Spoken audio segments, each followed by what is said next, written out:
Welcome and good day, everybody. Welcome back to another rookie tournament to determine the next two rookies or characters going into Season 4 for the Unofficial Amiibo Smash League.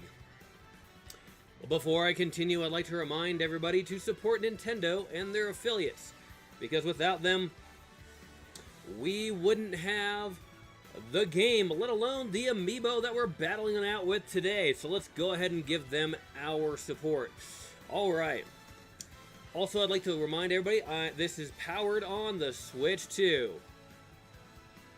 And man, those chat features, by the way, are awesome. Finally was able to do that. So, boom. Awesome on the chat features. Alright. So, our first challenge, in this tournament, we're gonna have we are gonna do single elimination tournaments, battling out. We have all the characters on the left side of the bracket and the right side of the bracket, and this is the second of the 4 tournaments, and there is 4 buys in the first round. So, and the characters have been randomly, their name has been drawn, and then randomly their number out of 48 that they get drawn, and 4 people don't have to have a first round match. So, but these two competitors that have a match in the first round, in the left bracket, here we have Ice Climbers. And Ice Climbers are going to be battling against Pichu. Now, in these matches, each of these matches, they will have 3 lives to defeat their opponent. And I'm pretty sure I have it set on a battlefield stage, so that way it's mostly up in their face, battling for the match. Alright. So it looks like, let's get this first match underway. Ice Climbers versus Pichu. Now, also something I did notice that I made a mistake with last week when I did the first rookie tournament. I listed it because there's a place where we can list what game that that we're playing falls under, and I forgot to change it from Ori and the Blind Forest for the first rookie tournament. So just in case, you might find the first Smash tournament listed as Ori and the Blind Forest. So I figured I made that little boo-boo, I made that mistake, and I would say something because hey, accidents happen when you're streaming multiple games in a short period of time, right? But that's okay. Hey, hopefully we can all just get a good laugh out of it, okay? Because who knows? One of these days, maybe Nintendo might be like, hey, we're gonna add, or maybe they'll want to add Ori, as a secret character to Smash Bros. So maybe I'm gonna get, secretly I'm gonna be inspiring Nintendo through this to create Ori in the next Smash Bros. Game. Oh man, yeah, maybe chat saying maybe Ori wanted into the tournament. You know what? It's not my call whether or not. I mean, whether or not Ori's in this game or not. But hey. So, all right, man. Look at this. The cool thing is, also sometimes, oh, look at this. Looks like Pichu's down to that final life. Man, Ice Climbers are vicious. But hey, Ice Climbers are over 100%.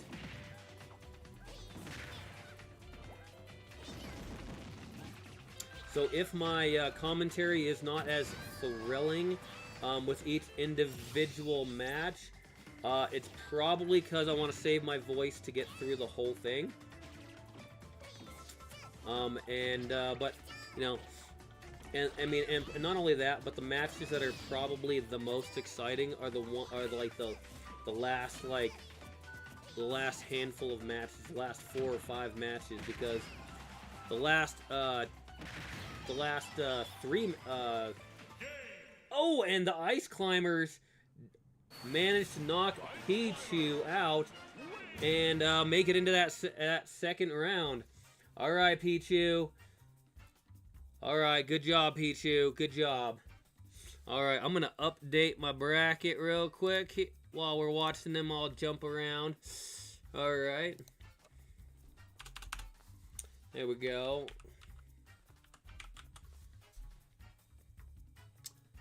So the Ice Climbers, they got the seat 1 of round 2. All right. Now I'm updating these as I go. Oh, well, we don't want to pause the video feed. Oh my gosh, what did I do that for? Sorry if I accidentally paused things. Yeah, Pichu. Hey, that means Pichu still has 2 tournament appearances left. Okay, so that's one of the things why I'm doing it this way, so that way all the characters who don't end up in the seasonal matches can still get a good show. Because you know, there's 86 characters and only 40 characters are going to be in the competition. 8 of them got booted, so that means, what is it? 46, 8, 38 characters have a chance of coming back in. Okay, so those 38 characters, that's still a lot of characters.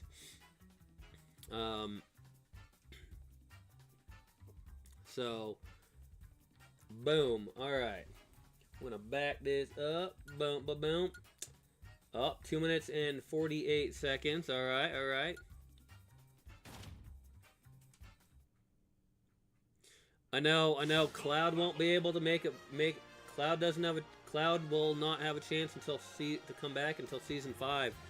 That's one of the downsides to characters losing in the season and getting booted in the seasonal matches, is you have to wait a little bit longer before you can come back in. All right, we're just gonna load these amiibos back onto here so we can grab the next 2 in the competition. Got a lot of matches to go through, considering we are doing the whole entire tournament live for everybody.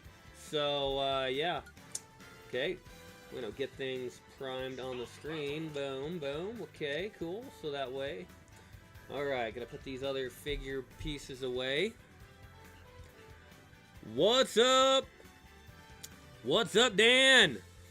Yeah, got Dan and Gold Wolf in the chat. Welcome, guys.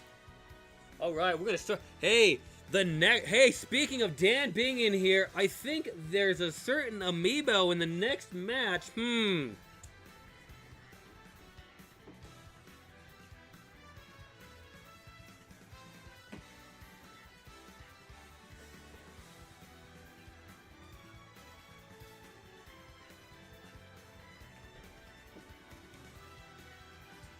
looking for the characters right now. Oh, there's the first one. Yeah, where's the next one? You gotta be around here somewhere. There you are. Boom. Alright, cool. We got the next 2 competitors. Yeah. Alright. So the next 2 characters in the next match in the first round are Mewtwo and the Mii Sword Fighter. What do you know? The Mii Sword Fighter's nickname is the same as one of the people in the chat. How about that? All right, so let's get this match underway and find out between Mewtwo and the Mii Sword Fighter. Oh, and Pichu's name gets tossed back in the bucket. Boom. There we go. Nice. Halo is a fun game. Definitely a fun game. That, you know what? That would be really awesome. Maybe to stream just some random shenanigans for Halo. In like just a random classic PvP match with a whole bunch of people. Just stream my experiences.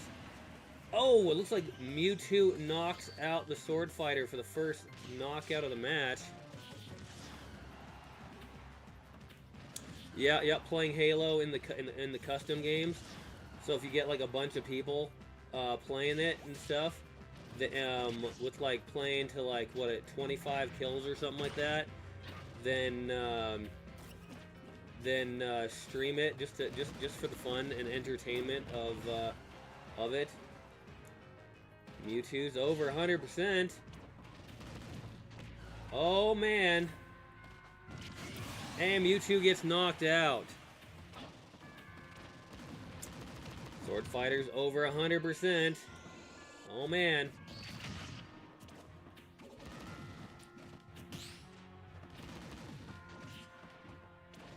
Every round is important in this competition.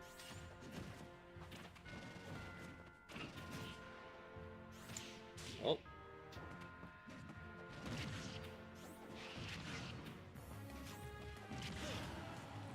Yeah, let's see.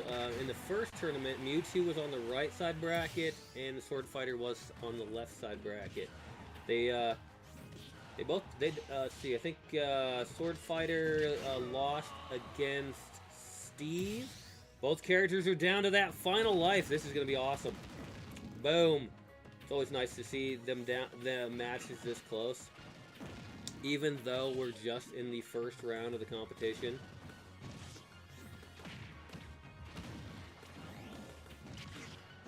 Man.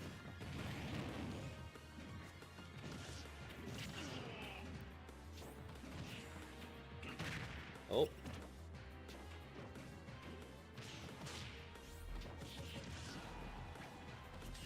You know, and Mewtwo gets knocked out by the Mii Sword Fighter. Yeah, look at that. Whoa.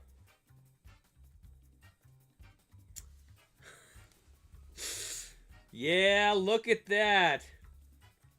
Oh, yeah.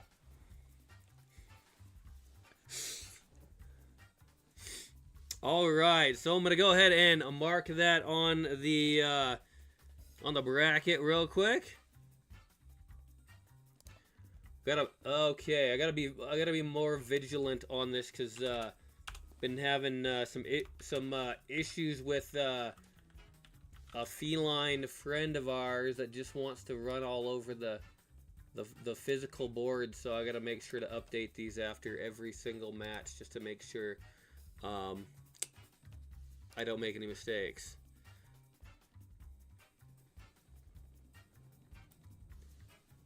Yeah.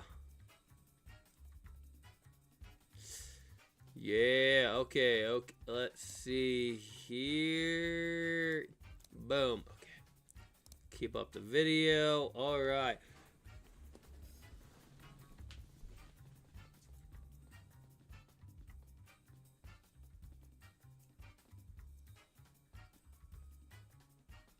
Oh my gosh.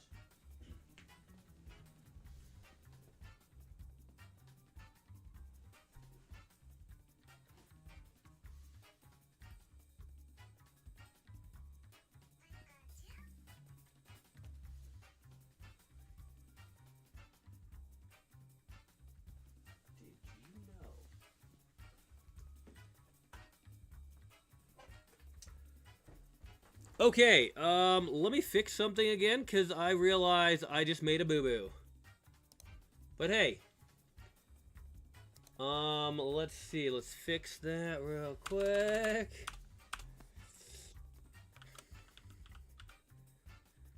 Let's fix this real quick. Wow.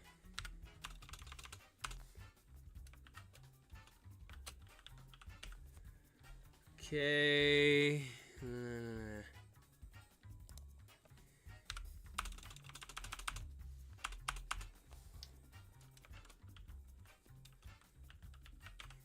Okay, we'll just roll with it. We'll just roll with it. There we go. We just roll with it.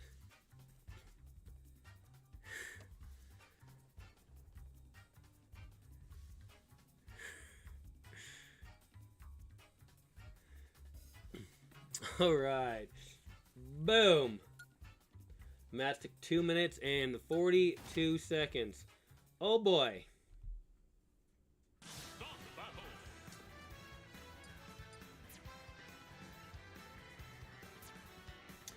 Okay, we're gonna go ahead and have these characters. There we go. That way they can remember their match.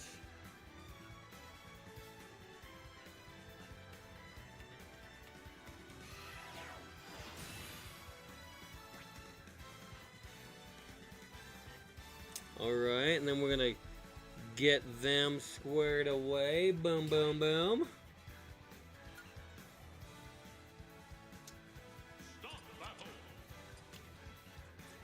Alright, and let me make sure of the next match.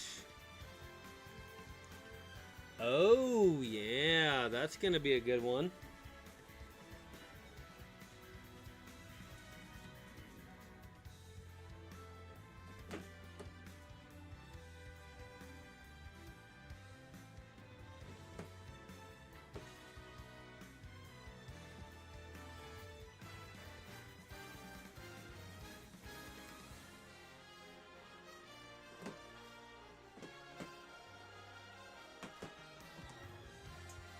There's one of you. Oh, there you go. Both in the same area. Look at that.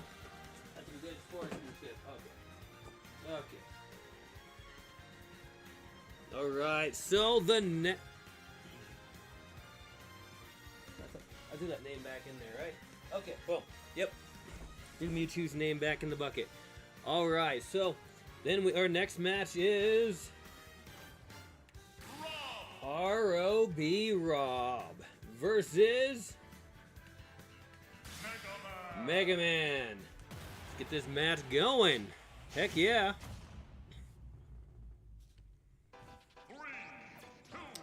Get some excitement going here. Let me see if I can.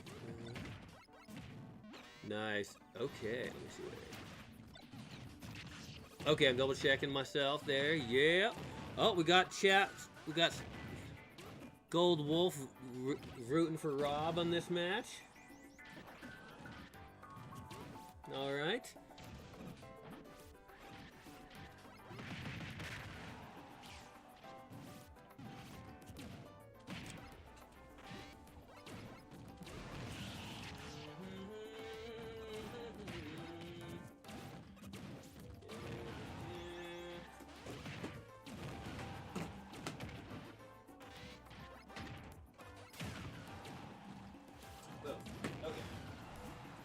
Aha!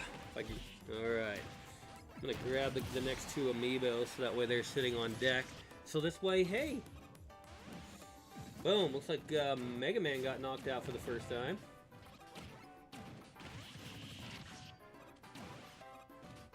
Yeah, that tornado move of Mega Man's can be really brutal in competition.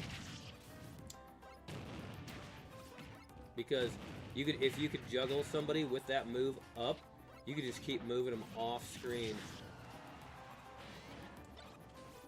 Rob is over 100%. Oh, got some blasts going on there. Oh.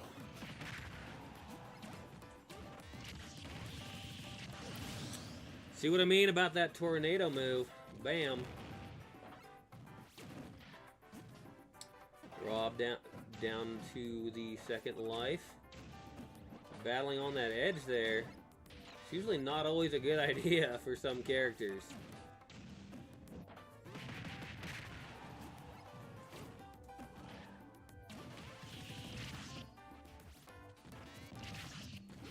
Oh, I bet Rob didn't. I bet Rob saw that one coming, or maybe he didn't. Oh, speaking of the saw, Rob had picked up Mega Man's saw, and oh, and Rob knocked Mega Man down to that last life.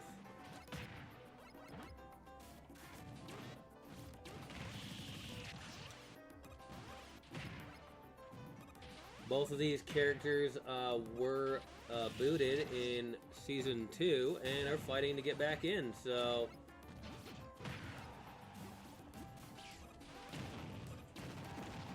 Rob is a menace. Alright, yep. Oh, so just in case anybody who is watching, you know, without having any spoilers, you know, I'm gonna recommend going to theaters and checking out Super Mario Galaxy. So, if you are also a Nintendo fan, then it will literally be awesome for you as much as it was for me. So, Mega Man over 100%. Rob also on that last life. So, yeah.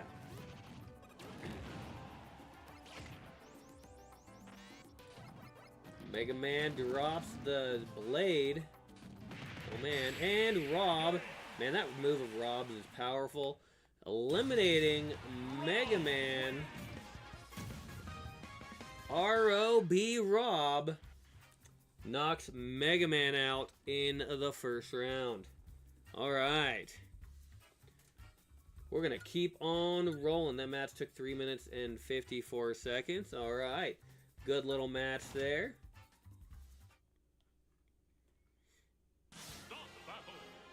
Okay, we're going to bring those characters back.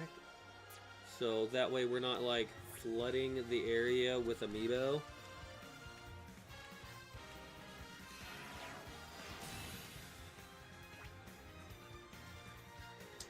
Alright, looks like Rob's going into that into round 2.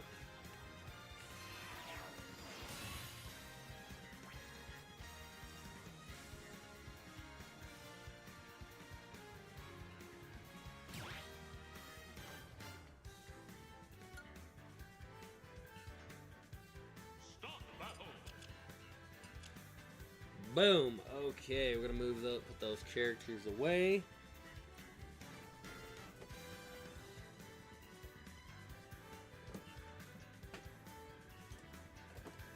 Ah!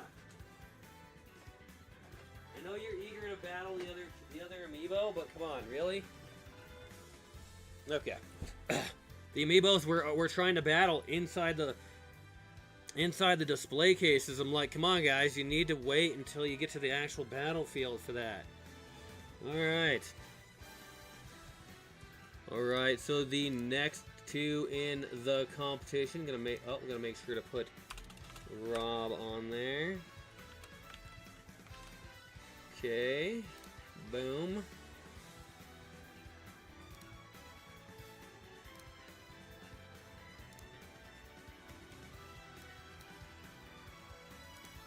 Alright, we have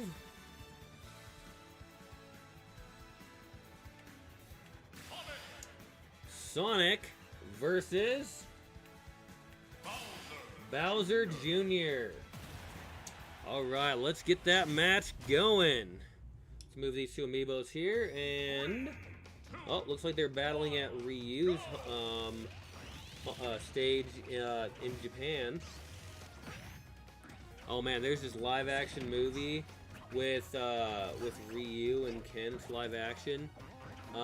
It's really good. It's I think it's like a B-rated movie. but I definitely recommend checking it out. Let me go grab it off the shelf so that way I can have context for this.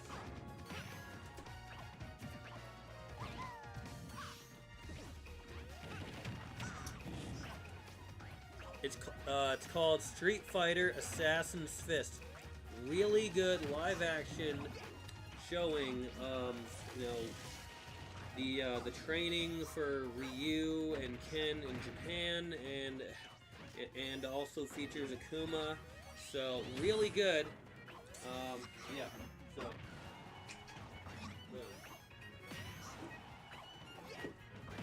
Okay.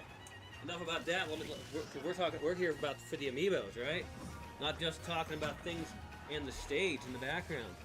Both characters over 100%. Oh, this looks like a good fight.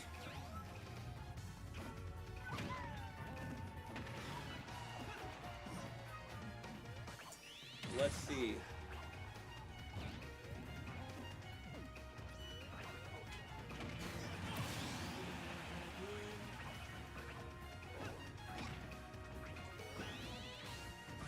Boom. Oh, getting things ready for the next match. Not in there. Oh, okay, there we go. All right. Boom.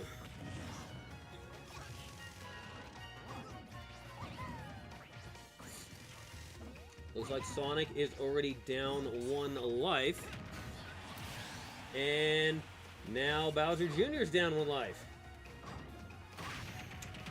Man, that clown car, I mean, is not goofing around. Look at all those gadgets and stuff that Bowser Jr.'s got in that clown car. Jeez. Oh my gosh, they're both... Whoa! And Bowser Jr. fell again! Oh my god. Okay. Did Sonic just lure Bowser Jr. into a trap there? To help reduce the little bit of an advantage that Sonic, or that Bowser Jr. Had? Oh my gosh. Both characters starting this one pretty much on even footing.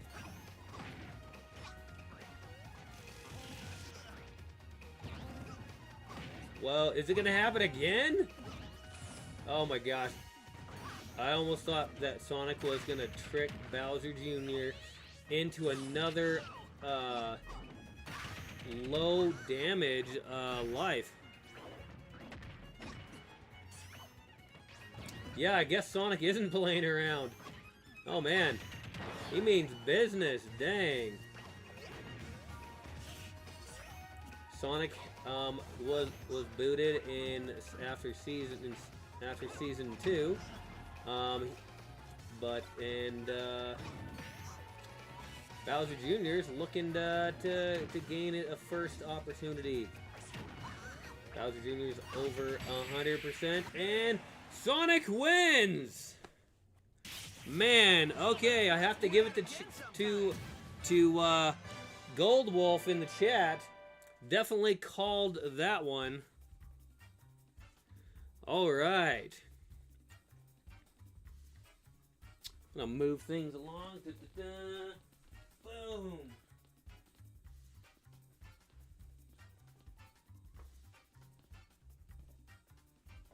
All right.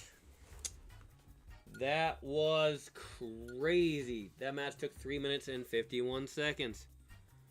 Yeah, that definitely was a great fight, because it could have gone either way based on the way that those two characters did damage. Now, oh yeah, as a reminder, normally I go over all the stats at the end of a match, but because we got so many matches to get through, then you know, we're gonna go at, being the tournament format, we're gonna go ahead and just not go through the stats for the match, other than of course mentioning the times and stuff for each match. All right, this next match is gonna be pretty fun.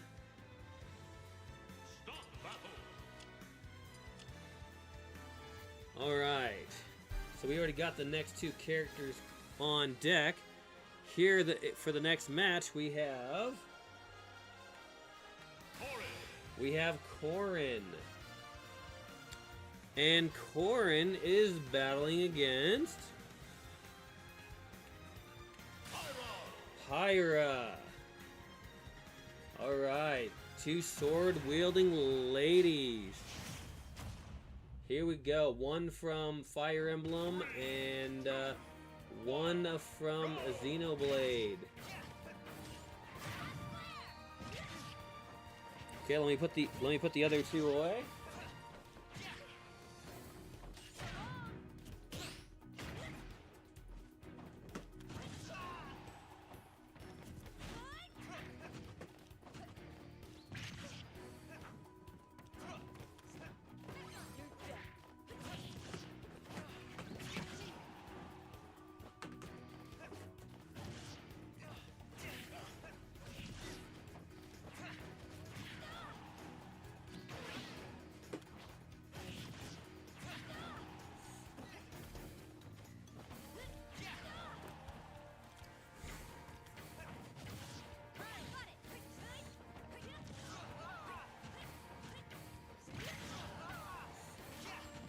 Alright, oh, looks like they're both at 100%, or a little over 100%. Wow, this is pretty good. Nobody's lost a single life so far.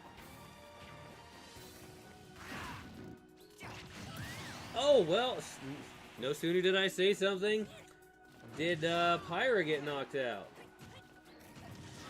So Pyra has an interesting thing, because Pyra can also switch to Mithra, which is an interesting little team setup. So Pyra is faster, doesn't hit as hard, although in that case, wait a minute, no, that was Corrin who knocked Pyra out, forcing the switch to Mithra. Mithra hits harder, but is slower. So, oh man.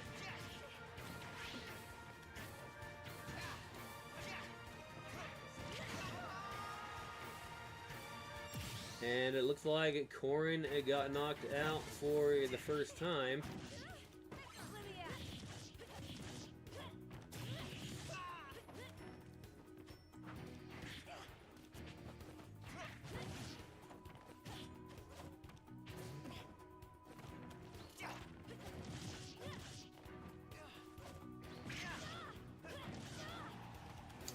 These are two very tough ladies here. I should say three, because Mithra and Pyra are kind of like a team duo.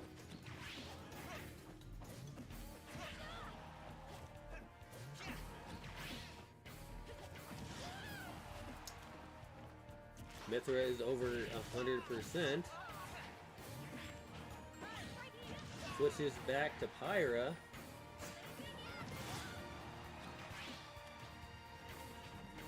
Corrin's over 100%.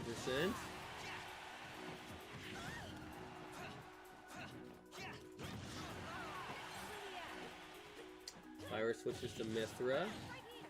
Back to Pyra and knocks Corrin out. Oh man.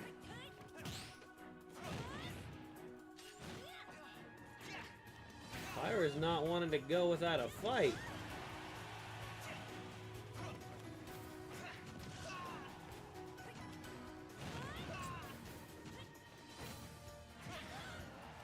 More damage to Pyra.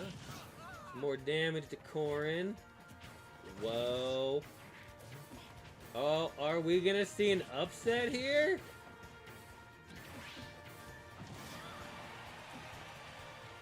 Cause I mean, yeah, it looks like Corrin's has a better chance, and Corrin does manage to pull that off.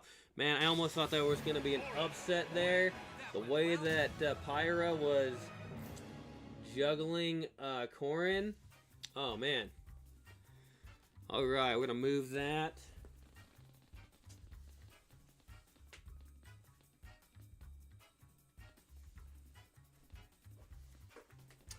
So it looks like Pyra goes back to the bucket, as one might call it. Yeah, that was much closer than it needed to be.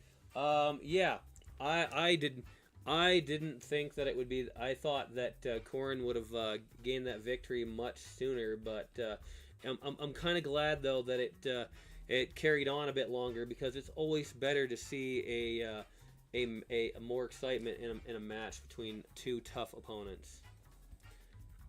All right. That match took 3 minutes and 57 seconds.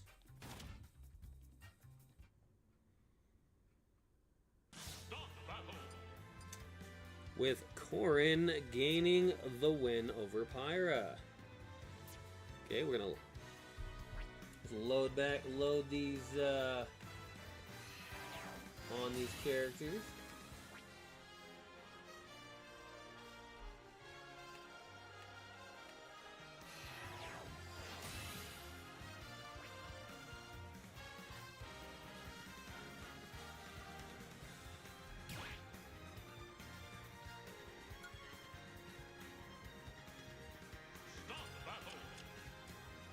Yep, I got a role set thing called Rookie Tournament. All right, so the next two combatants are, and this is just in the left bracket. We got Lucas against Joker. All right, let's get that one going while I put Corrin and Pyra away.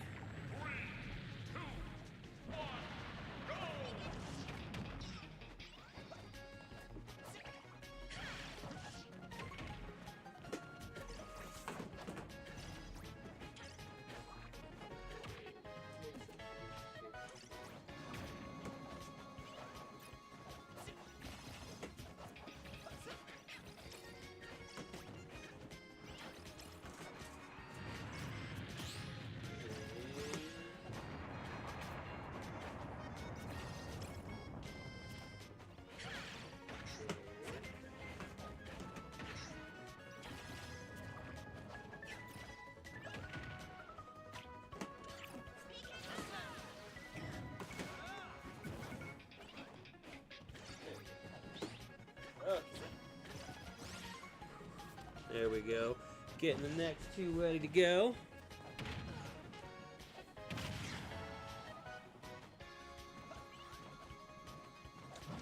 The stage that we're seeing in the background is actually that's actually Meta Knight's ship in the background.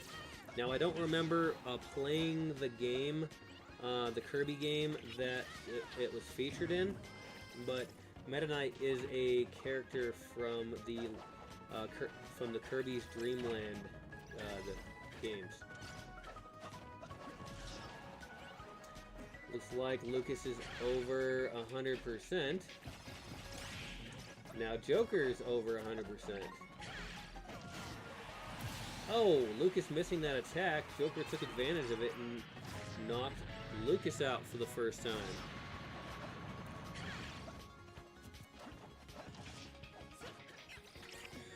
You're wondering if it is Sonic versus Corrin next round?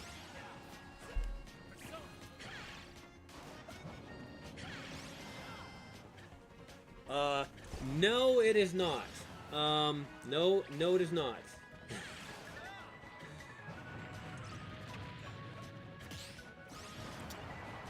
Corrin's gonna be fighting in the second round whoever wins in this match.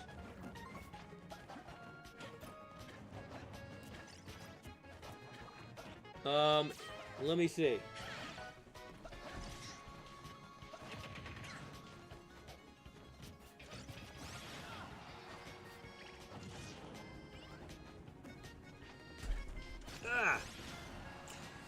Sonic and Corrin wouldn't have a chance of battling each other until perhaps round 4.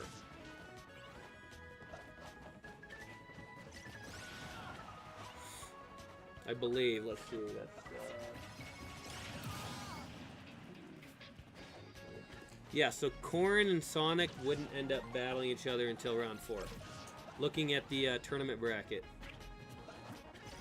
To answer that question.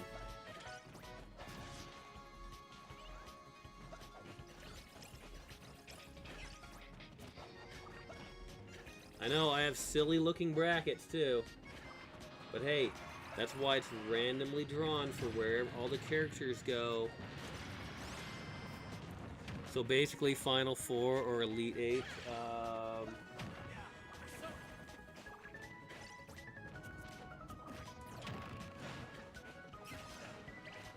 Actually, it would be like the Final 6 because there's going to be 2 lucky characters, one on the left bracket and one on the right bracket that don't get to battle, that get a bye in round 4. So, oh, both characters are down to their last life in this match. So if we had what is it?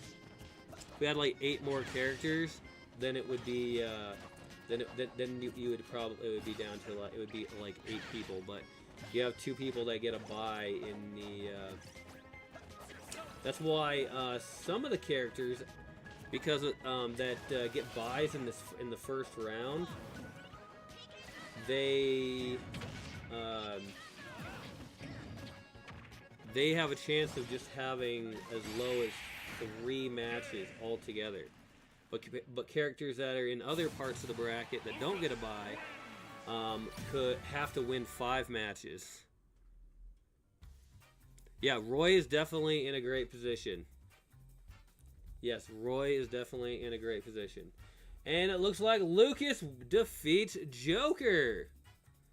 Oh, man. Alright, we're going to move the bracket, move the characters around, throw Joker's name back in the bucket.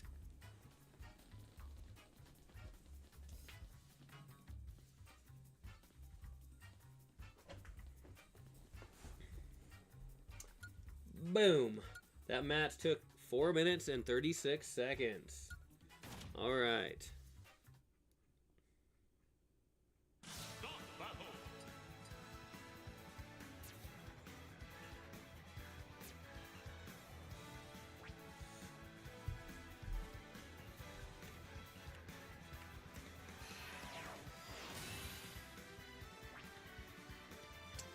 Yeah, and I think Joker actually got booted after season 2, so Lucas is trying to get in for that first time.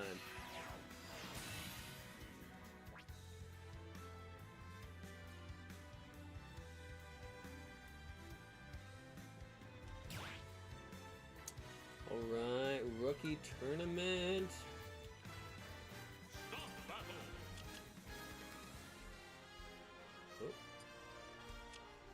And move that little hand thingy up there. Boom, boom, boom. Alright, the next match on the left side of the bracket is between Toon Link and Inkling. Alright, let's get this match going. There's definitely a lot of matches today. Oh, it is on a Legend of Zelda map. I wonder if that'll give Toon Link an edge in this one. I mean, maybe he might get some inspiration, you know, now that they're in the Sky Islands, right?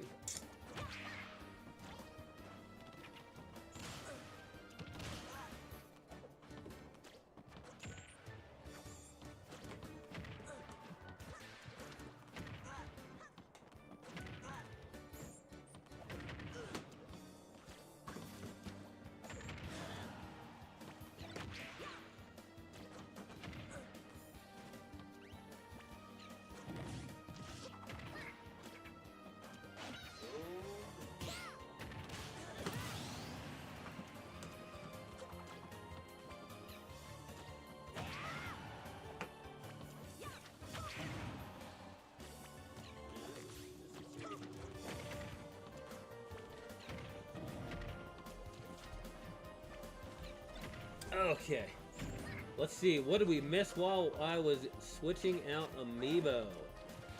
Let's see, it looks like Toon Link is down 1 life, and Now is Inkling. All right, so it's a pretty close match on this one.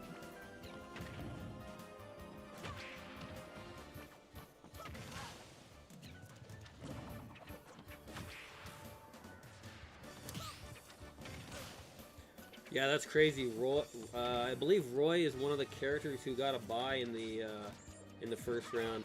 On the left side of the bracket, there was only one bye, but there was 3 byes on the in the right side bracket to start with. So, which I do believe Roy is one of those. Let me just double check for you.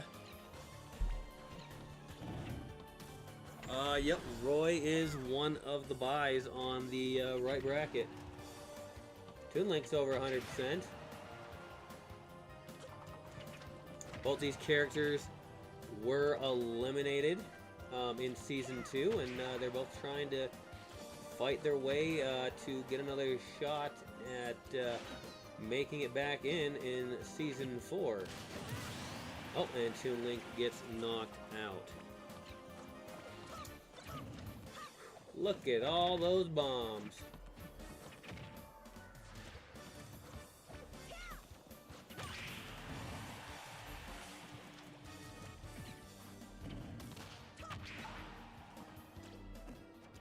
Inkling is over 100%.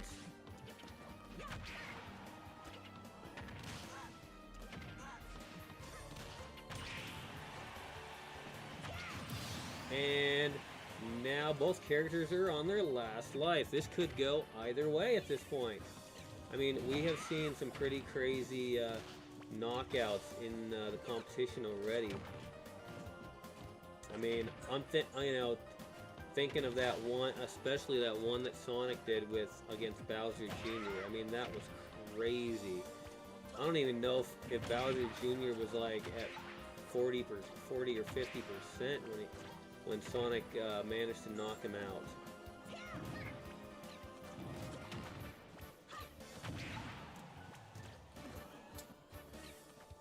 Looks like both characters are over 100%.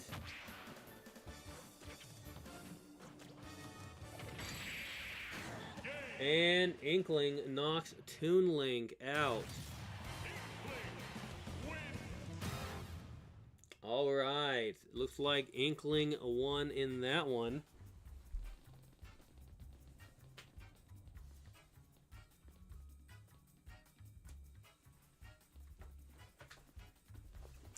Okay. Boom, that match took 3 minutes and 45 seconds.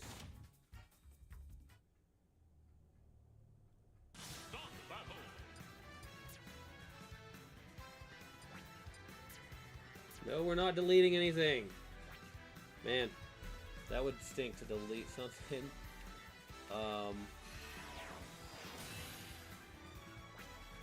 Yeah, I got all those rules set up so that for the different things, so it would stink to accidentally delete something. Oh man.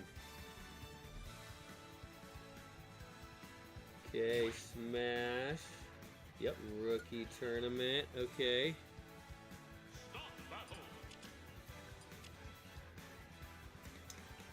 Alright, so the next two are gonna be... We got Peach versus... Min Min. Alright, got these two ladies battling it out. I'm gonna put the other two away while they battle it out, and then we'll go and update the bracket. So that way we make sure we're keeping up with everything.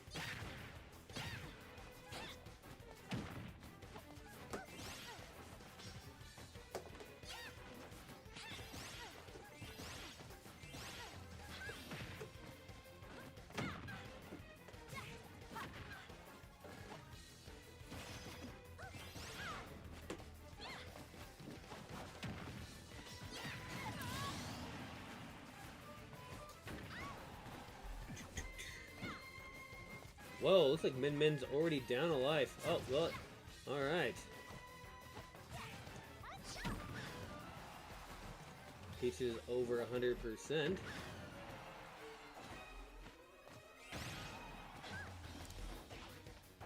Let's see. Sonic.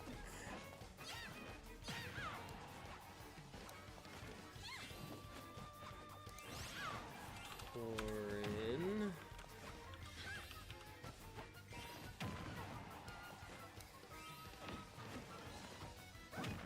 Got Lucas.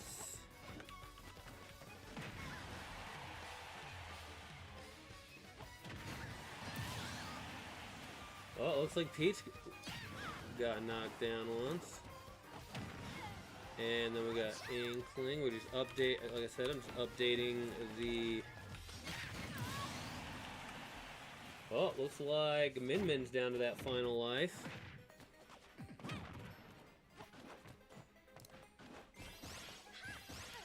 Alright. There we go. We're just updating everything. Boom. Catching up on... There we go.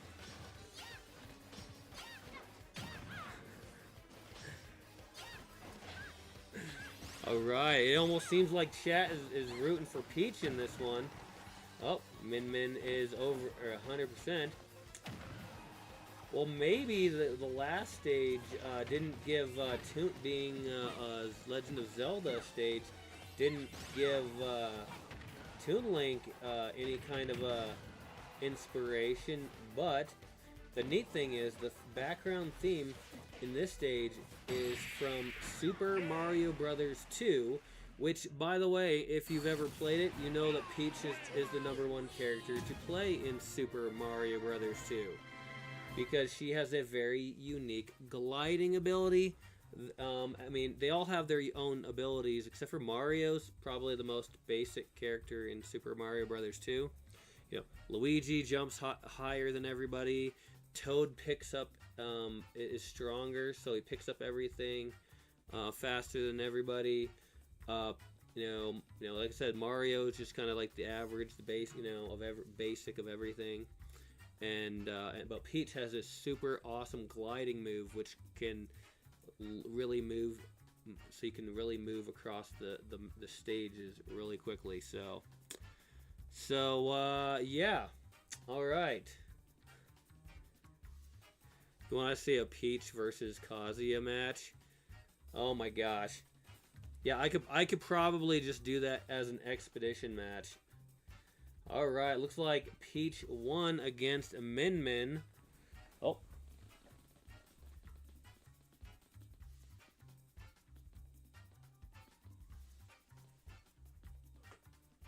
Let's see here. Boom. There's one of them. There we go. Okay. Boom, boom. Trying to get grab the next 2 amiibo, so the next 2 can be on deck and everything, right? That match took 2 minutes and 31 seconds. Whoa!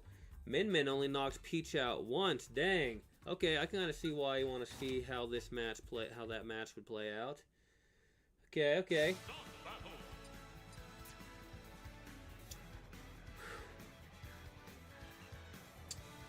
All right. Well, maybe we'll have to do an exhibition match. Peach versus Kazuya. We may have to do that.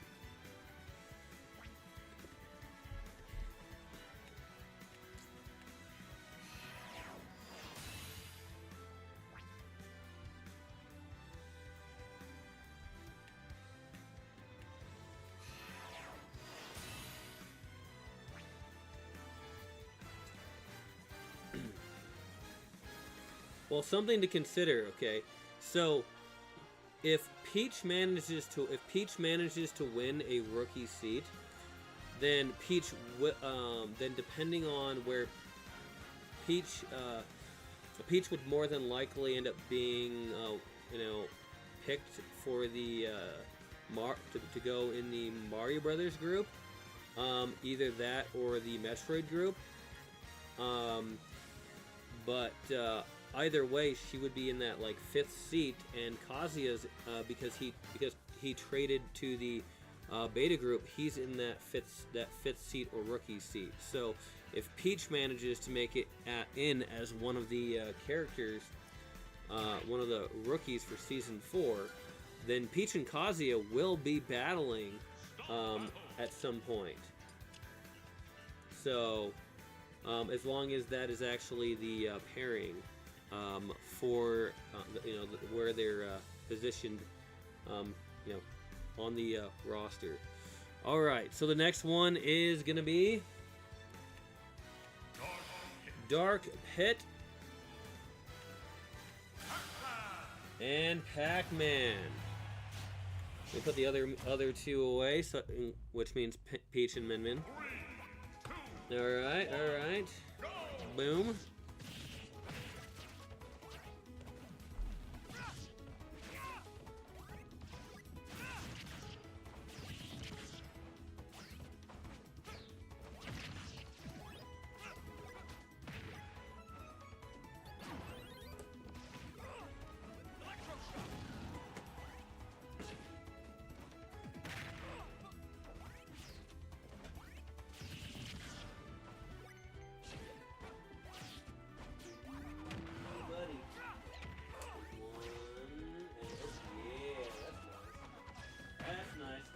Boom.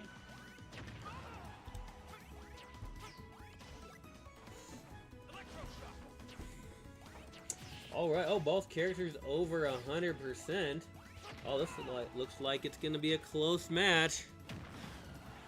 We are still on the left side bracket.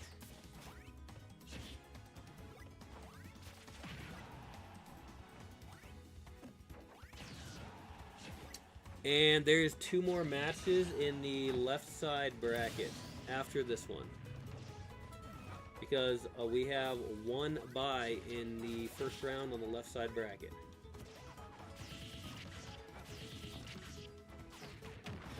Whoa, looks like Dark Pit was doing a little juggling of Pac-Man for a moment.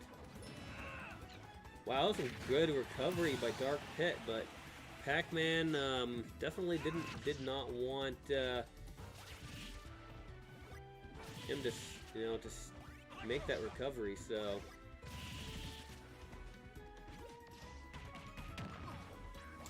Pac-Man was another character that got booted in Season 2.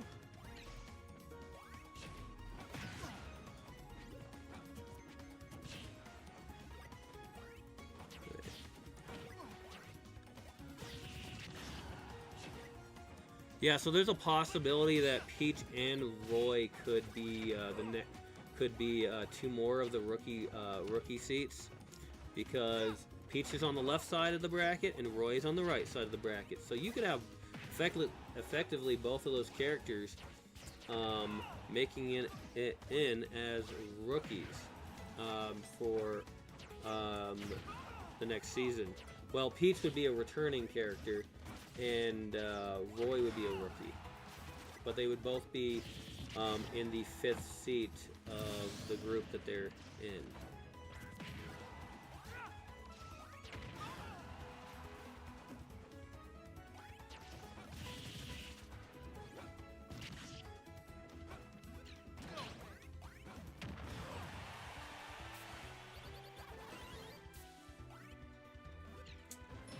Right. Oh, and Dark Pit's over 100. Dark Pit and Pac-Man on that each on the final life.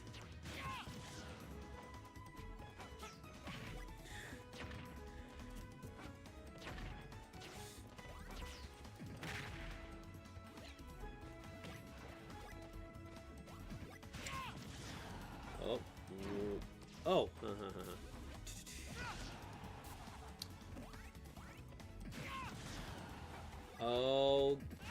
Oh, the crazy... Oh, and looks like Dark Pit knocks Pac-Man out. Can't help but feel sorry for you. Gaining that win for Dark Pit. All right, let's go ahead and update the little bracket thing.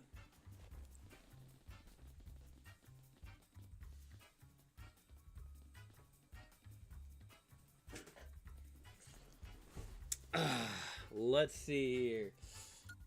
Alright, so that match took 3 minutes and 38 seconds. Boom. Looks like Pac-Man goes back to the bucket.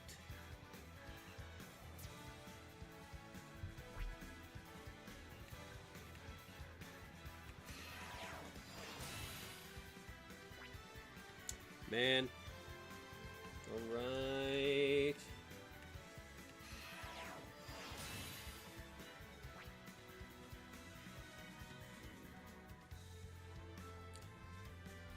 Get things set up for the next match. We already grabbed the amiibo for the next match. This is definitely going to be an interesting one, to say the least. Alright, we have Olimar against Zombie Bob. Alright, Olimar, you and Zombie Bob get to battle it out.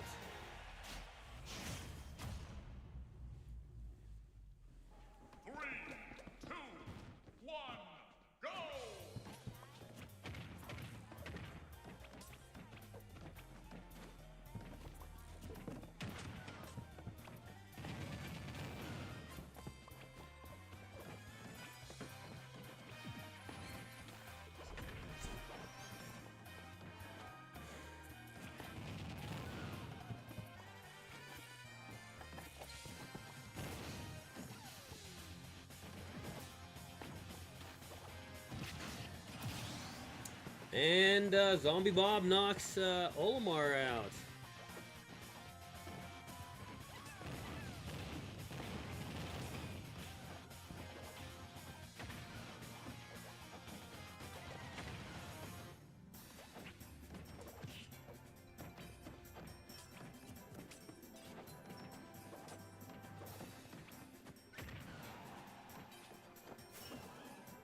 Zombie Bob is over 100%. Oh my gosh, what's going on over there?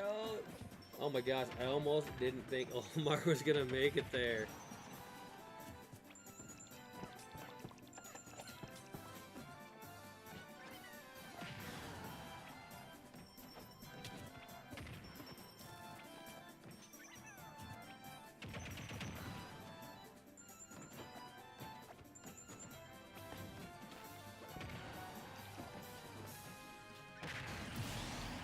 And Olimar knocks Zombie Bob out for the first time.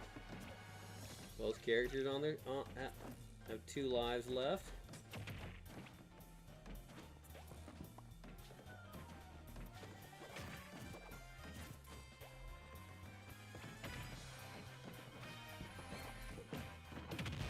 Oh. I know, I thought it was kind of neat because the amiibo is the Steve amiibo, but I chose to go with the zombie, and I nicknamed him Bob. So rather than saying Steve on the screen, it says Zombie. So that's why I just call it him Zombie Bob instead of Steve, because then he'd be Steve Bob at that point. So Zombie Bob definitely sounds that much cooler. And Olimar gets knocked down again.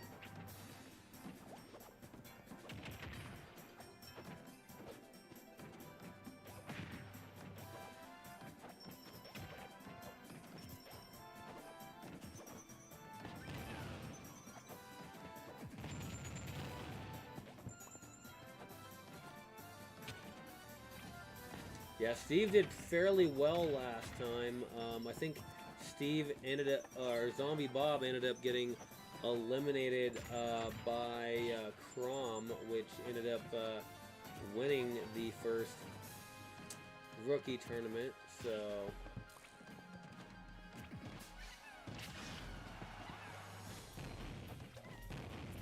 they go, and looks like Zombie Bob defeats Olimar and decides to build a house to celebrate his victory. All right, look at that. Even with some a couple torches on the outside, so that way we can see where we're going if we come over at night. All right. Oh, let me go pick up the next 2 characters.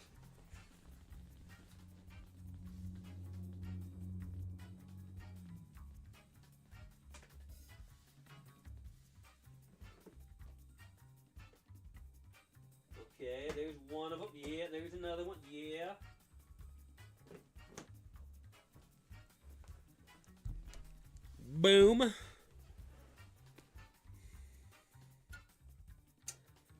See how it says zombie on the bottom of there instead of Steve, which is the amiibo?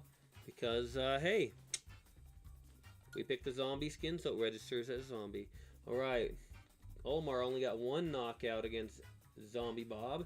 Match took 3 minutes and 19 seconds.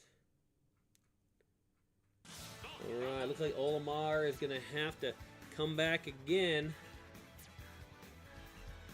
next tournament. Be like next week.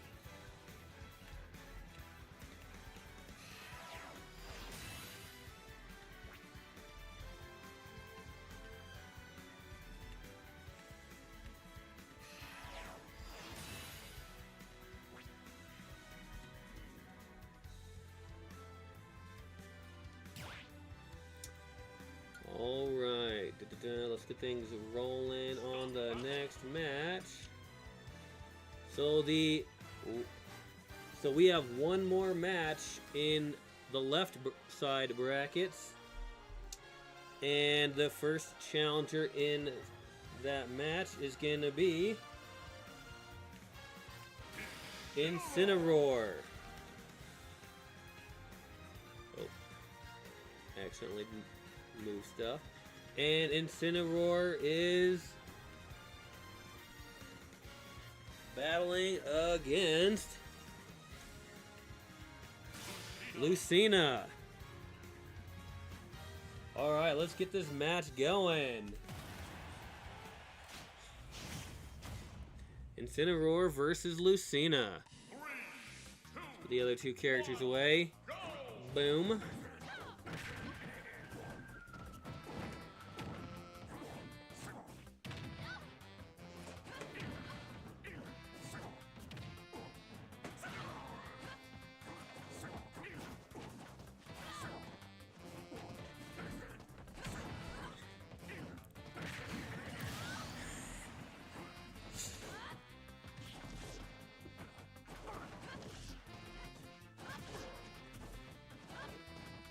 Okay, let's see. I'm going to go ahead and update those brackets while this match is going on. Wow. Let's see. That was...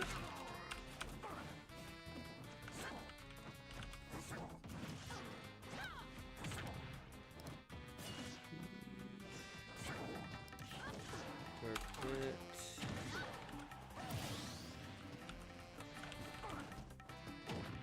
Like both characters are down a life.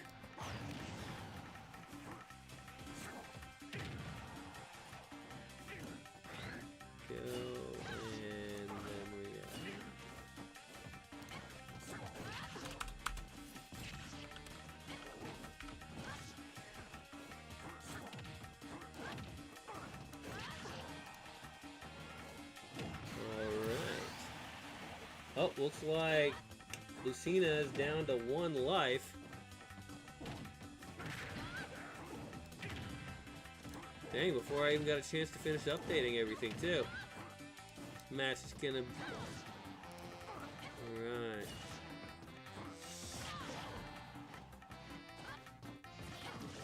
Oh, looks like Incineroar is over 100%.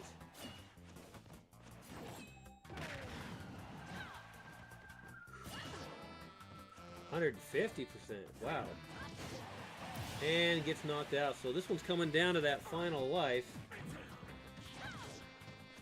Could go either way. I mean, we've seen some crazy things happen. And Incineroar with that suplex on Lucina.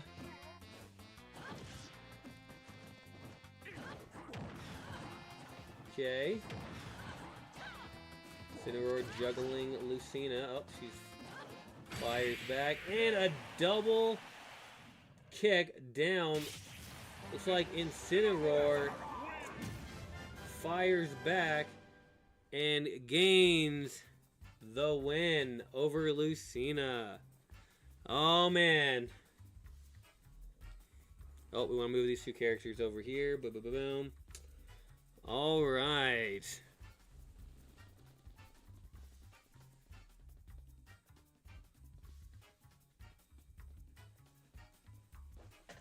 Looks like Lucina goes back to the bucket.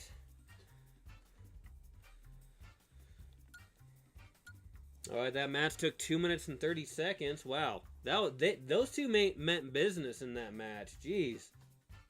For 2 minutes and 30 seconds. None of your 9 might survive. Well, didn't one of them already make it in? Wasn't Crom one of your selected characters? Gold Wolf, didn't you want Crom? Wasn't Crom one of the ones you wanted to win? Because Crom's already one of the characters who made it. So yeah, Crom already has a rookie seat. Him and Bowser are the first two. So everyone else is battling for the 3rd and 4th one. Oh, okay. Crom wasn't one of yours? Okay. Gotcha.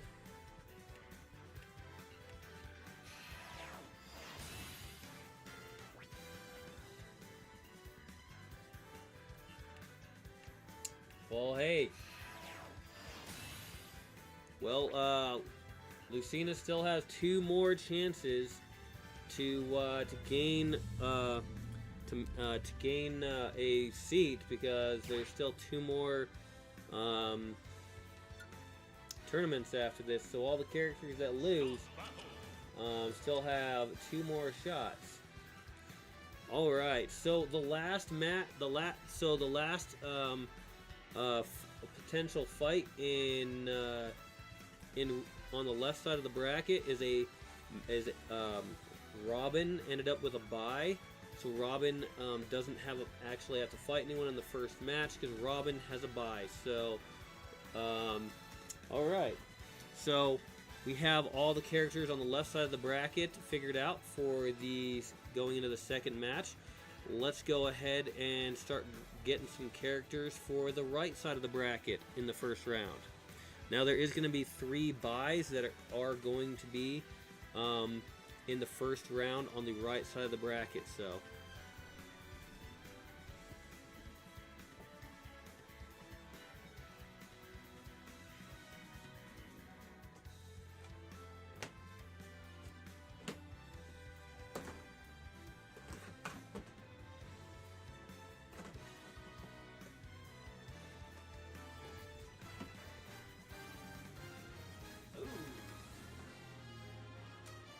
that's going to be interesting. Okay, this match is going to be interesting. All right, now we're going into the matches in the right side of the bracket. Here, our first match is going to be between Richter Belmont and Sephiroth. Now, Sephiroth, it won the Season 1's Ultimate Final Smash Brawl, so...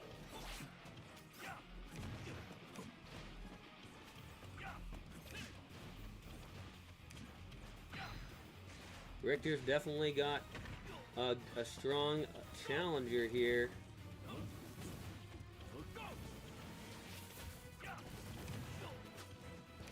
Although although Sephiroth was one of the characters that was eliminated in Season 2, so we'll just we'll just have to see who is gonna win this one. Both characters have some ranged attacks as well as close combat, so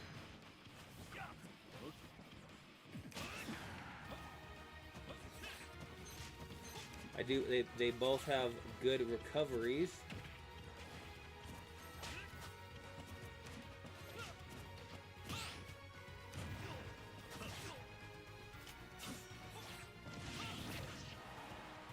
Oh, and Richter falls first.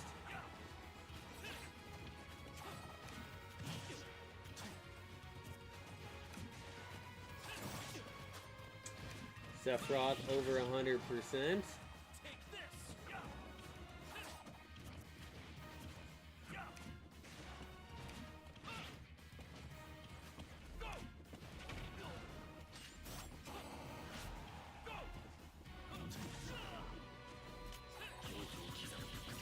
Man, that recovery of Sephiroth is crazy. He does a lot of damage during that upward strike. Richter is again over 100%. Does manage to knock Sephiroth out for the first time.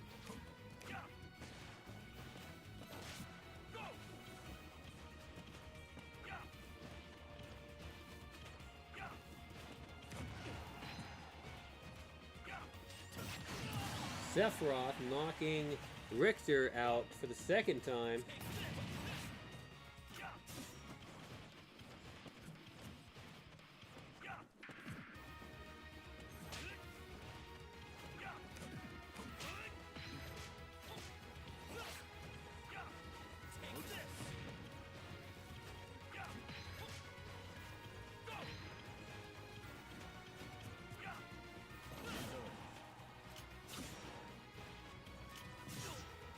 Richter really utilizing that cross.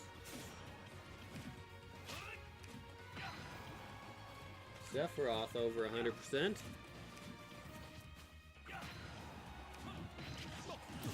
Richter using the combination of the cross and the axe to knock Sephiroth down to that final life.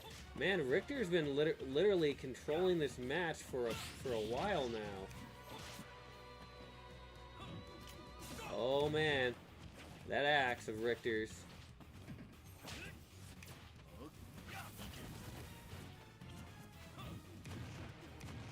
Sephiroth fighting back.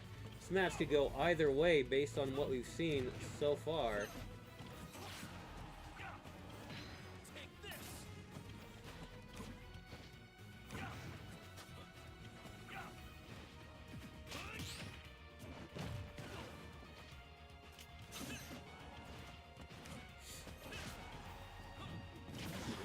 Oh!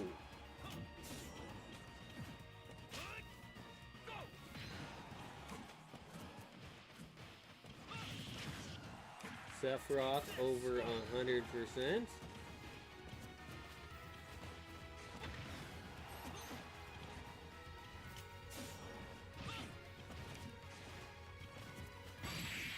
And using that axe, Richter knocks Sephiroth out.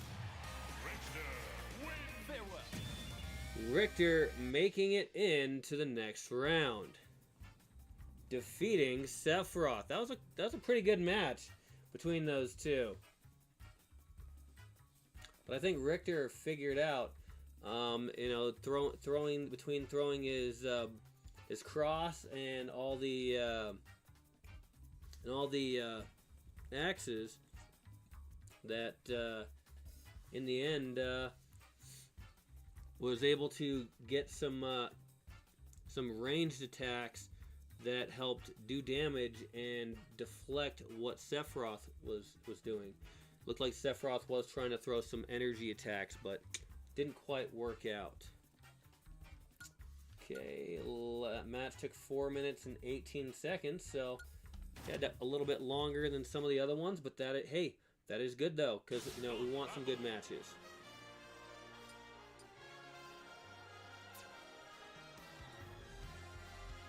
Okay, we're gonna pull those characters off of here.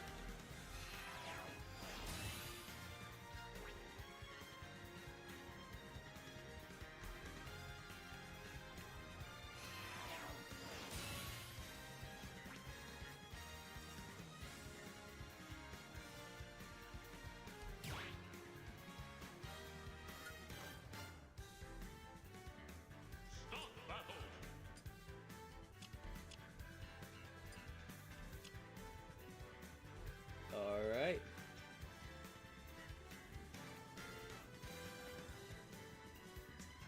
Sephiroth losing again. Ah! Okay.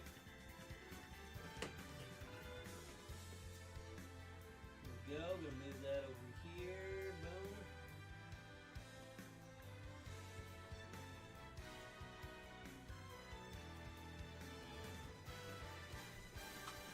Ah! Nope, can't lose an A. Nope.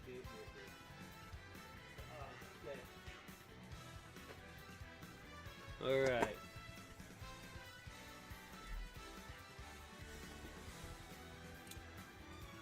Double check to make sure. Okay, yep. This next one might be exciting. Well, what do you know? We've just been hanging out all week, right next to each other. Being good sports about it, too. All right. Well, the next match is Dark Samus versus Snake. All right, let's get this match going. Dark Samus versus Snake. 3, 2, 1. Oh, Fatal Fury stage.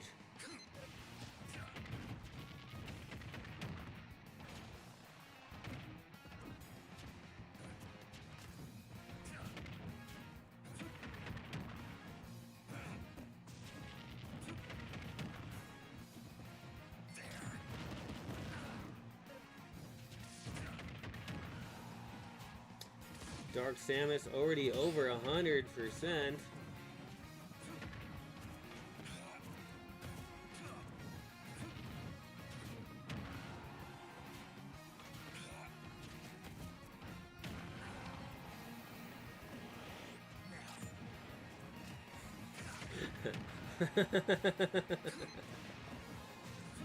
So you can actually root for yourself for once. I mean, yeah.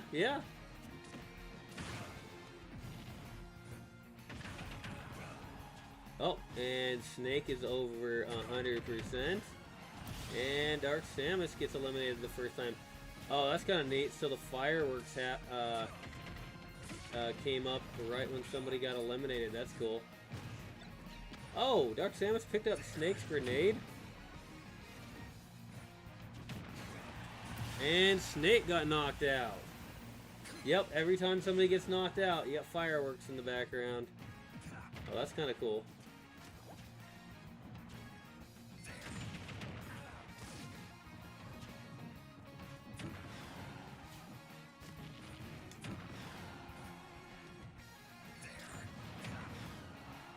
Dark Samus over 100%.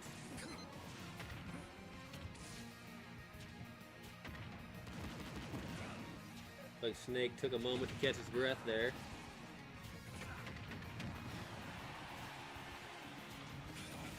Oh, and Snake with that tactical mortar knocked Dark Samus out for the second time.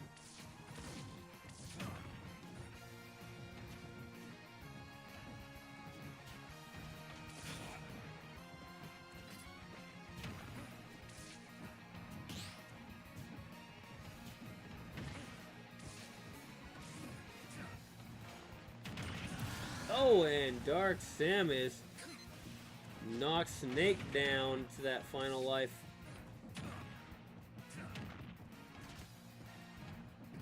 Snake set a little bomb down there. Oh! And Dark Samus won this one. I think she saw what she did to knock Snake out the first time and utilized that again. Oh man, that was a close match between those two. It looked like Snake was more of the aggressor, and Dark Samus just had to be, use a little bit more tactics in that match. All right, we're gonna go ahead and move that bracket along.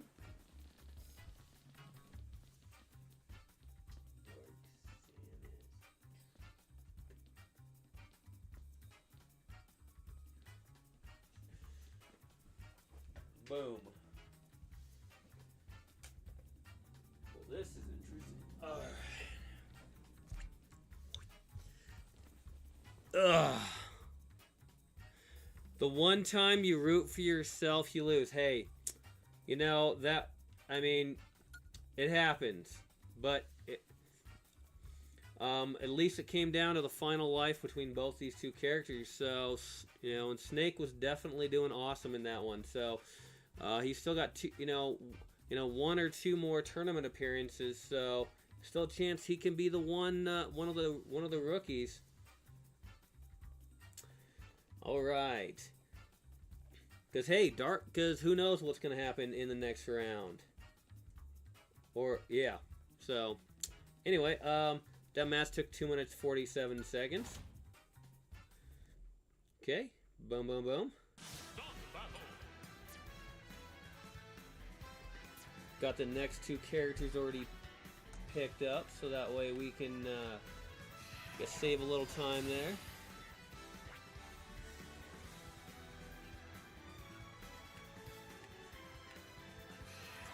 Dark Samus gaining the win in this round.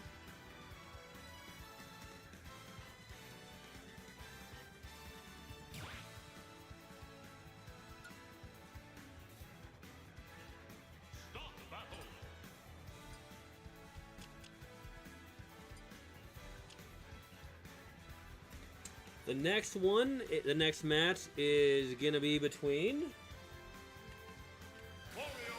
Wario and Zero Suit Samus.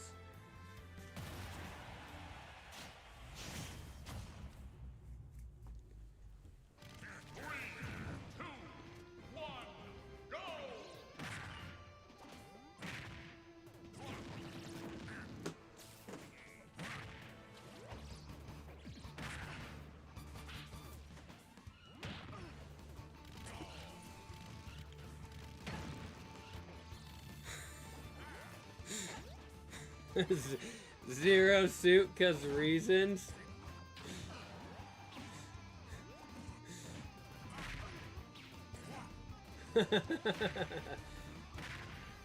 Samus is already over 100%.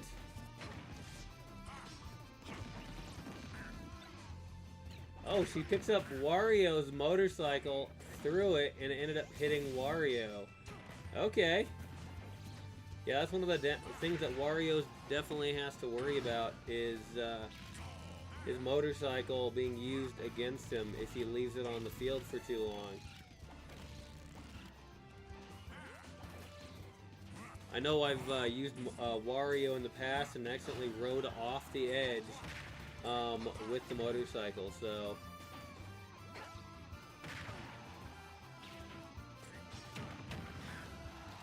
Wario's over 100%. Whoa. All right, all right. You know, you might be onto something here.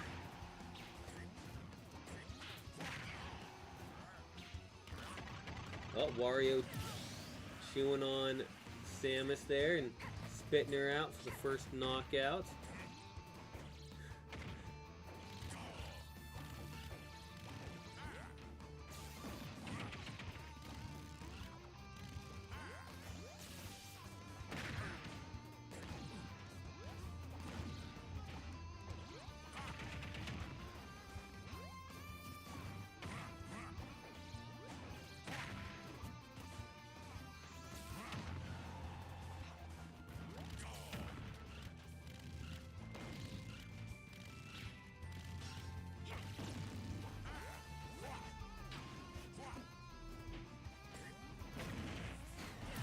And Samus gets knocked out a second time. And now she's still struggling to knock Wario out for that first time.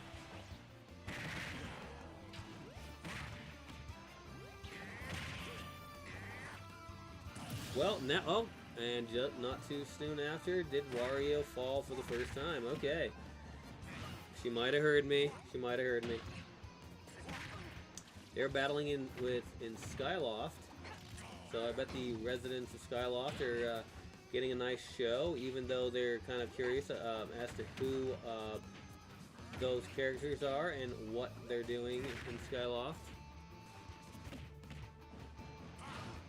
But I mean, hey, they're already living on floating islands, so I mean, the stage is probably not the strangest thing they've seen. Samus is over 100%.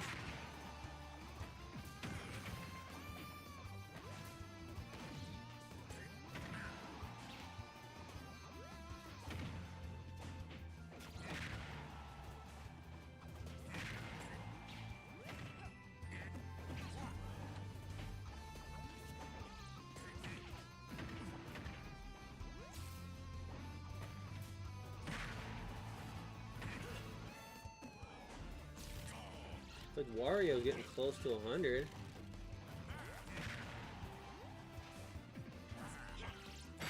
Wario misses the first smash attack and hits with the second one. Wario gaining the win over Zero Suit Samus.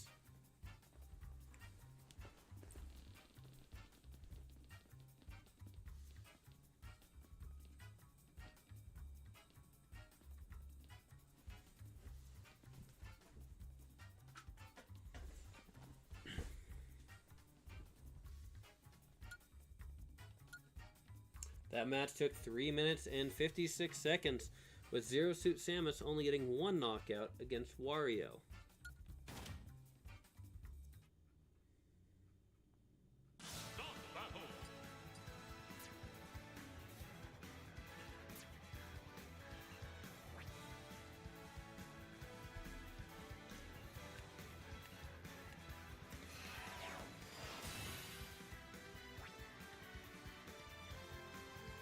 Alright, we're gonna get these amiibos squared away so we can get the next two going.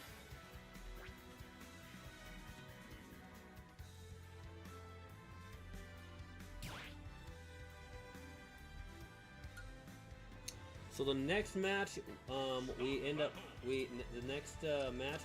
having another bye, which means that Greninja ends up getting a bye, making it into the second round. So we'll have to skip on to whoever would be in the next match.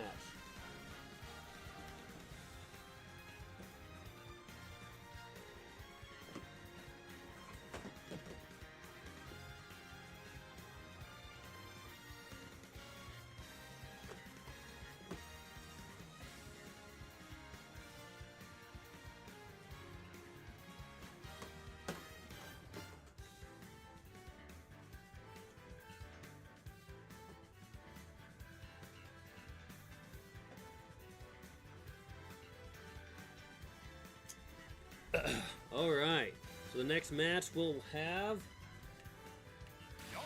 Young Link and Banjo and Kazooie.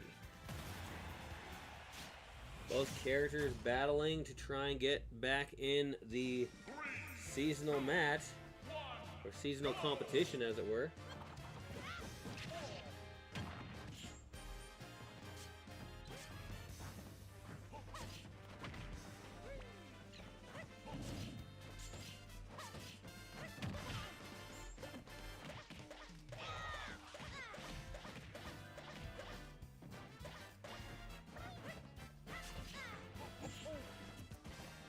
And I wonder if either of those characters feel like a giant movie monster, with, you know, with all those big skyscrapers and things in the background. Maybe like a comic book movie where, you know, like a hero versus villain type thing. You know, or maybe two villains or two heroes battling. Oh, looks like Young Link missed that jump and drops.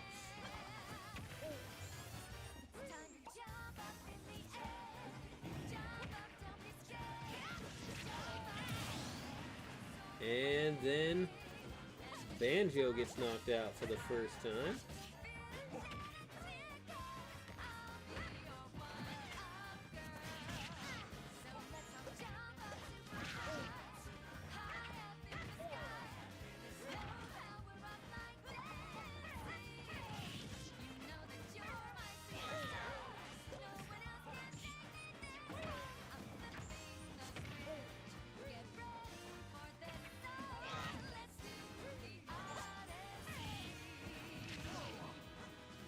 Banjo's over 100%.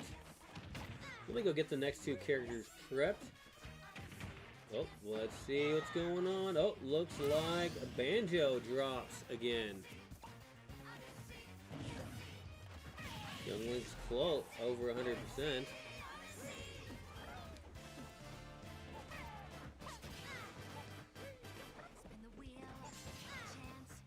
Boom, boom, boom, boom, boom, boom, boom.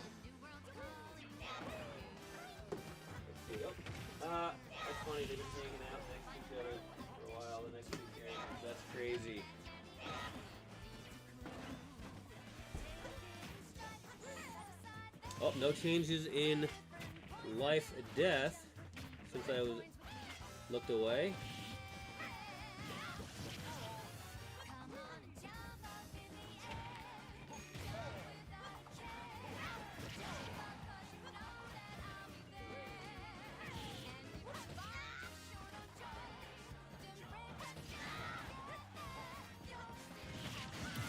And young Link got knocked down to that last life.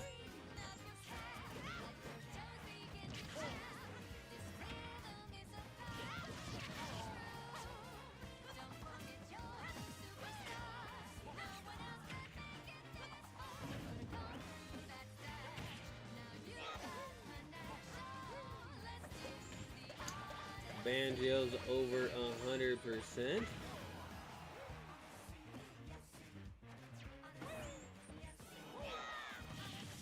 Oh my gosh, I almost thought that Banjo had lured young Link off the edge. But yeah. Young Link made it back because Banjo hit young Link. Gave him an opportunity to use another recovery move.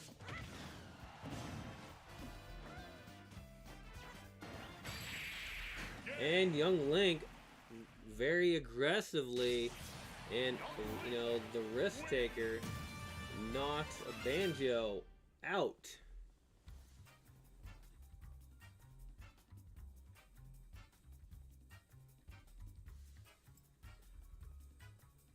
All right. Match took 3 minutes and 49 seconds. Coming down to the last life between those two. Alright, we're going to go ahead and... Oops. There we go. We're going to do the thing. Looks like young Link won this one.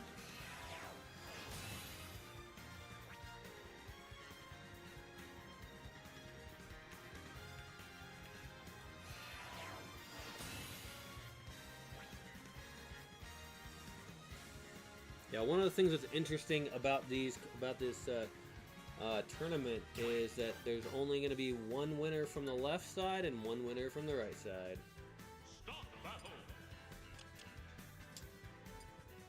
That are going into the next seasons.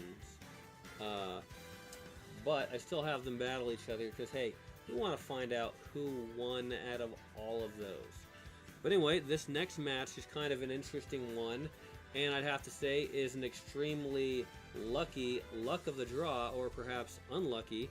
But these two characters battling are both the characters that got buys in the first tournament. So they just happen to be facing each other in the first round in the second tournament. So here we have Daisy.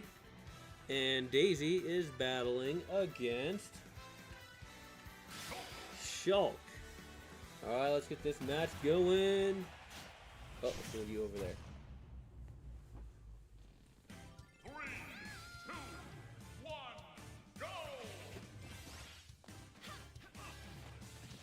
Move you there.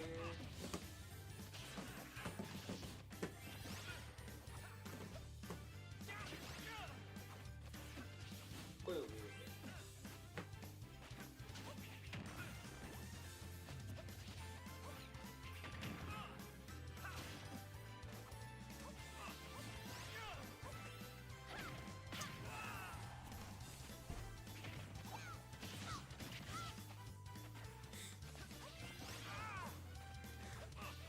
Yeah, Shulk is or was a 3-time tournament champion in the original way I used to run the tournaments. So this is where they would be just one-on-one matches like this. Oh, Daisy with a powerful veggie knocks Shulk out for the first knockout of the match. Yeah, Daisy is Peach's cousin, so...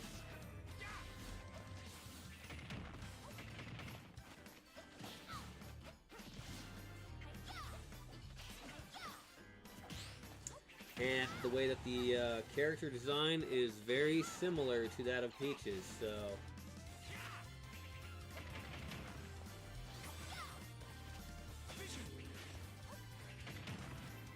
Daisy's over 100%.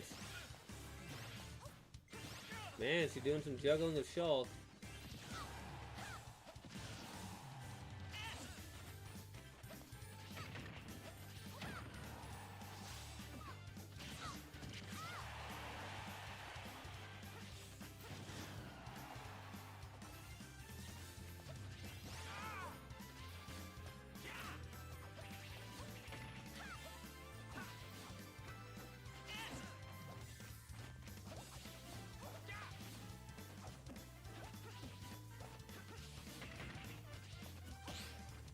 I'm gonna go ahead and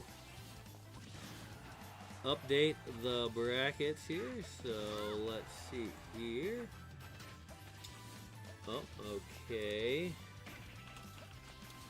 Just gonna shorten that one on that name. Oh, looks like Daisy got knocked out for the first time, but Shulk is over 100%.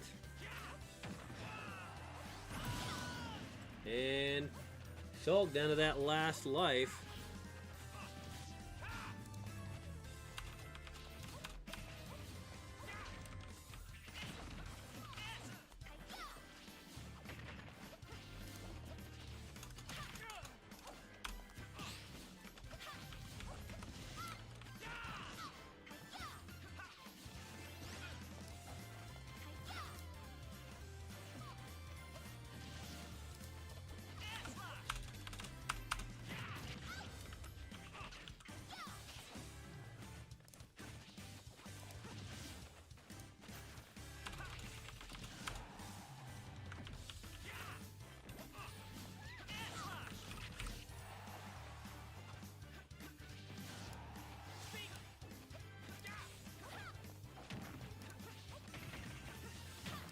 Okay, got all those brackets.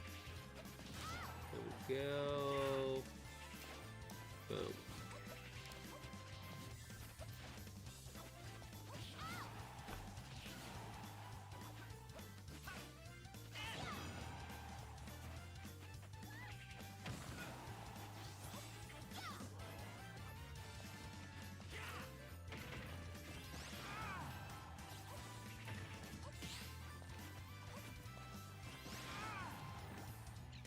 Shulk's over 100%.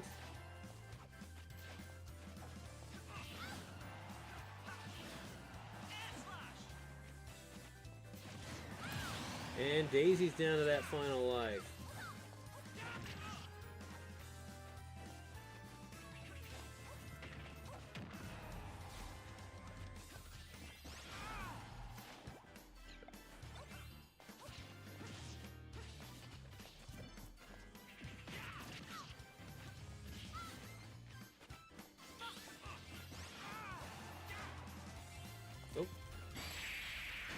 And Daisy knocks Shulk out, gaining the win. Alright. So we'll go ahead and update those as well.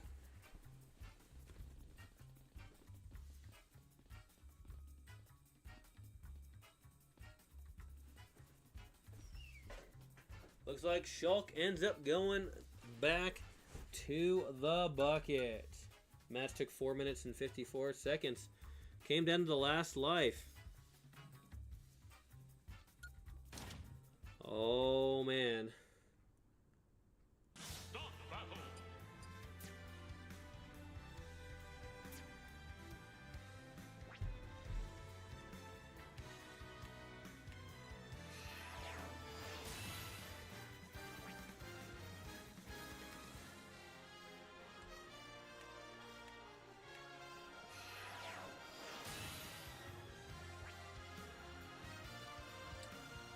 Wouldn't that be something if Peach and her cousin Daisy made it in? Wouldn't that be something? Start battle.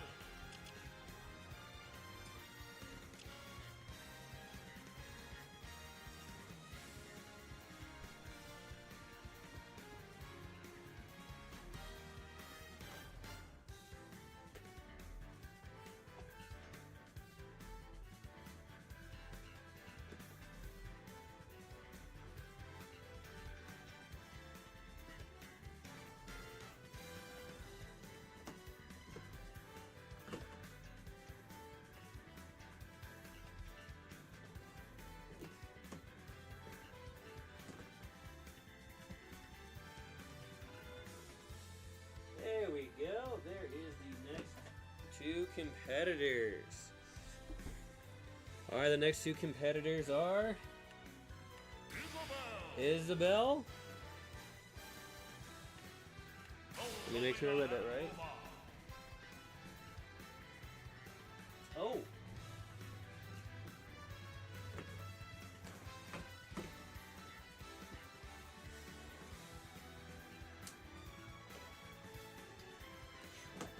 I almost grabbed the wrong. I grabbed the wrong character. Nope, it is not Rosalina and Luma. Grabbed the wrong character.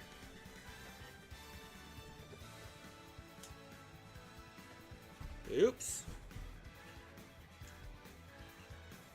We'll go back here for a second.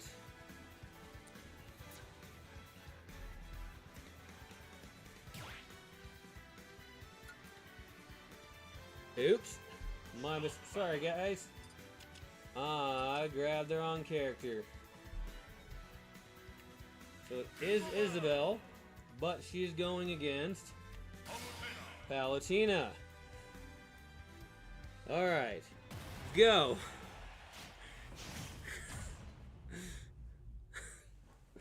3, 2, 1, go!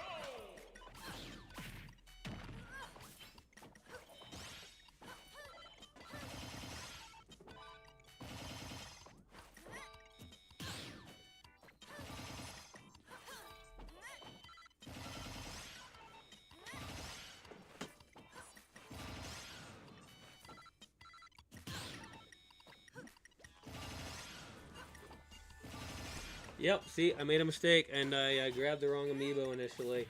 But hey, you know, that's a lot of amiibo to keep track of.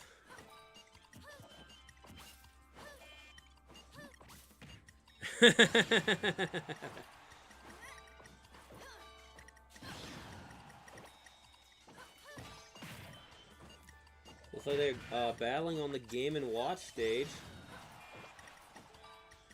Isabel's is over 100%.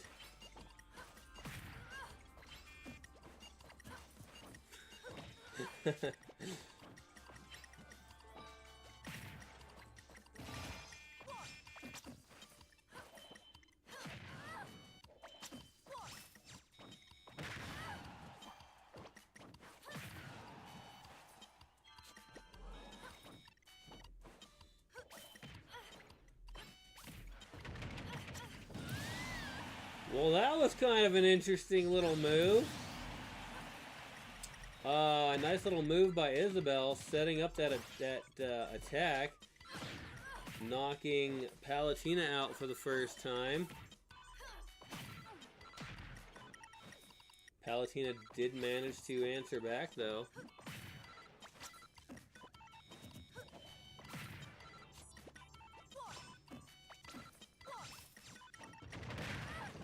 Oh, it didn't work that time. Well, Palutena is over 100%.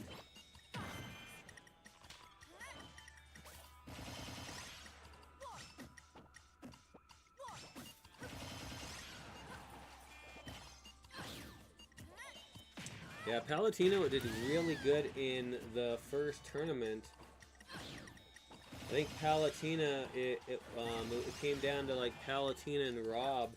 Or not Rob, Palutena and Crom, I believe, for the rookie seat, I believe, in the first tournament. So, Isabel is over 100%.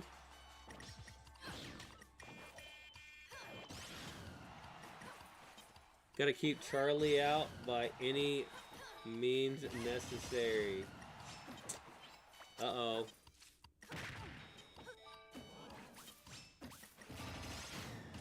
Oh, and looks like Isabel's down to that final life, too. Oh, okay. I'm guessing that,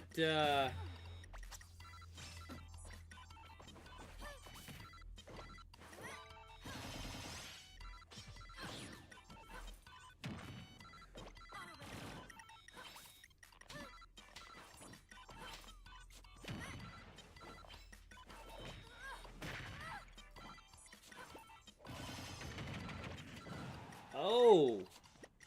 Palutena's already over 100%.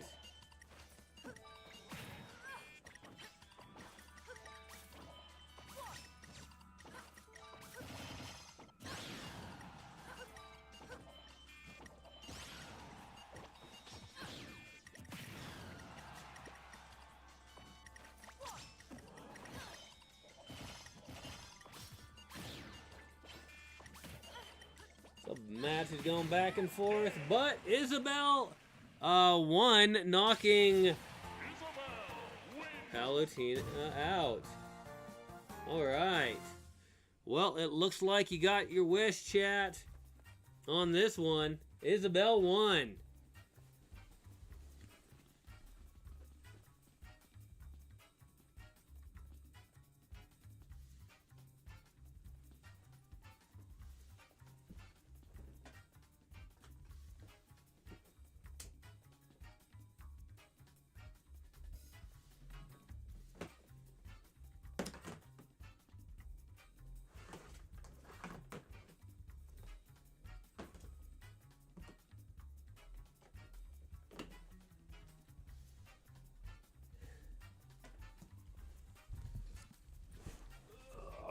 Alright. Oop.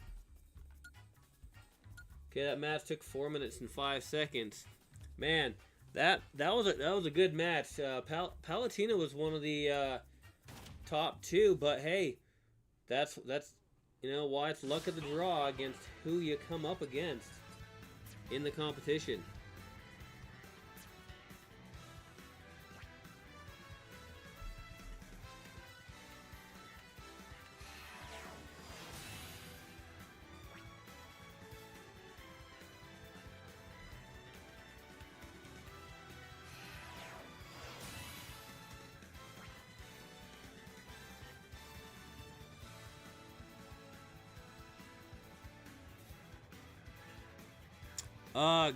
Great job, Sonny. Is that what you're referring to?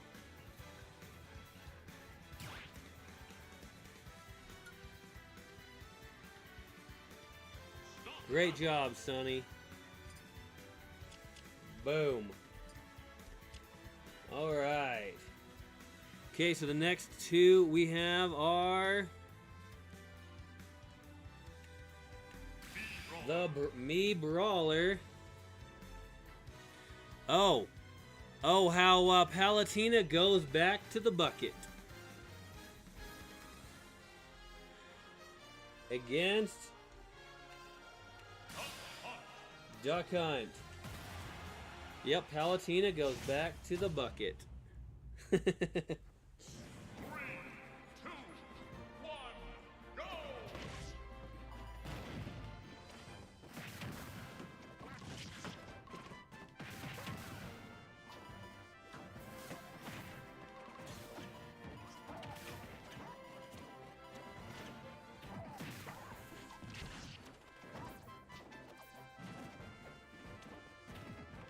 And after this, we only have 2 matches in the first round. So the brawler is already over 100%.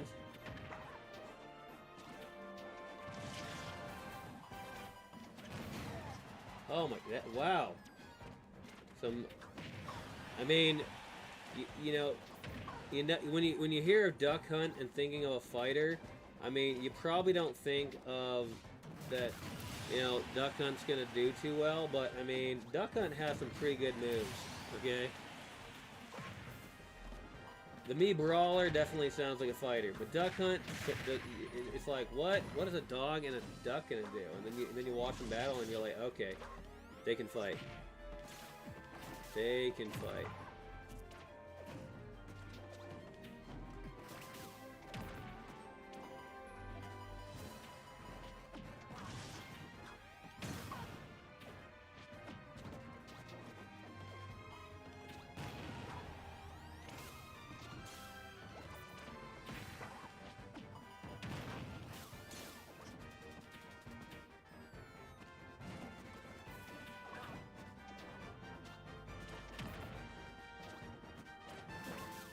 This looks like a pretty close match between these two. That's kind of a nice thing to see.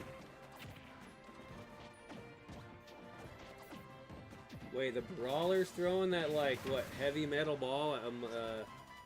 I'm like, I know that's an Olympic sport. Not really sure exactly which one, but man, imagine having that ball being thrown at you. Man, that sounds. Those things are heavy. I mean, shot put. Oh man. Okay, shot put. All right. Oh, there's another shot put throw. Okay, okay. It's like the brawler's down to that final life. He's trying to distract the dog with a ball. Yeah, you're probably right, but you know when the dog tries to catch the ball, it's not it's not a squeaky toy. It's like a big steel or iron ball. It doesn't exactly feel too comfortable to catch, right? Both characters on their last life.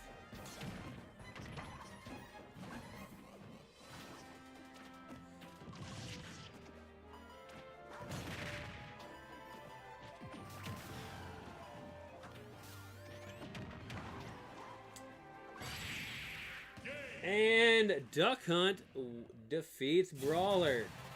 I guess he really didn't appreciate the Brawler trying to distract him with those iron balls and stuff.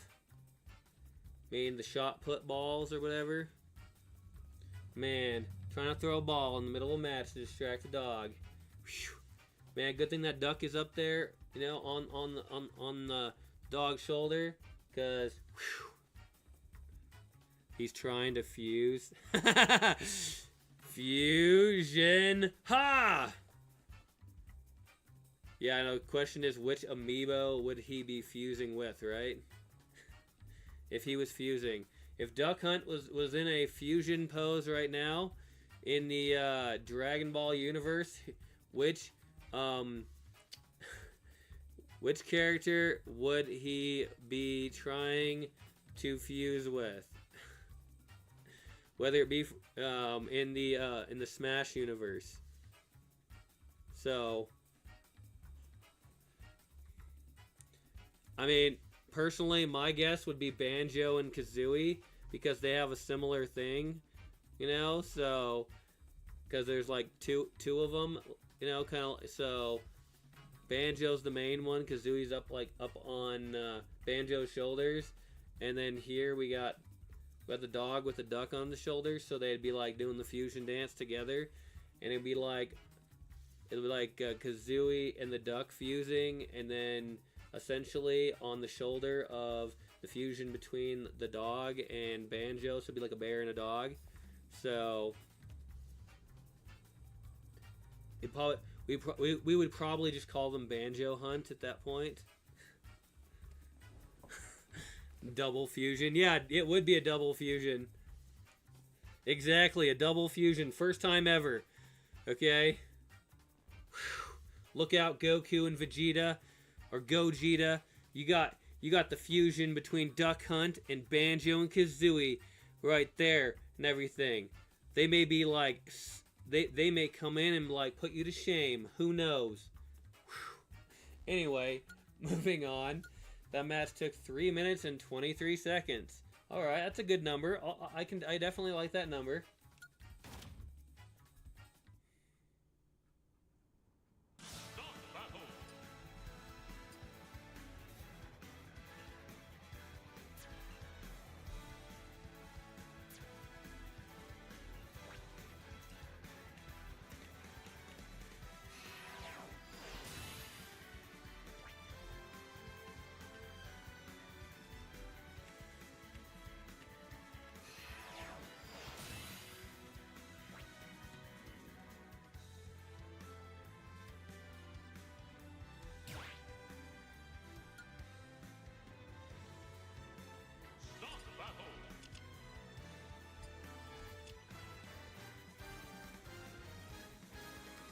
Alright, let's go get the next two characters rolling. So it looks like the next one would be... Oh, no, we have two more matches in the first round. The next two characters, which that get a bye in the first round, are Falco gets a bye in the first round, and then Roy gets a bye in the first round. So that's kind of exciting.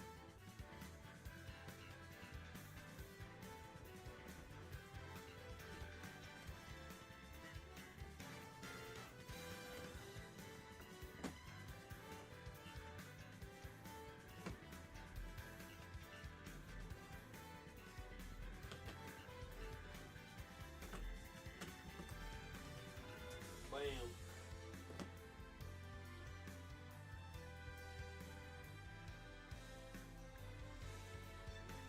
Oh, and the Me Brawler goes back to the bucket.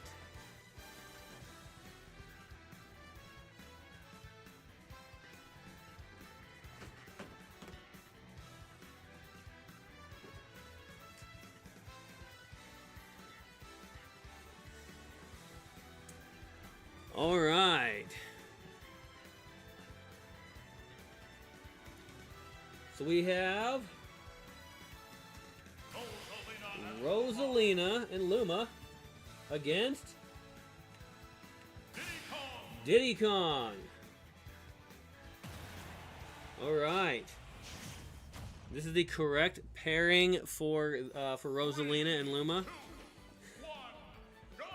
Looks like they're battling it out on looks like the apartment stage.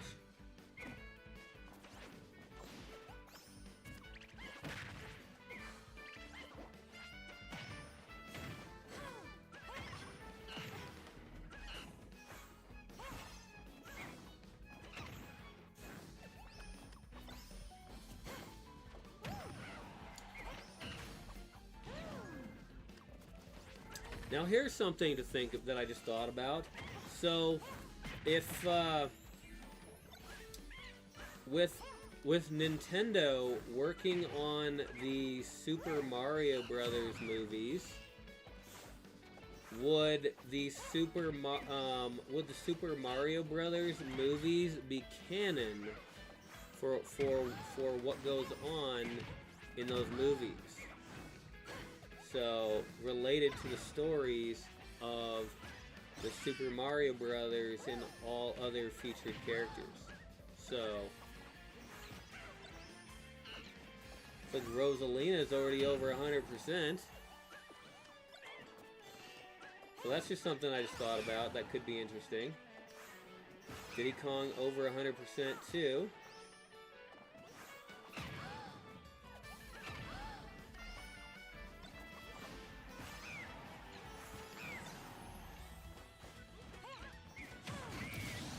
And Diddy Kong gets knocked out for the first knockout of the match.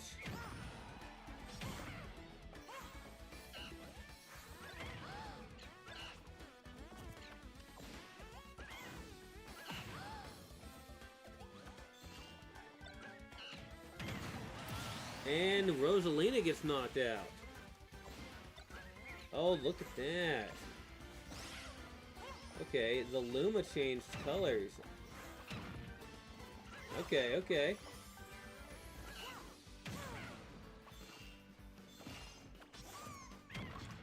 The Dark Star, is that like a more aggressive Luma?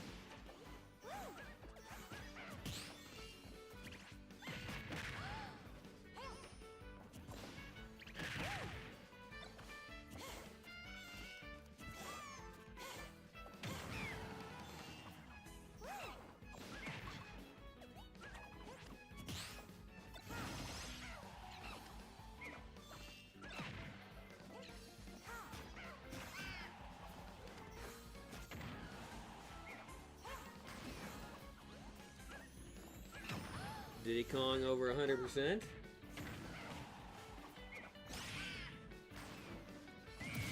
Diddy Kong getting drop kicked by Rosalina and down to his final life.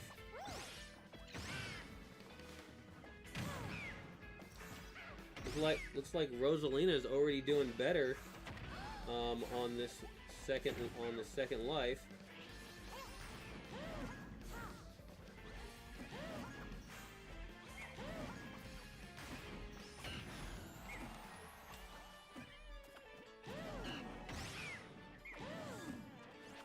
Diddy Kong is now over 100%.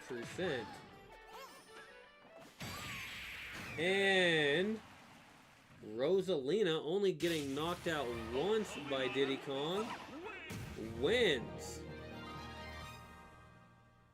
Alright, Rosalina defeating Diddy Kong.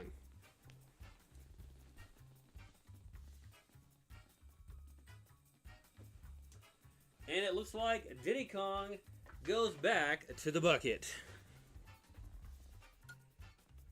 Match took 3 minutes and 38 seconds.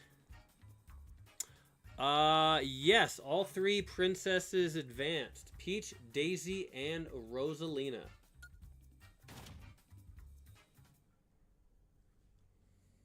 Stop battle.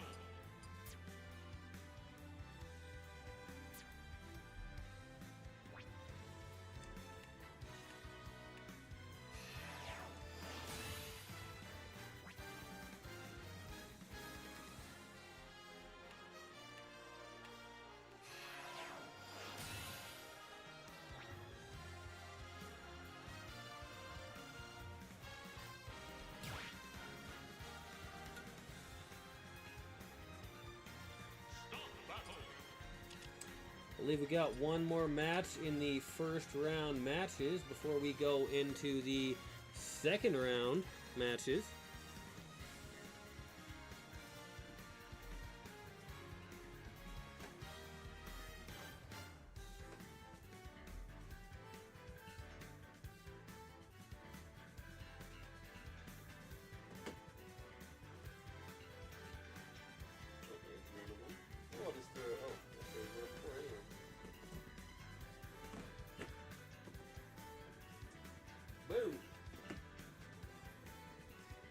Alright, yep, we got two more characters battling for the last match in the first round. We got Ken versus Mr. Game & Watch. Alright, and we're going to go ahead and update this bracket here. Oop. Wrong thing. There we go. Let's see. Okay, so let's see. Yep. Peach beat Min Min on the left bracket. Daisy defeated Shulk. And then Rosalina defeated Diddy Kong. So yeah, that was all three princesses.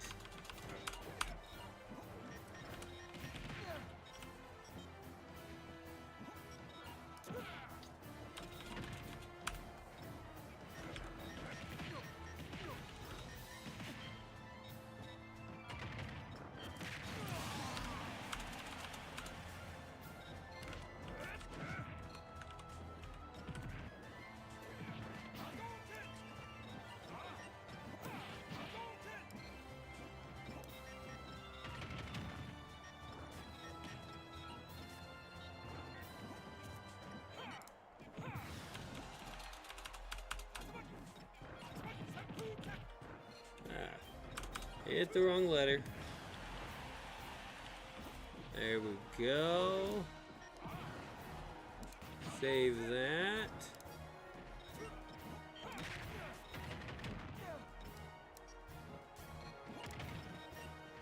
Okay, there we go. Whoa, Mr. Game & Watch 180. Wow, on that first life? Man.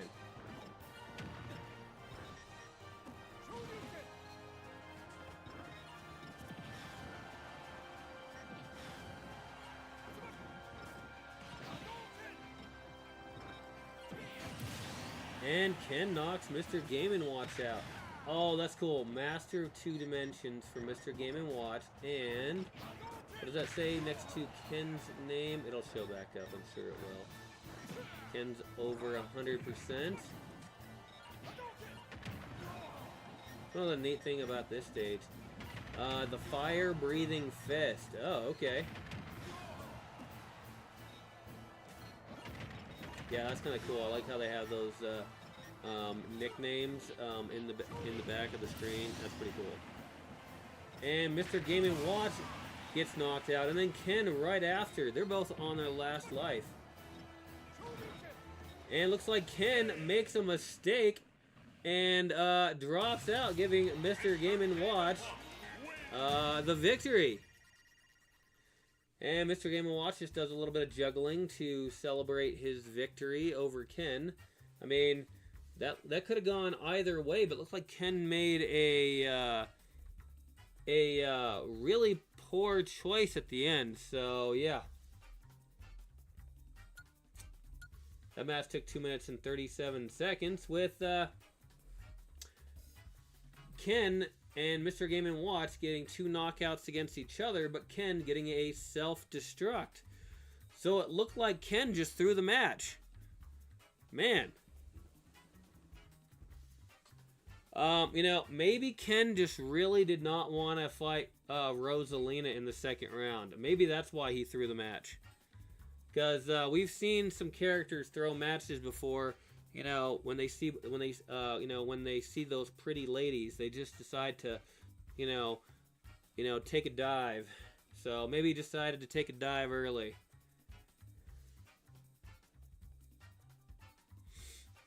All right.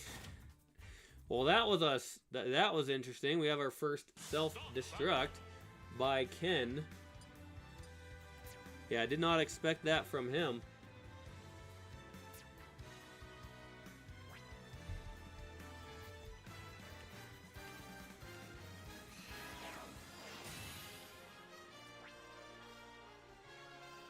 Alright. Looks like Mr. Game & Watch got the win on that one.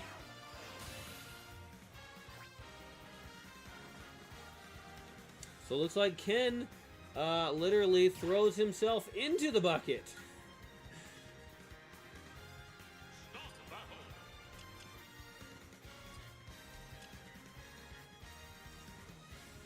Alright. I know it's not too often that you see a character throw themselves into the bucket.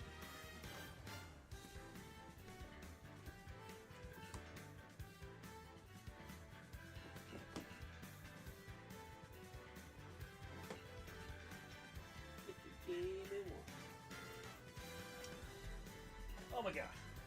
There we go.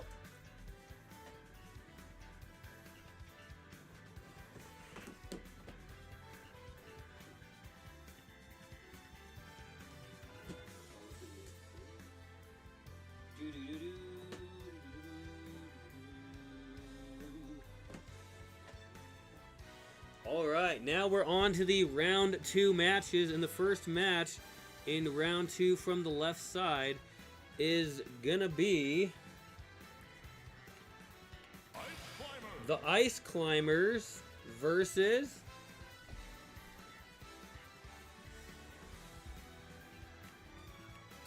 the Mii Sword Fighter.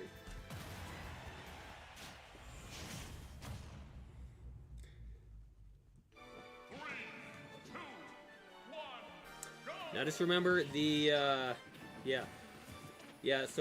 so when these characters are battling, they are figure pieces. So they're basically AI characters. So they're learning as they battle, but they also are a bit smarter than the computer characters.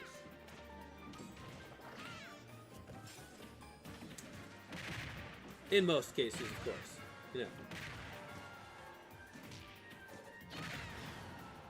Looks like the Sword Fighter's over 100%.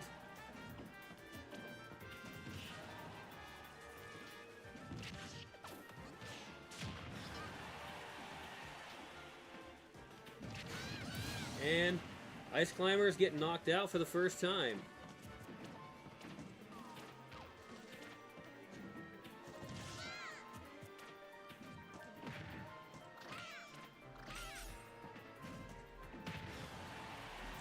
Yeah, the crazy thing is you can set up a really powerful smash attack against the Ice Climbers, and if you hit the secondary character, it doesn't actually add up on the percentage that you see on the screen. So the Ice Climbers It's almost like battling 2 on 1 when battling against the Ice Climbers. But both characters are on to their second life.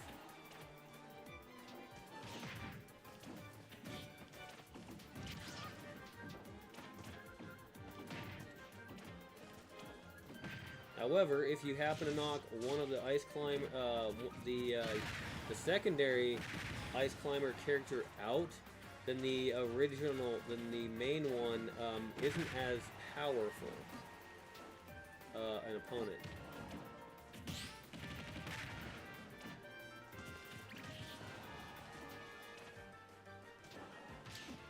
Sword Fighter is over 100%. Now the Ice Climbers are over 100%.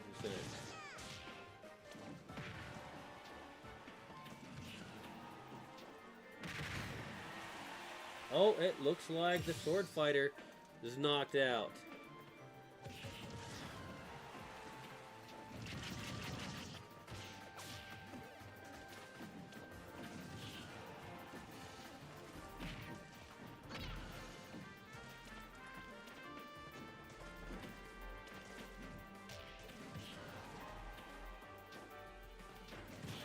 At least the Sword Fighter knows to go for the main one, because Sword Fighter seems to be focusing primarily on the main character, but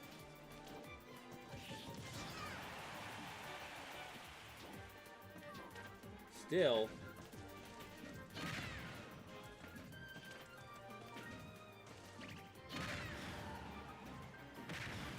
those double hits can break concentration. Alright, so it looks like the Ice Climber's down to that final life also, but the Sword Fighter is already over 100%.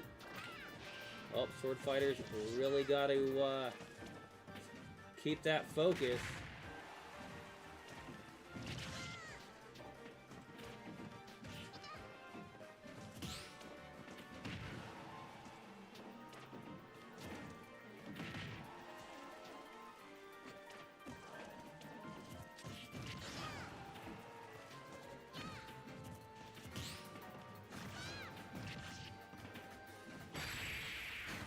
And it looks like the Ice Climbers win that match.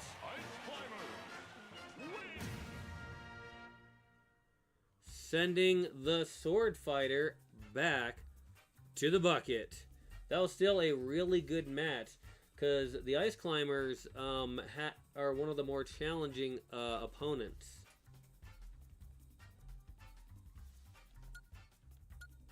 Took 4 minutes exactly. Now every character that does lose will get 1 or 2 more chances moving forward, because there's still 2 more tournaments in the competition to determine the last 4 characters. So characters that lose still have a chance.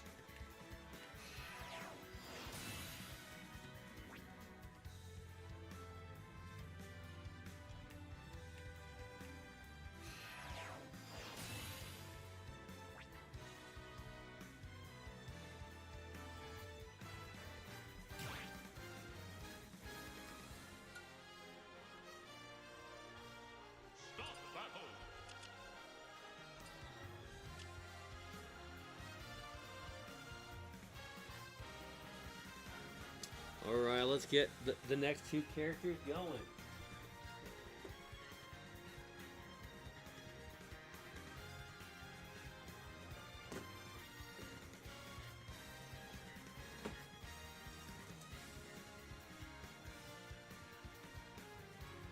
As the Mii Sword Fighter makes his way to the bucket.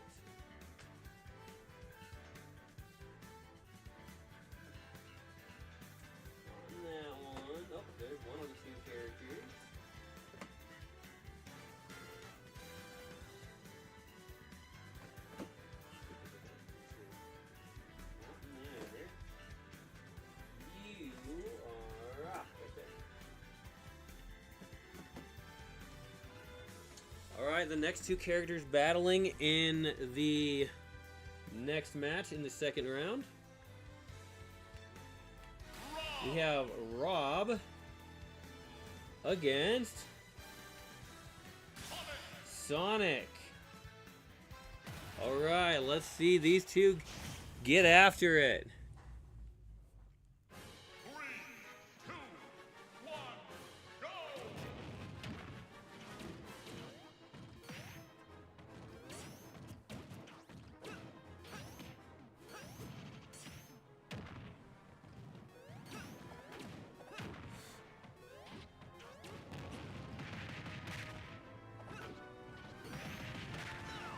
Both of these characters are very aggressive characters, but let's see which one happens to be more aggressive.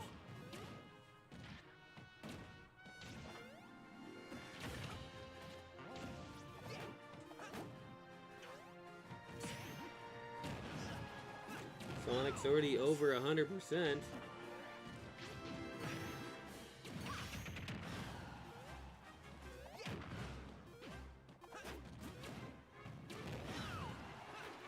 So both of these characters are looking to make a return to the seasonal matches. Man, there's some crazy battles going on over on that right edge. Rob's over 100% as well.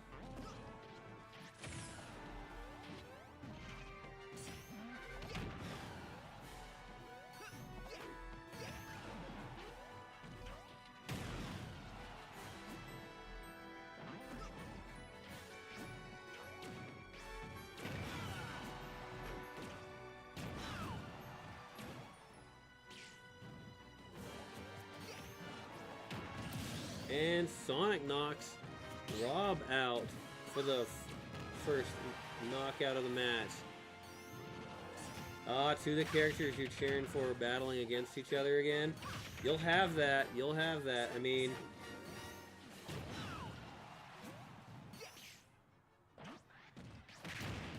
And Sonic gets knocked out.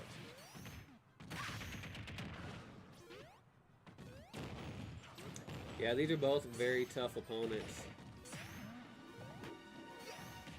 And they have never battled each other before.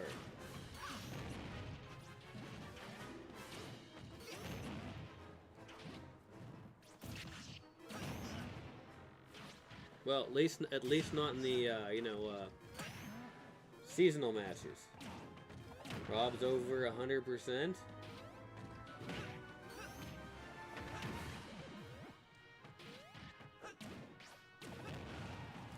Yeah, one of the tricky thing is if you pick like 8 characters that you want to make it into the seasonal matches, it's just where they end up on the brackets, who they battle against, and I mean it's just kind of an interesting little dynamic, I think. Rob's down to that final life. Sonic's over 100%. And Sonic's down to that final life.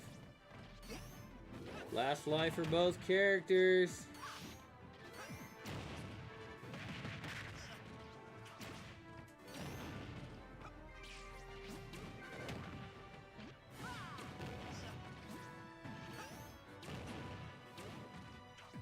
I think these two characters are battling for the second seat of round 3.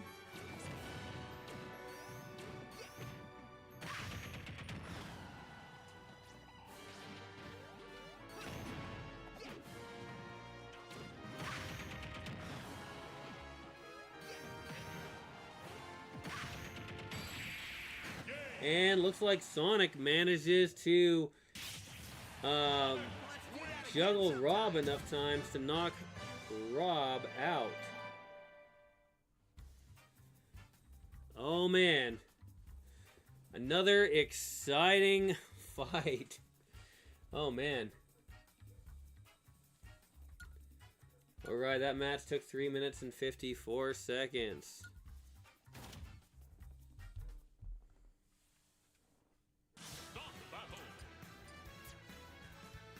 Sonic winning his second match in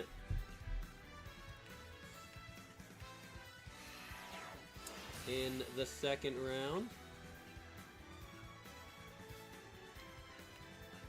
You know, if you almost think about it, the way I have this structured for the characters to make it in for the rookie seats, it's almost like you have two tournaments going on at the same time.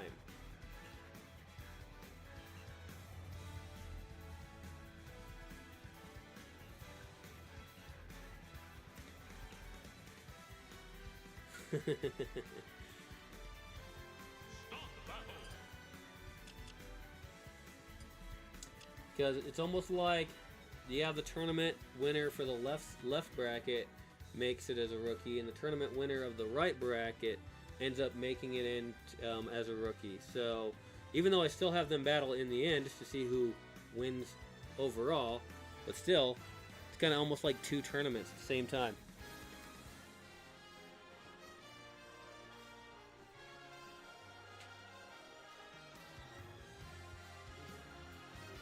And Rob goes back to the bucket.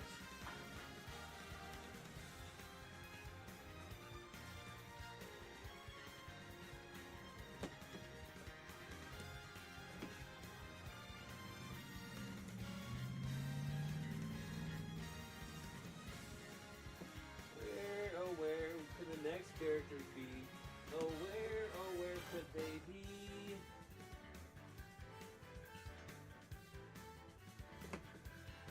Ah, there's one. Oh, look, and there's the other. Alright, here we come. Rob probably built that bucket. It's possible. Yeah, it's possible.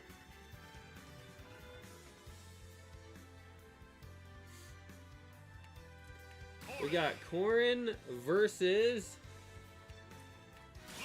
Lucas. Alright, here we go. I'm gonna go grab the next two characters to get them all prepped while this match goes on this Pokemon themed stage.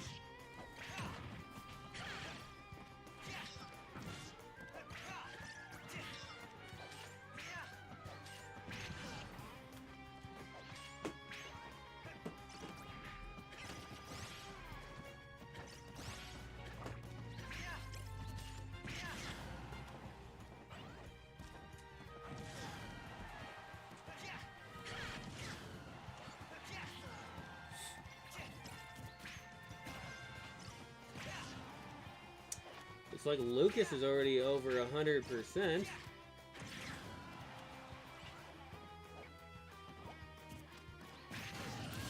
And gets knocked out first.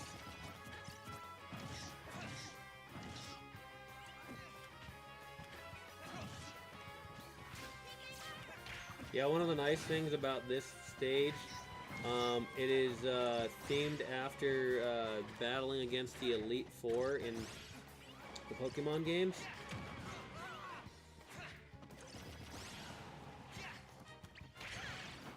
So, I remember for a long time in a lot of the Pokemon games, you end up, after you beat all 8 of the gym leaders, then you end up going up to Victory Road, battling a bunch of tough trainers, and eventually then you have to defeat all 4 of the Elite Four, and then you battle against your rival, which is usually, you know, all like 5 powerful matches in a row, with like the only healing you have is like healing items and things like that you bring. So, and you end up, so yeah, it's that was definitely challenging for planning out matches and things like, and training, but back in the early days of Pokemon. So for anyone who's not familiar with the you know, first like 2 or 3 generations of Pokemon, they were definitely a lot harder than the ones that are out nowadays. So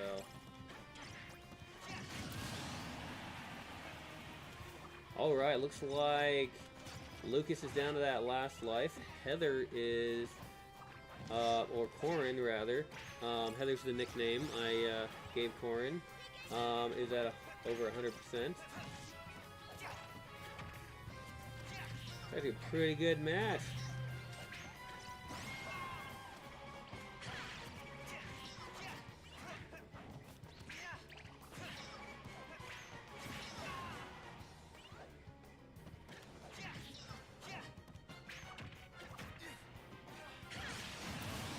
Oh, looks like Lucas knocked Corin down to that final life.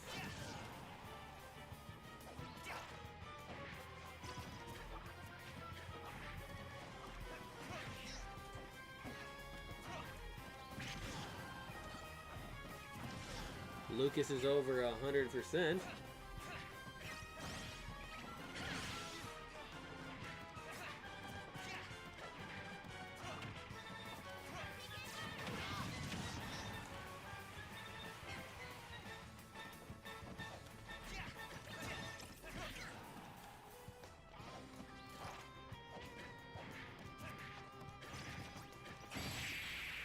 And Corin defeats Lucas.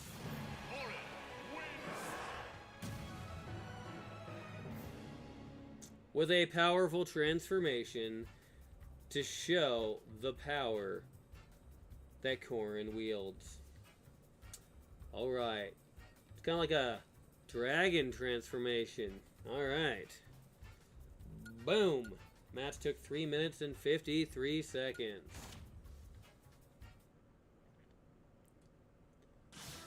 Alright.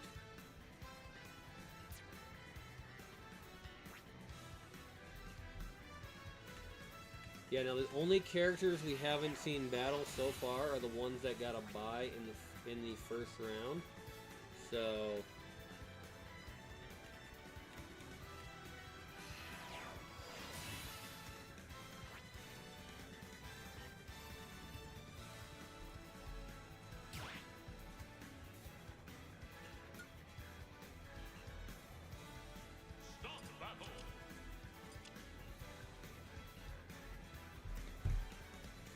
put these characters away. Oh, wait, we got the next two challengers already ready.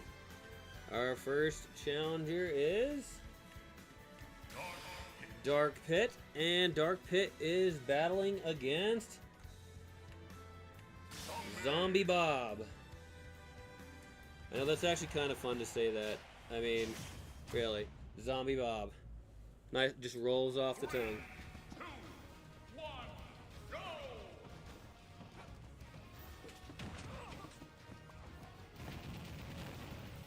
As Lucas goes back to the bucket.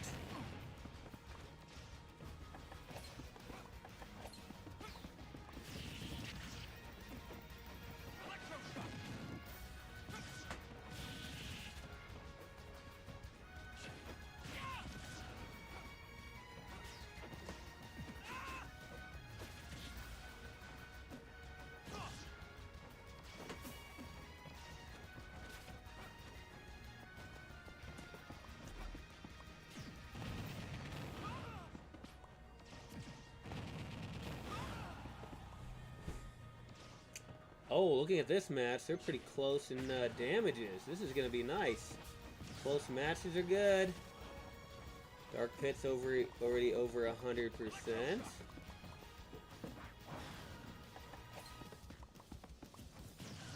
And Zombie Bob's over 100%. Zombie Bob gets knocked out first.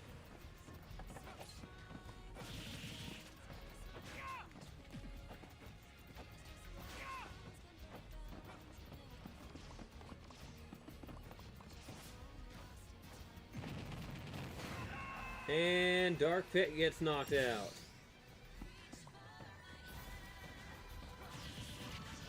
I think the backdrop of the stage, I think it's a Fire Emblem themed stage. Man, Fire Emblem games are cool. I think it would be fun to maybe I can do maybe I can play a Fire Emblem game.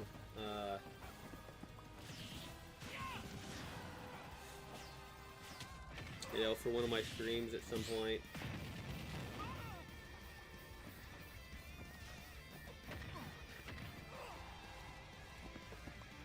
Yeah, these characters are pretty close in damage percentages since the beginning. Oh, looks like Dark Pit made a devastating mistake because he flew at the wrong angle, falling out. Alright. But, alright. Looks like Zombie Bob is over 100%. Yeah, that little move, that upward strike where they get trapped in that little flame box, man, that's rough. That is rough. I've seen Zombie Bob use that numerous times against people. I mean, they sit there and just take damage and sets up Zombie Bob for a powerful attack, so... Oh, man.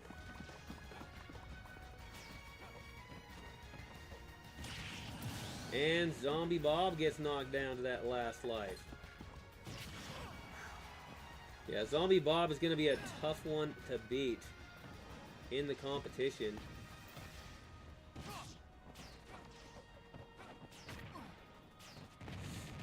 I bet all the other characters in the that are in the season in the 8 different groups are probably thinking, defeat Zombie Bob, defeat Zombie Bob. We don't want to deal with Zombie Bob.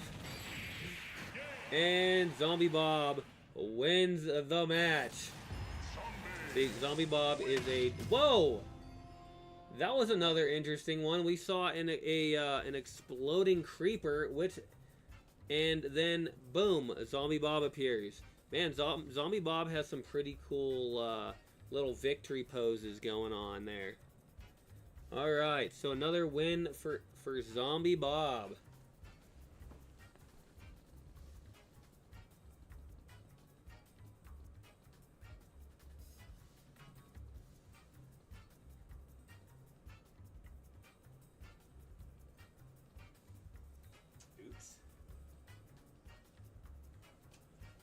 And it looks like Dark Pit goes back to the bucket.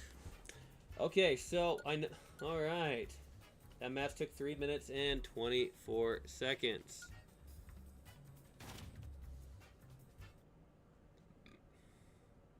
Start the battle.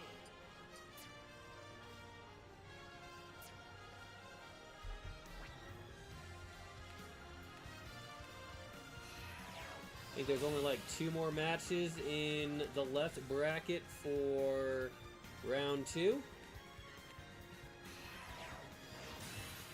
I know, you gotta think, every single round we cut half of the competitors out. So, alright. Alright, so the next 2 that are gonna be battling is going to be Peach versus Inkling. Alright, here's the one of the 3 princesses, the aforementioned princesses, battling it out. 3, 2, 1, go!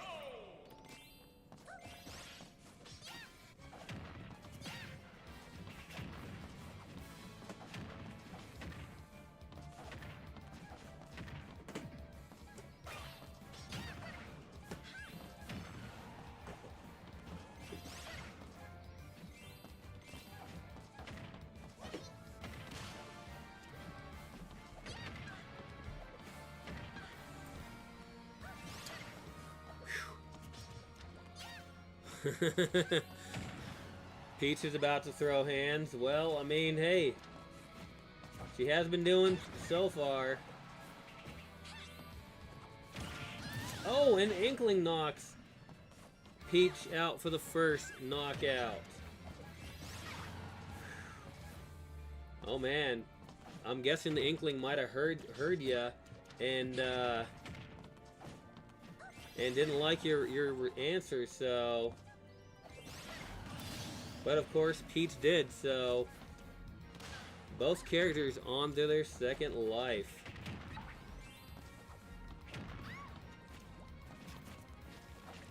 Oh man, I'm gonna come in here and I'm gonna update this bracket. Put these brackets in here, cause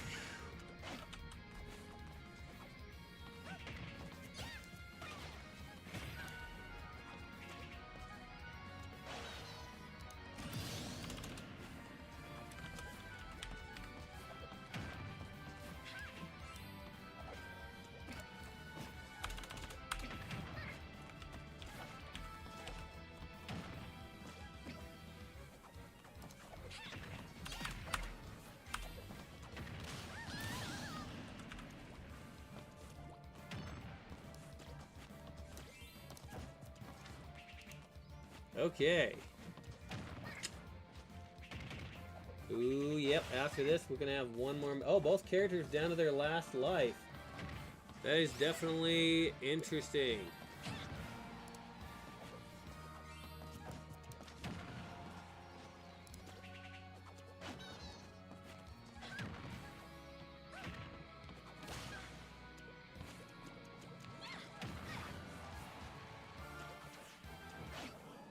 The Inkling is over 100%. And with that powerful hip drive, or whatever you call that, Peach knocks the Inkling out. Alright. Looks like that is going to be sending the Inkling back to the bucket.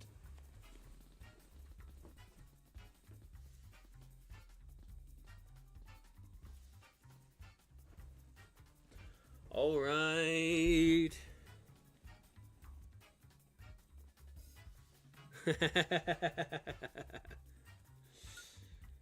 All right, that match took 2 minutes and 38 seconds. All right, so in the next, wait, we gotta bring these amiibos back first. And we're getting ahead of ourselves a little bit. We're excited for the next match.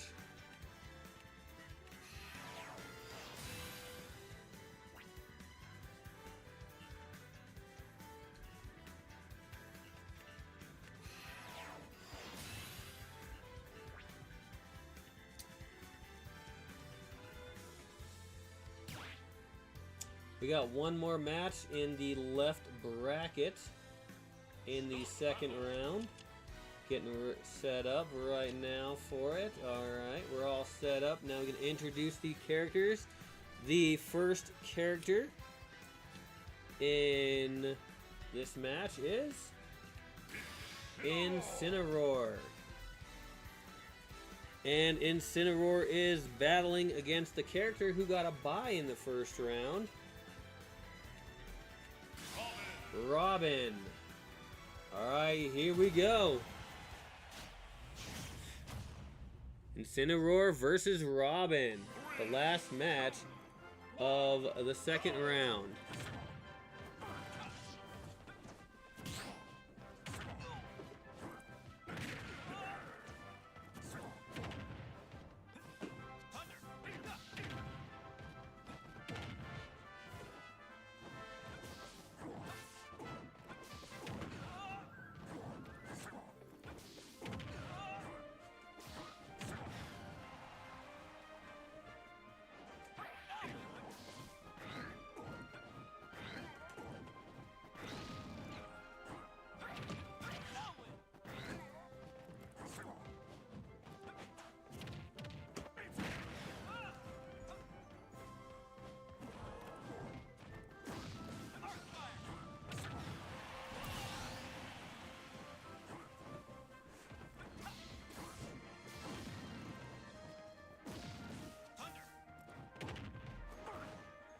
Looks like Robin's down one life.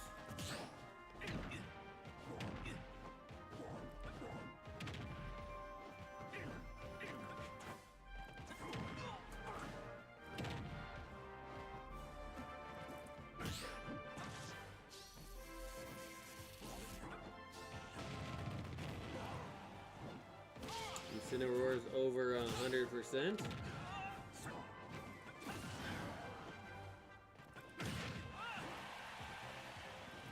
Robin's over 100%.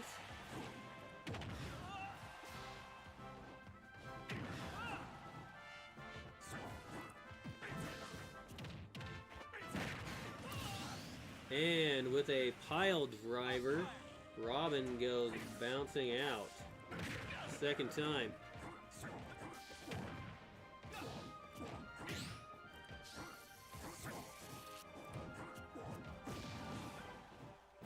Man, Incineroar hasn't been knocked out once. Oh man.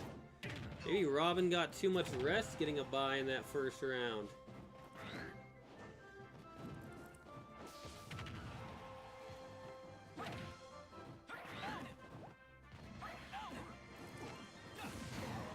Oh, and With a face plant in front of the screen, we see Incineroar fall for the first time.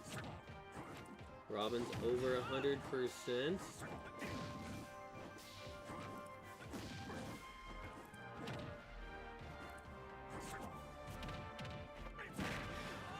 And another powerful suplex. Oh, Robin survived that one.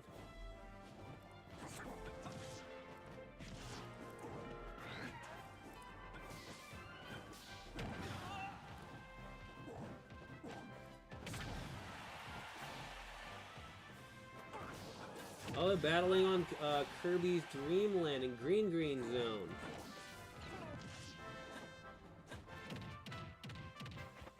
And another powerful suplex, finishing Robin off.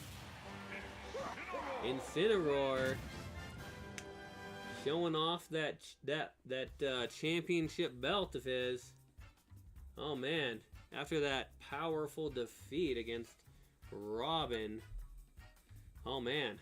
See, sometimes getting a bye in the first round doesn't give you an advantage. Match took 3 minutes and 12 seconds. Robin only knocking Incineroar out once.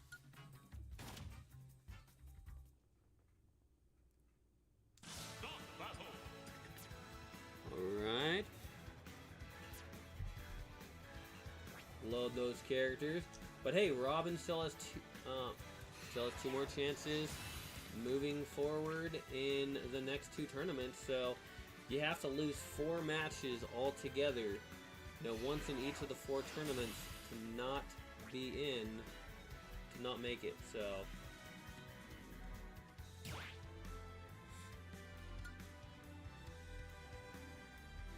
Start the battle.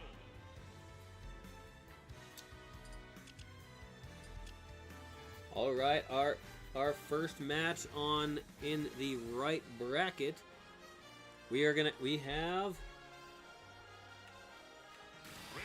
Richter versus Dark Samus.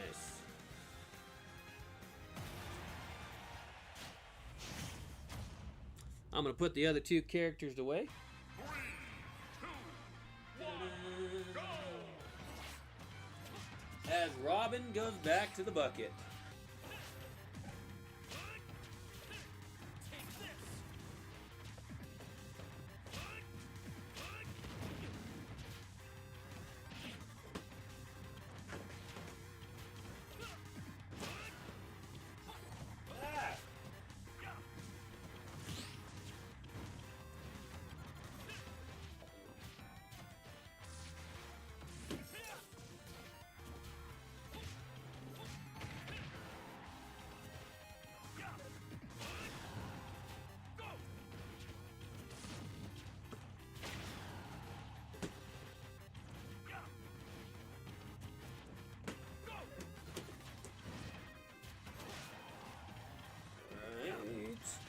Boom, boom. Oh, looks like Dark Samus got knocked out first.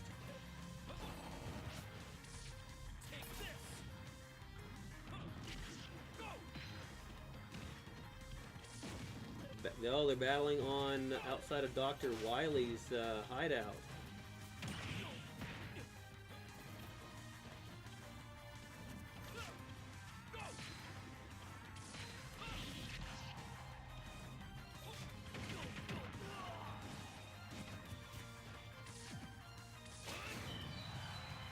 And looks like Dark Samus gets knocked out a second time.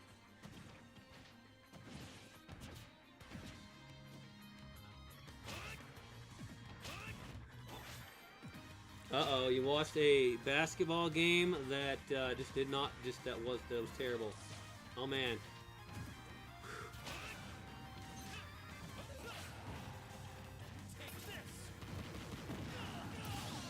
Oh, and Richter gets knocked out for the first time.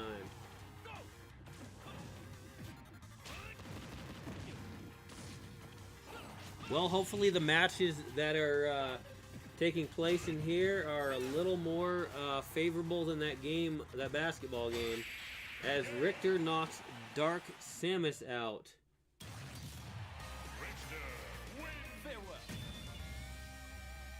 Oh, that's terrible.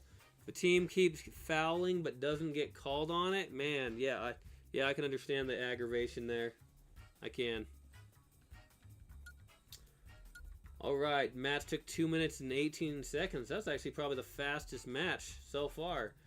Dark Samus only got 1 knockout against Richter.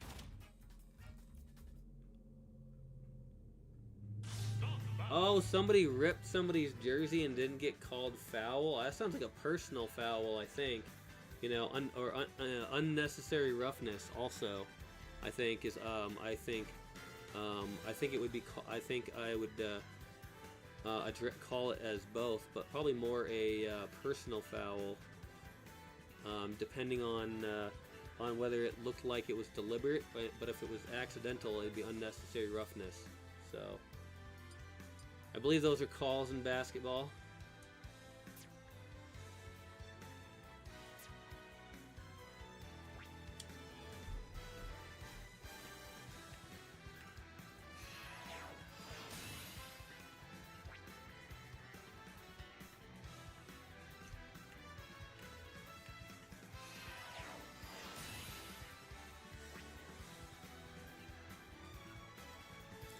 Alright, we're getting things set up for the next one.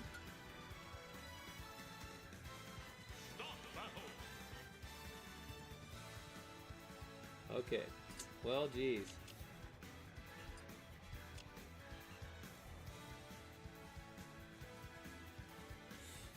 Alright, so the next match we have Wario battling against the one of the characters in the right bracket that got a bye in the first round. Greninja. They were trying to guard some, and their hand caught the player's collar. So, well, I mean, it's kind of interesting. They would, if it was in the NBA, they would have called that, but in the WNBA, they're not calling those plays. That's kind of interesting. But I don't watch them both consistently enough to know. I just know that there's a lot more fouls, I guess, called in the NBA than I guess there used to be. So, oh, college basketball. Oh, okay. So I'm not. Yeah, I don't watch them enough. You definitely watch them more than I do to know. But so if you say, hey, there should have been some fouls, then there probably should have been some fouls. So, because I don't watch it enough to really know for sure. So.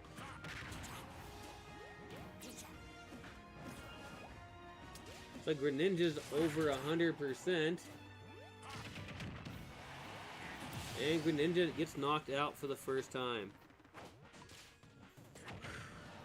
But Wario is over 100%.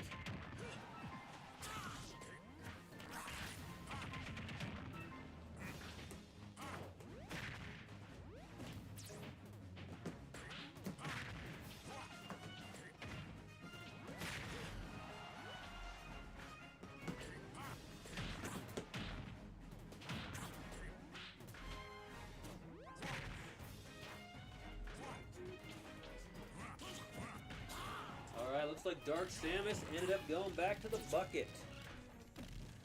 Alright. Huh. Oh, both characters are over 100%. Whoa, Wario still toughing it out. And Wario knocks Greninja out. Well, it looks like sometimes getting that bye in the first round seems like it might be more of a curse for some characters than a blessing.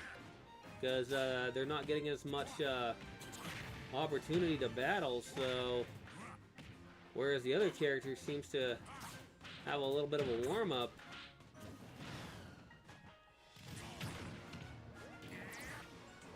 Oh, looks like Wario falls for the first time.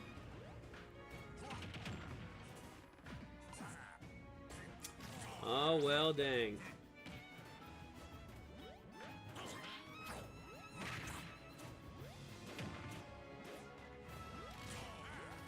Well, hopefully the next basketball game you watch is a bit better. And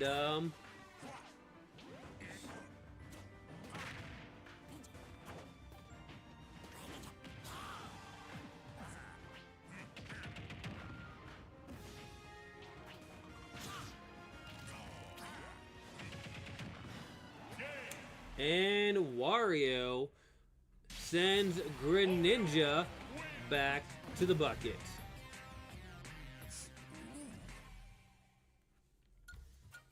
That match took 3 minutes and 6 seconds. Greninja only got 1 knockout against Wario. Man, Wario is a tough opponent. All those different gadgets and things. I mean, not trying to sell Greninja short on it, but...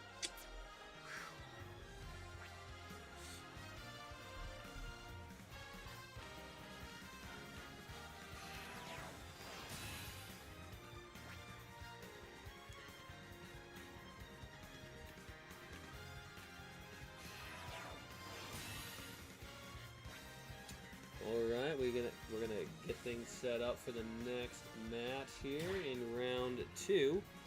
We almost have all the matches done for round 2, so I think we have like a couple more matches for round or no, we have more than a couple matches. Okay.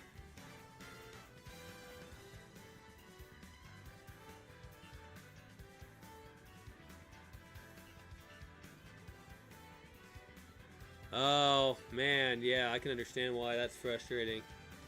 Yeah, should definitely be calling things in a game fairly, especially in such important games. I understand the aggravation there. Well, hi, Boise. You come to... Hey, Boise. Yeah, you're doing pretty good so far.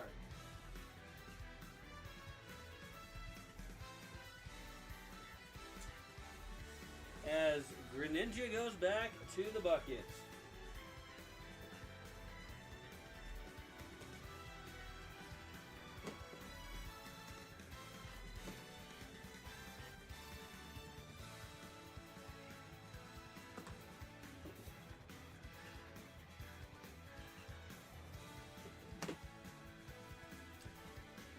Well, hello, Boise. All right. So the next match is going to be between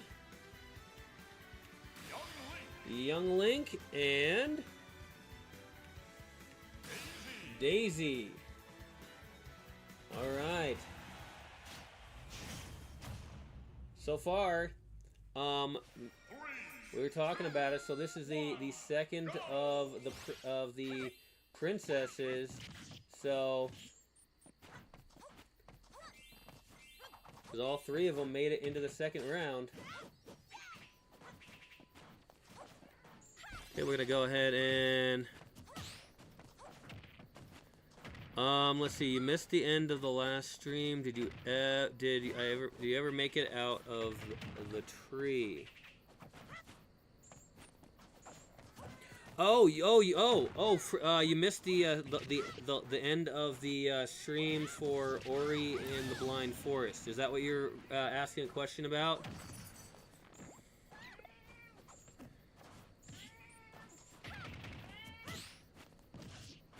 Did I ever make it out of the tree in when I was streaming? Okay. Yes, I did, but wow, was that ever a challenge? And I understand why you wanted to see me do that. I actually plan on. I think that stream was like 2.5 hours. 'Cause I found a good stopping point sometime after that. And after getting a few other things, so and due to scheduling for other things,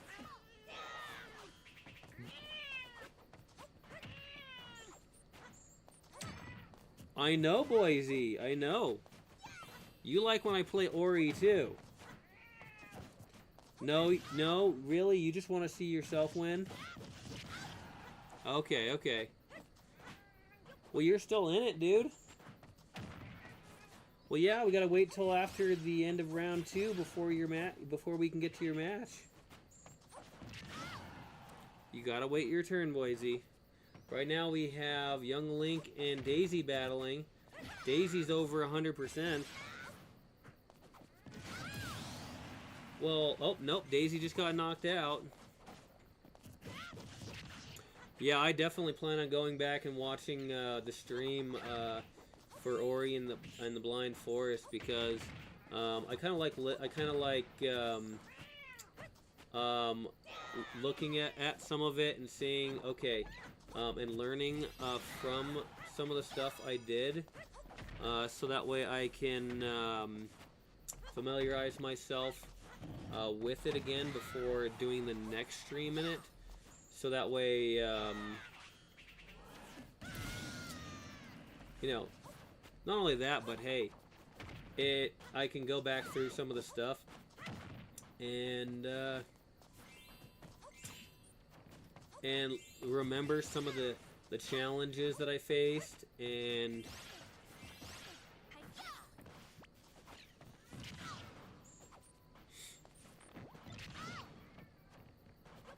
oh yeah, it is definitely getting more fun. I like how so far the boss fights in Ori and the Blind Forest seem to be like puzzles so far. Oh, looks up. Daisy's over 100%. And looks like Young Link eliminates Daisy. So, looks like so far we've only had one of the princesses make it. And, into the third round. But Young Link knocked out Daisy. So, looks like Daisy's gonna go back to the bucket. What? I know, you don't want to go back to the bucket, Boise. Don't worry, you're... Okay. It's going to be a fair fight in the next round. Okay. Well, yeah, you got a very tough character that's named after you. The character that's named after you is Incineroar.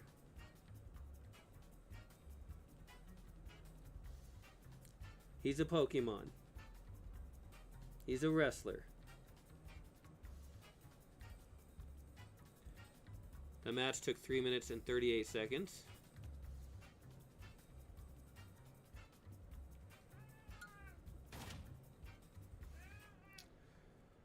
I know. But we can't just skip straight to your match, Boise. We gotta finish the round 2 ones.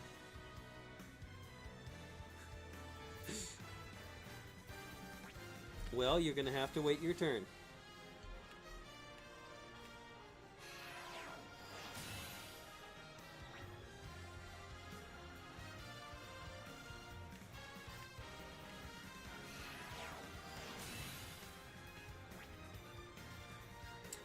Alright, gonna get things set up so that way I can get the next one going. There we go, boom, okay.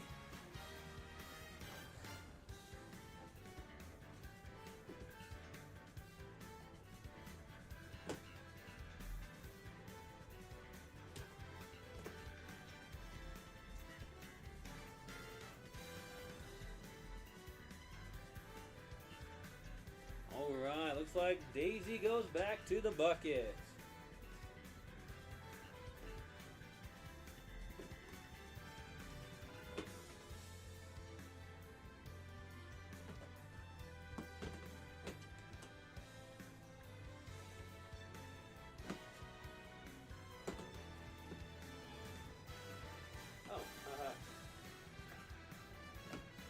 Kind of interesting when I set the characters in the same storage container right next to each other that are battling. That's kind of interesting. It was almost foreshadowing this fight between Isabelle and Duck Hunt. Alright, I'm going to go ahead and update some brackets a little bit. here. No, wait, this other one. Okay, so let's see. Here we got. Well,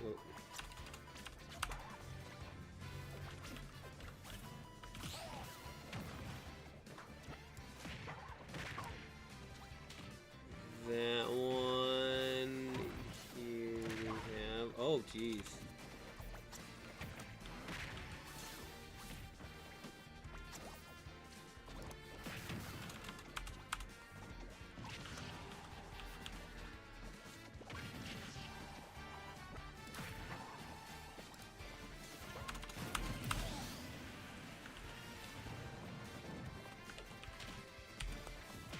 Even trying to shorten it.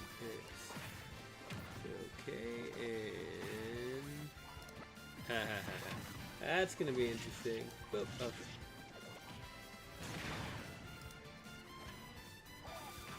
And then go, boom, and boom. Okay. Oh, rooting for Isabella on this one. All right. Oh. Isabella's down to that last life. Duck Hunt is over 100%. What happens when I look away for a moment to update the brackets, because trying to keep things moving so that way we can keep the action going. Because hey, you know, if it takes too long, you know, I mean, you might get bored, right? They both exploded at the same time to go 2-2. Oh, nice.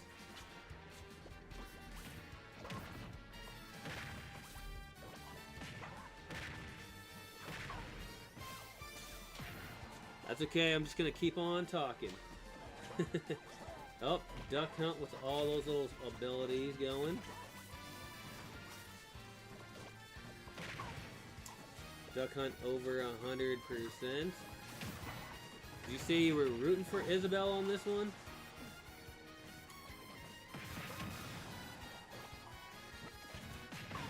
Oh. And Isabel knocks Duck Hunt out, sending Duck Hunt back to the bucket.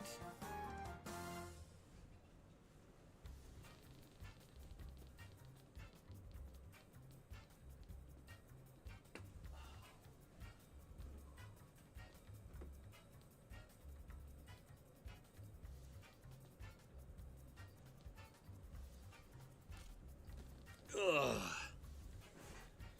Oh yeah, that match took 2 minutes and 21 seconds. That's almost the fastest match. Hi, Boise. You're glad you're glad that Duck Hunt lost? I know. You don't like dogs, right? I mean, you know, cats versus dogs and all.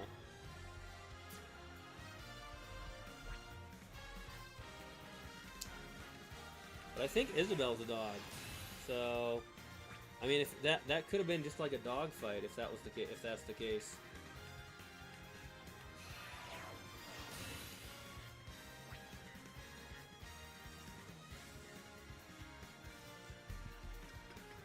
All right, all right. I am guessing.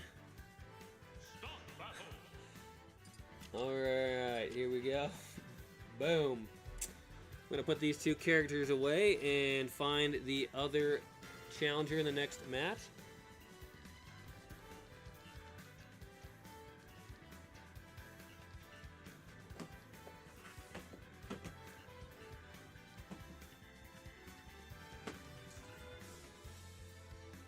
Alright, so these next two challengers, interestingly enough, both got a bye in the first round and ended up pairing against each other. Here we have Falco. And Falco is going against Roy. Alright, let's get this match underway. These two both got a bye in the first round, so for them, this is their first match. So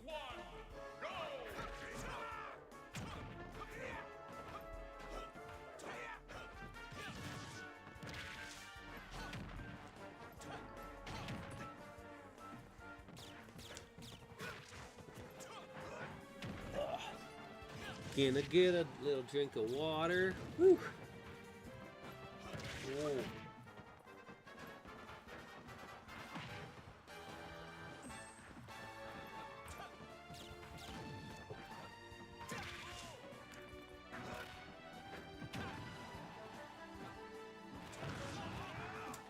Whoa, look, I thought I was going to fall there for a second. Roy is over 100%.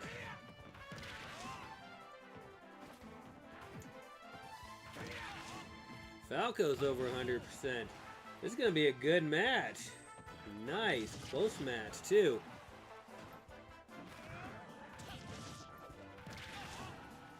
Yeah, whoever wins in this bracket definitely does have good good seating.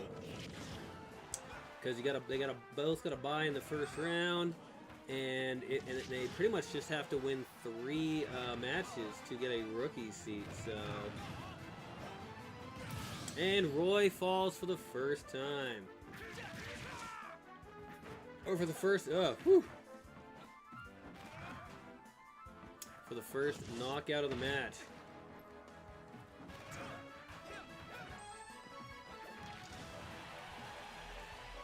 Alright, interestingly enough, Falco, part of Team Star Fox, is actually Fox's rival. Oh, and Roy fell down to his last life and knocked Falco down for the first time. Oh man.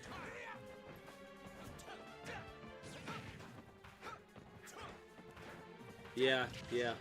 Missing the edge can be very costly in these. Oh man.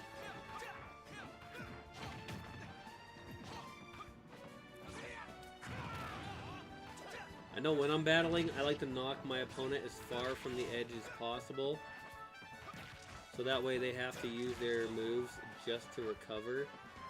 Enough to where if I don't knock them out, then then it forces them into a position. Oh, he knocks Falco down to the last life. Okay. This could still go either way. Roy is over 100%, but you know we've seen some things where characters have been at a come back and won. Eyes. The big eyes tell me like your eyes are glued to the screen. Oh my gosh. I almost thought Falco wasn't going to make it there. Oh geez, Falco's almost at 100%. Falco's over 100%. No, Ken threw the match. So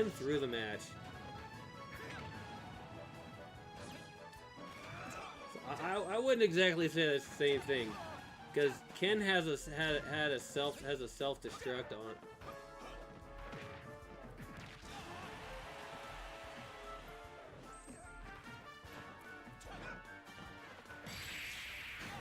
And Roy knocking Falco out,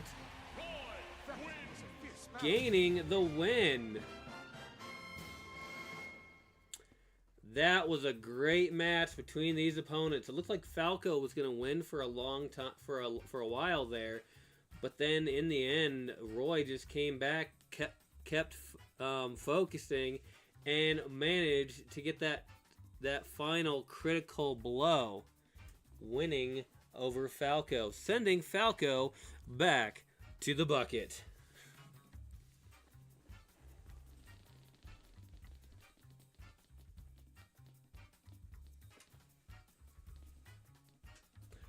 Oh, alright. Looks like we have one more match in the second round. Let me go ahead and find those characters.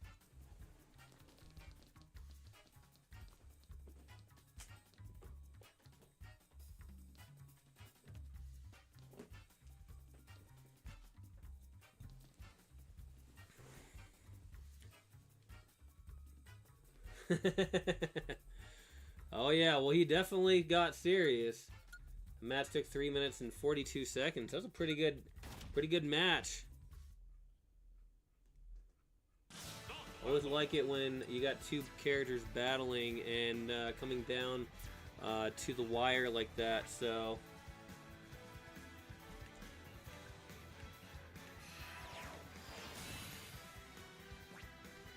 So I think Roy was the first was the Fire Emblem character that came out with the original Smash Brothers, and then Ike came out later, I think.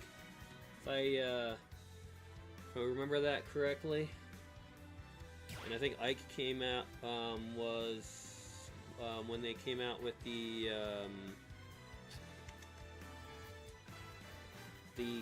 GameCube.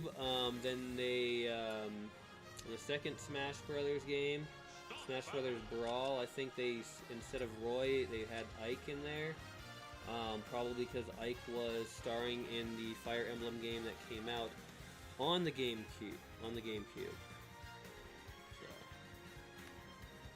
and I think Roy was in the Fire Emblem game that was the earlier one of the earlier renditions of.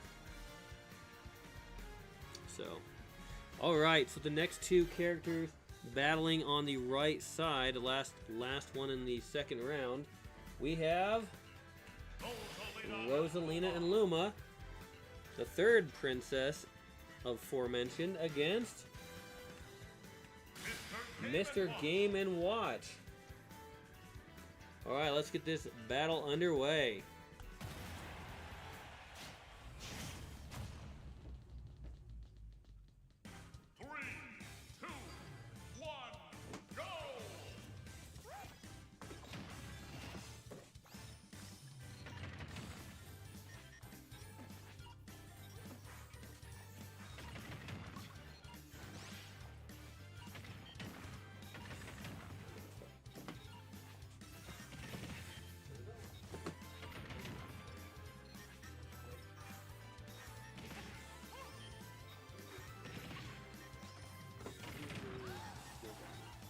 Okay. Cool. All right. Oh, it looks like Rosalina is already over 100%.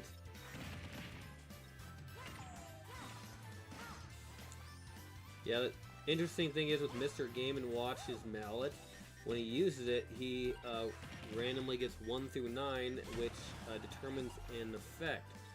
If he gets 9, it's like hitting with a home run bat and knocks out the opponent. If he gets 1, it does damage to himself, and there's all kinds of things in between.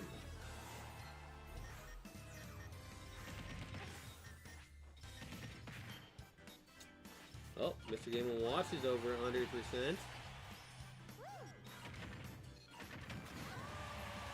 And looks like Rosalina gets knocked out for the first time.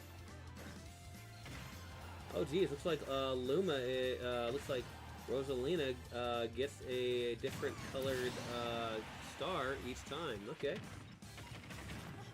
Mr. Game & Watch was knocked out for the first time. Whoever wins here goes on to round 3.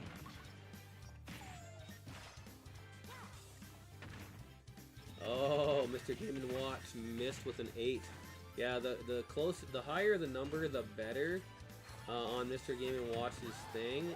But 9 being the best, but 1 being the worst, because it does damage to himself.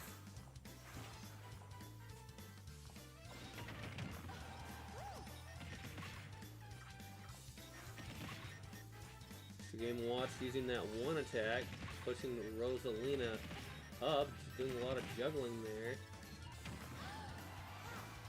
Rosalina is over 100%. And Rosalina gets knocked out for and bringing Rosalina to that last life.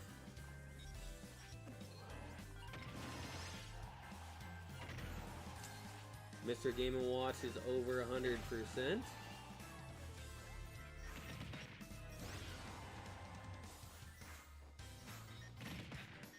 And Rosalina is going to have to get around that juggling move of Mr. Game & Watch.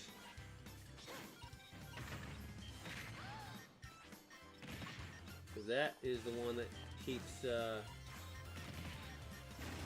getting there. Little by little.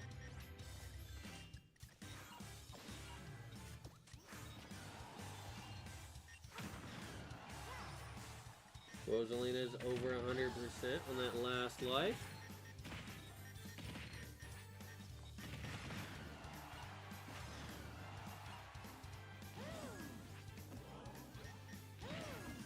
Characters battling off the edge, man.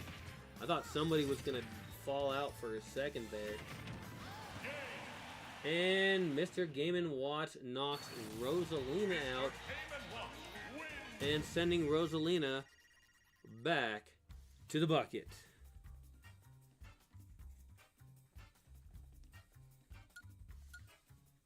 Match took 3 minutes and 48 seconds, with Mr. Game & Watch only being knocked out by Rosalina once. Man.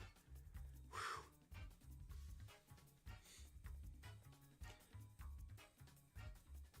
Maybe Ken took a dive just so that way he wouldn't have to face Rosalina. So, yeah. Because Rosalina is a tough opponent. Alright, here we go. Alright, we're getting ready to go into the round 3 matches. We're going to go ahead and put these characters away and get things all squared away. Looks like Mr. Game & Watch gained the victory. One of the neat things about the Mr. Game & Watch amiibo is you can actually switch the character piece. It has like 4 different pieces that you can use on the base. So that's another neat thing about Mr. Game & Watch's amiibo.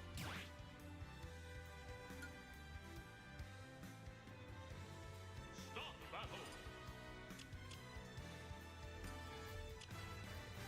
Okay, I'm gonna get things in position there. There we go. Oh.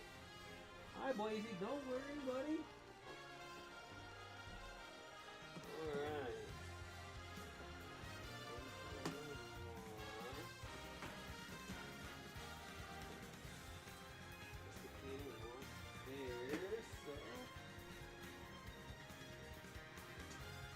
Alright, so Rosalina goes back to the bucket.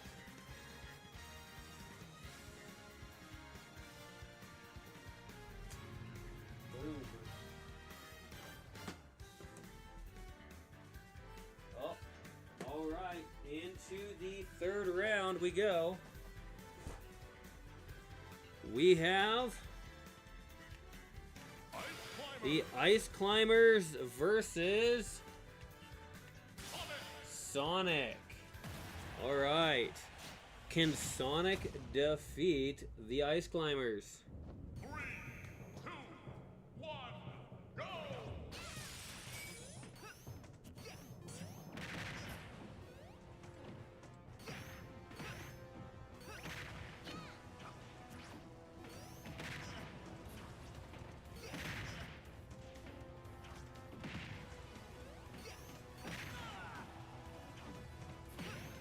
Sonic's already over 100%.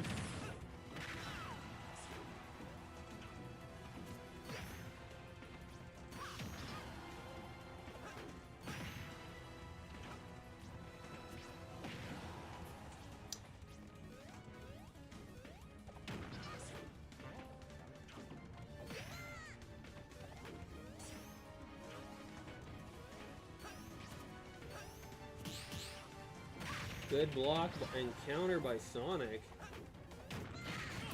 And Sonic gets knocked out for the first knockout of this match.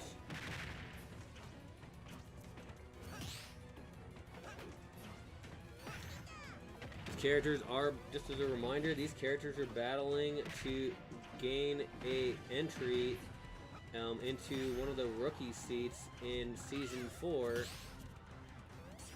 for the Unofficial Amiibo Smash League. And Sonic gets knocked out again. Ice Climbers knocking Sonic out twice already. Oh man, it almost seems like the Ice Climbers are gonna be one of the opponents to beat on this left bracket. Oh, and Sonic, one after the other, sends the different Ice Climbers out for the first time. Sonic's definitely got some ground to cover against the Ice Climbers, and they know it. Coming in fresh against a wounded Sonic. Sonic is over 100%.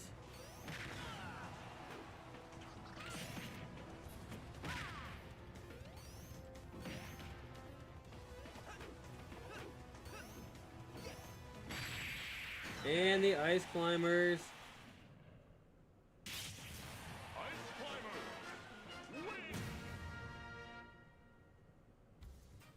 defeat Sonic, sending Sonic back to the bucket.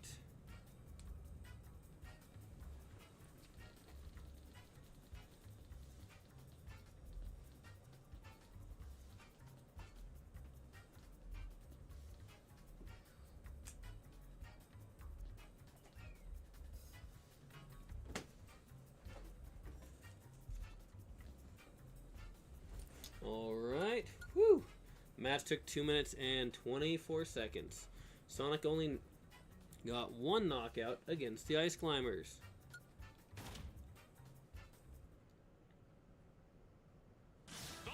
Yeah, the Ice Climbers are definitely a challenging opponent to fight, considering there's like 2 characters there. Even though there's a main character and a secondary character. Things when they use those like ice attacks, it counts as like 2 hits. So,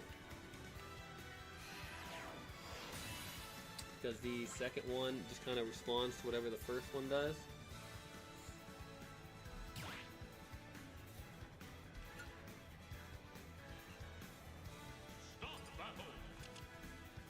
Alright, we're getting things set up for the next match. The next match in the left bracket here in this third round is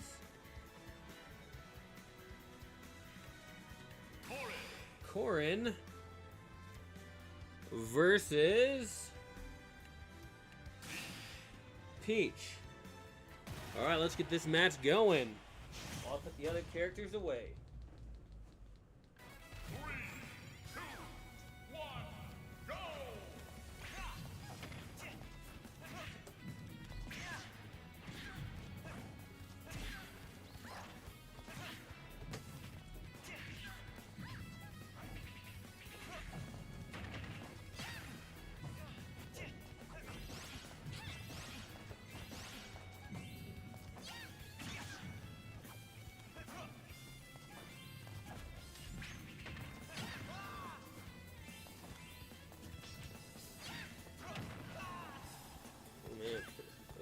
Okay.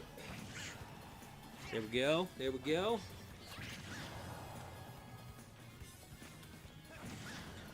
Yeah, I know. This match, I know.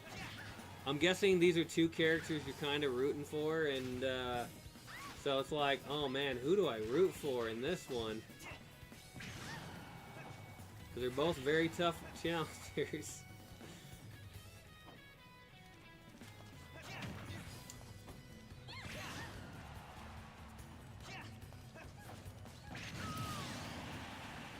Oh, and looks like Peach gets knocked out for the first knockout. And answers by quickly knocking Corin out.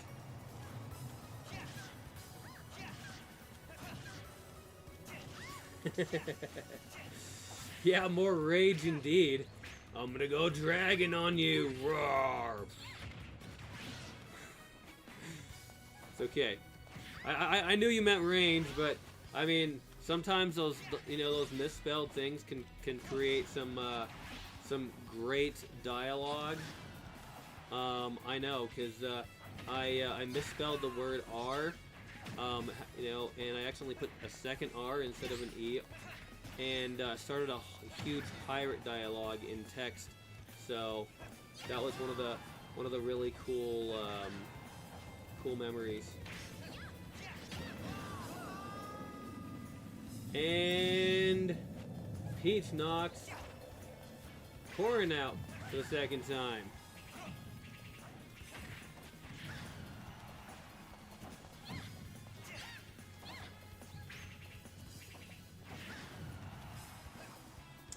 So whoever wins here, let's see. Oh, well, I'll keep that a mystery. Oh, and Peach gets knocked down, so it's a one-on-one match between these two.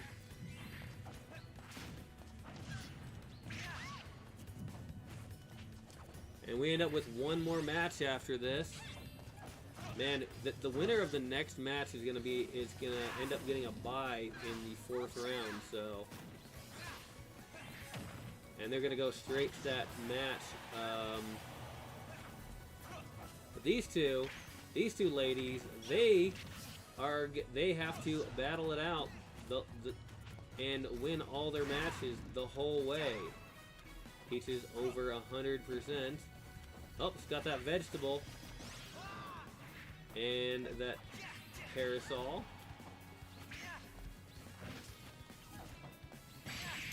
And Corin knocks Peach out. Looks like all of the Nintendo princesses got knocked out. Alright, so it looks like Peach goes back to the bucket. Match took 3 minutes and 29 seconds.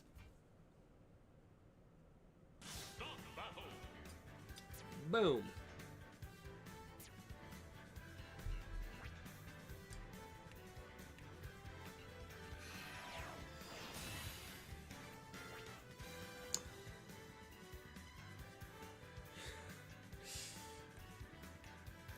Hey, I think if you get even one of your 8 into season 4, I think that is awesome.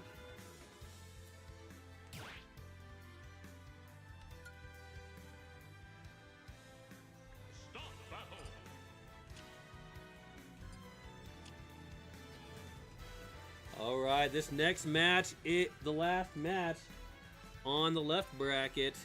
And whoever wins this match gets a bye in the next round and goes straight in to the deciding match. So this is an important match here. So we have the first character is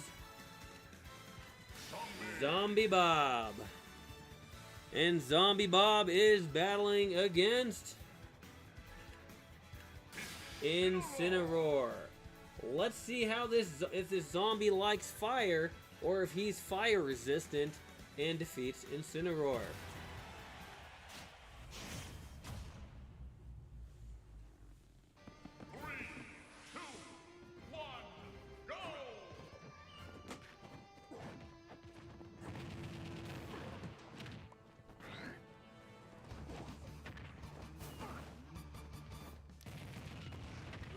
We're sending Peach back to the bucket.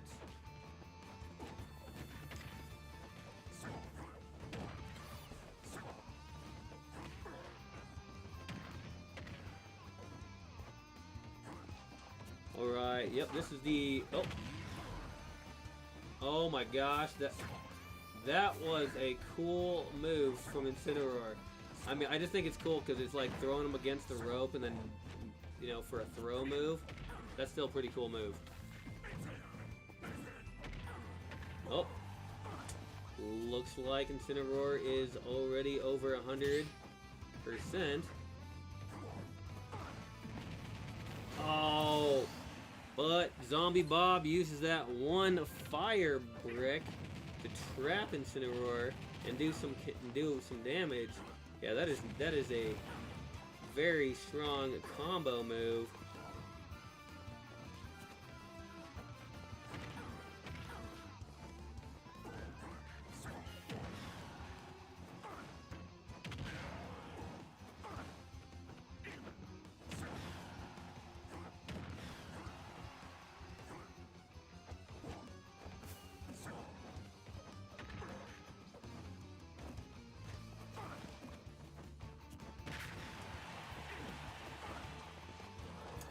Incineroar is over 100%.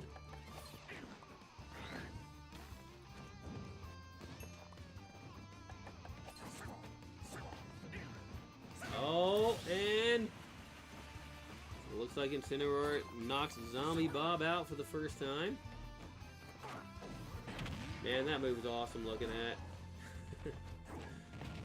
Oh, and Zombie Bob knocks Incineroar out. Man, that move is powerful. Like that Zombie Bob uses.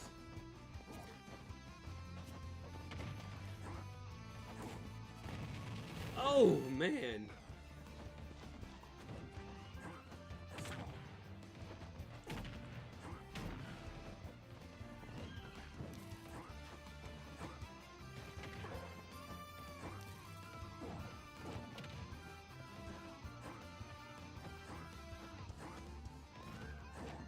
Incineroar is down to that last life. Zombie Bob's over 100.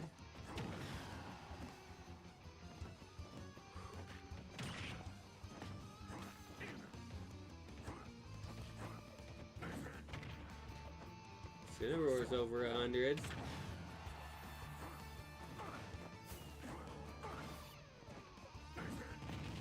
And Zombie Bob knocks Incineroar out by setting up a trap for him and bashing him out. Zombie Bob wins and sends Incineroar back to the bucket.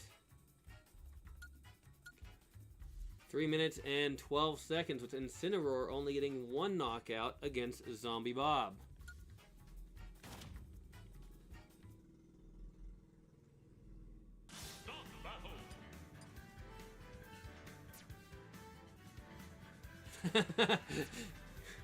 Yeah, don't worry. I won't tell him. He probably wouldn't be too happy. He'd probably like sneak into into the case and find Steve and then run off with him. So,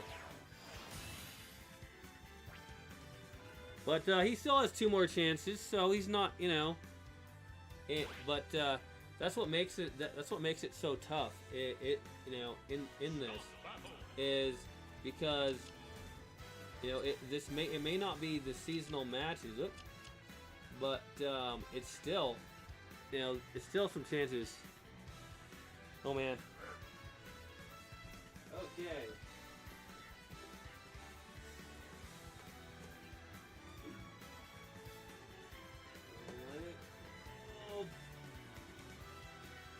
Incineroar back to the bucket. Alright. Now we're going to move on to the right side brackets.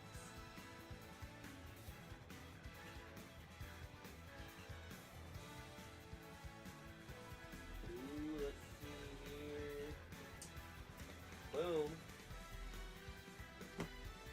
Alright, so we have...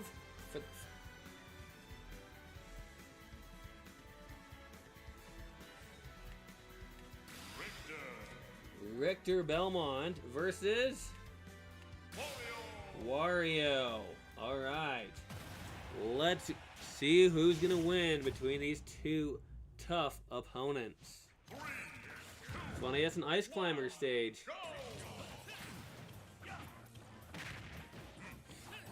Alright, I'm going to go ahead and update the brackets on here, because we want to make sure to keep all this together. Because who knows, the real Boise might come along and decide to run across the physical brackets that I got set up. Oh geez, I have not updated these that long. Oh man, I'm slacking.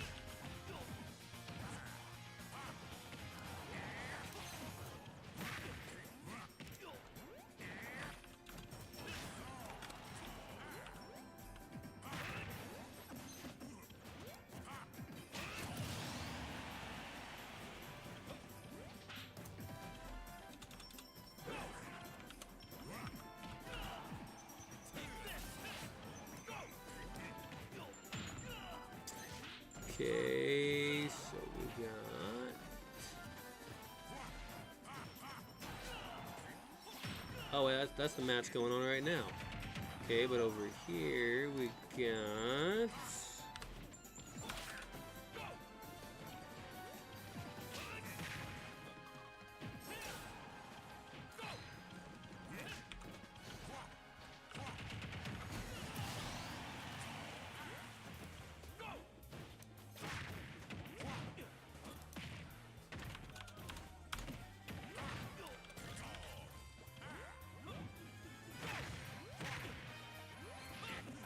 Oh my, I'm definitely slacking. Oh my gosh.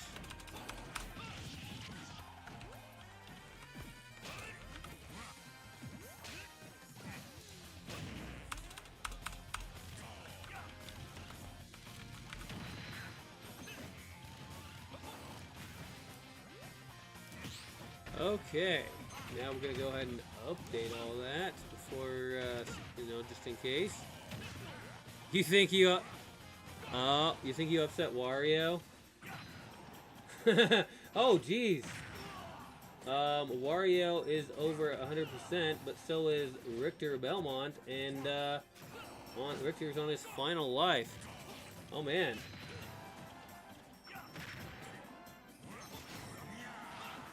Oh, and I think Wario's on his final life. Oh man, this is gonna be a tough fight for Richter. I mean, considering his damage percentage. And, oh, I thought he might have been knocked out. But then, wait, Wario comes back with another headbutt and defeats Richter, knocking him back to the bucket. Alright, I'm going to update my stuff there. Boom.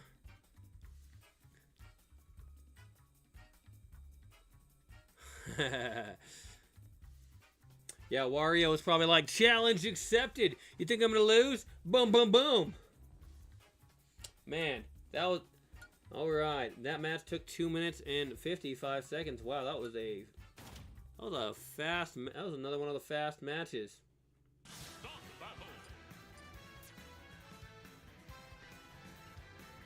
Alright, Wario gaining the win. That'll send Richter Belmont back to the bucket.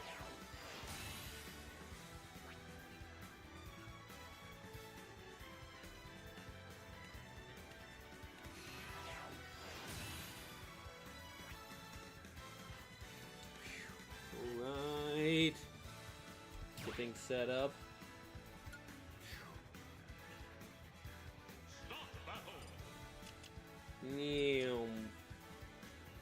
Alright, we're gonna go grab the next two characters.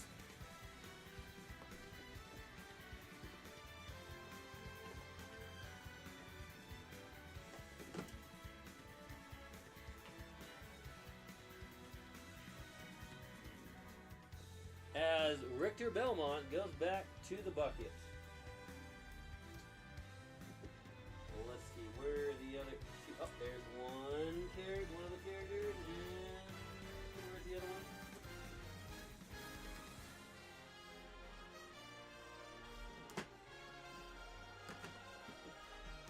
There you are. All right.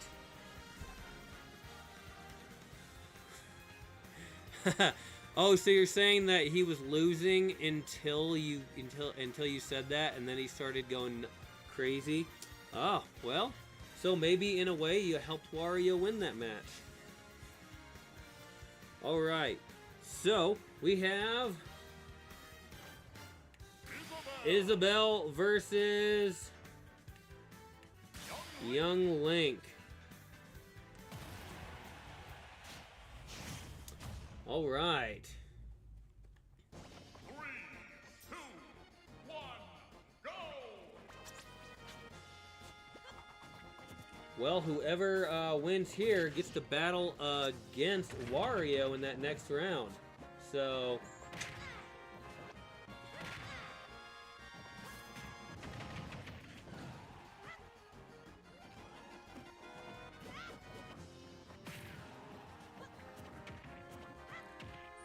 Young Link's already over 100%.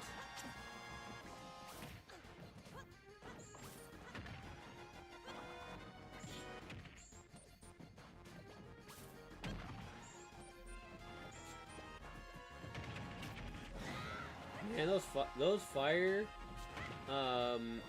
hydrants are really brutal.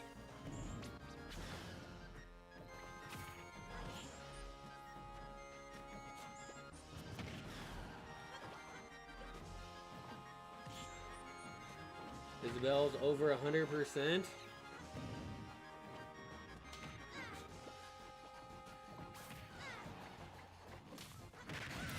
And young Link gets knocked out for the first knockout of that match.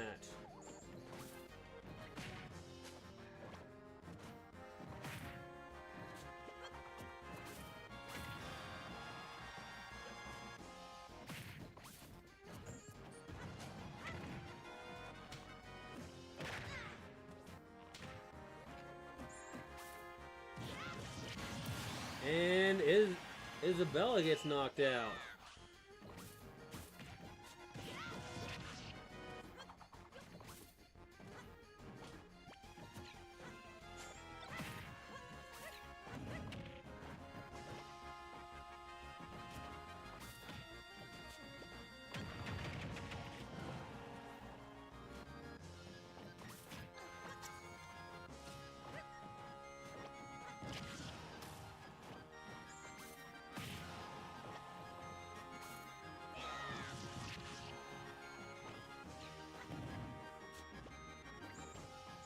Look at this, they're battling in Midgar, so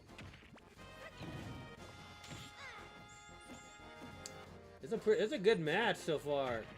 These two are really battling. Oh my. And young Link gets knocked out again. So it's like, geez.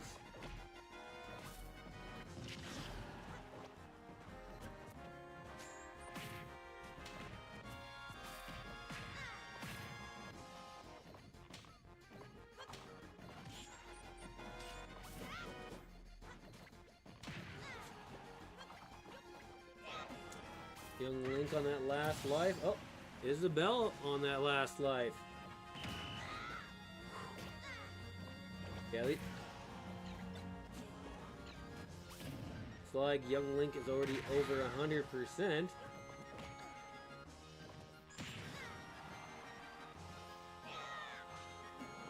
Oh, that was a close edge grab from young Link.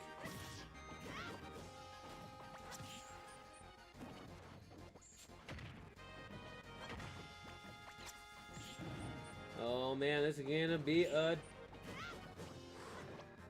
This is crazy.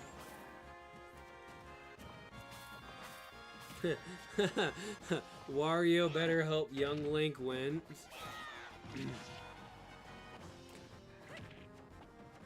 Yeah.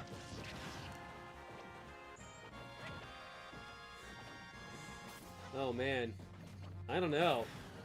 These two are if young Link wins though, but young Link doesn't, so it looks like Isabel sends young Link back to the bucket. Man, that was a good match. That was a really good match between those two. 4 minutes and 7 seconds.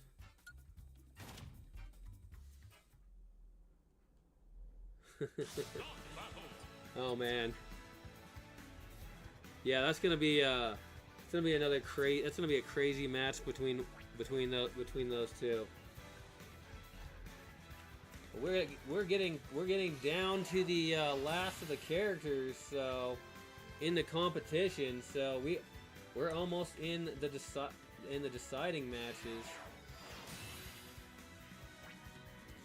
Okay, I'm gonna set Isabel nearby because so that way I don't have to go chase her down because. She's gonna have another match pretty soon.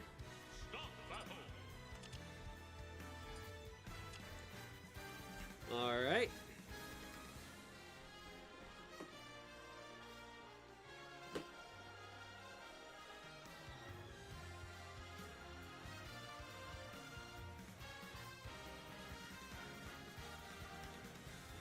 And young Link goes back to the bucket.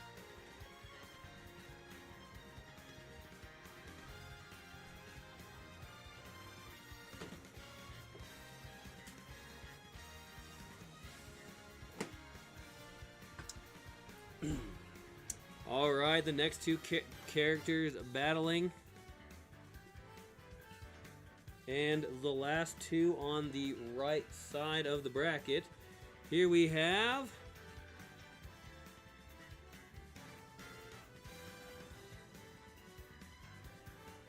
Is that Young Link waves from the bucket?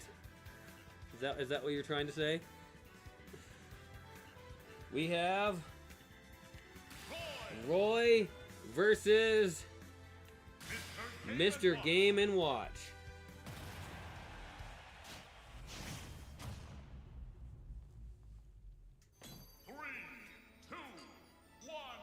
Oh, this is gonna be it. Okay, so whoever wins this match is very is important, because this will put them in the deciding match for whether they go into season 4. Roy's already over 100%.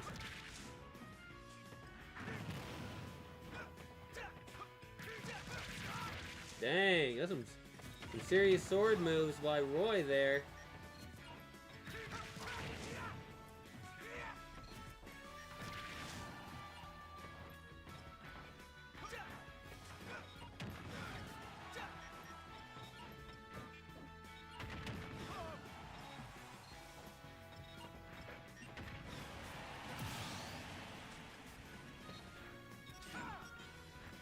Okay, Roy gets knocked out for the first time.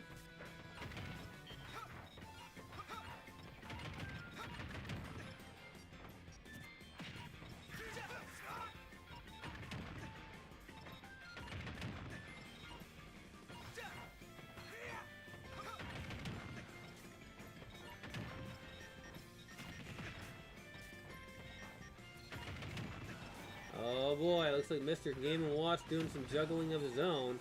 And it's not of the two-dimensional balls that he does after he wins.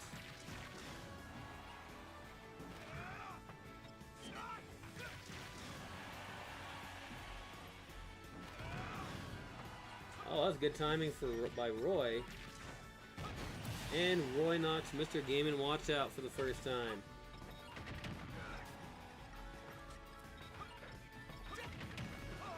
Roy's over 100%.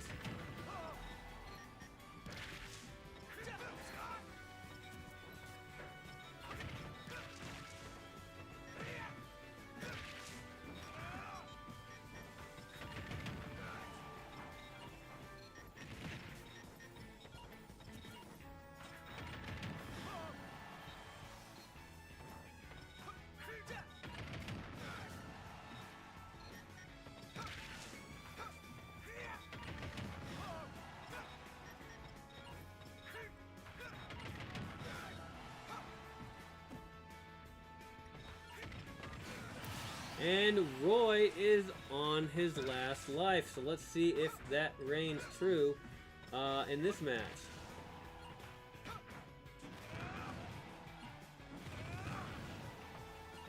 Mr. Game & Watch is over 100%.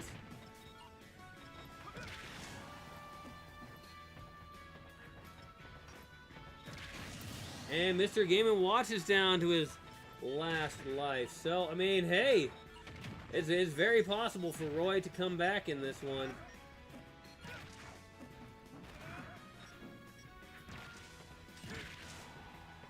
It's a close match in damage percentages.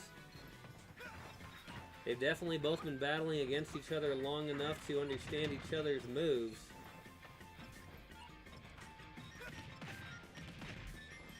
Oh, it's just about who can juggle their opponent better, I think, at this point.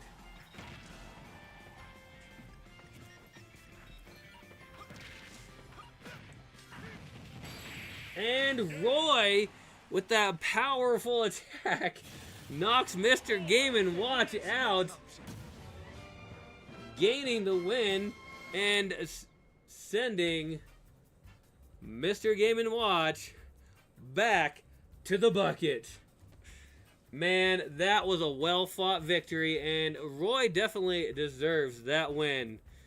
Oh man, because he was literally down a life on Mr. Game & Watch and came back for the 1-2, winning not once but twice in a row in that same manner.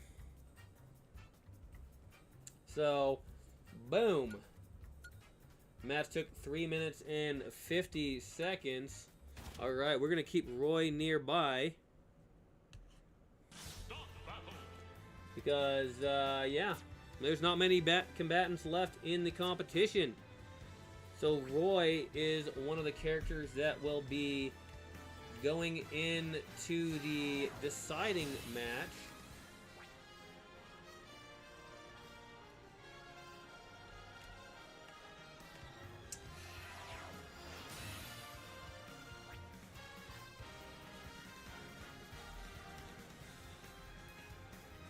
Alright.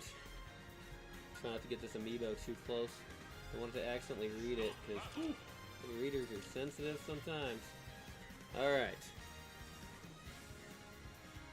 This is where I lost Sonic last week, though. Ah, man, I know. But you gotta remember, okay, there's only one character from each side that, that moves forward, so it's like, and if you have like 8 characters picked out, that means that at least 6 of them are gonna lose.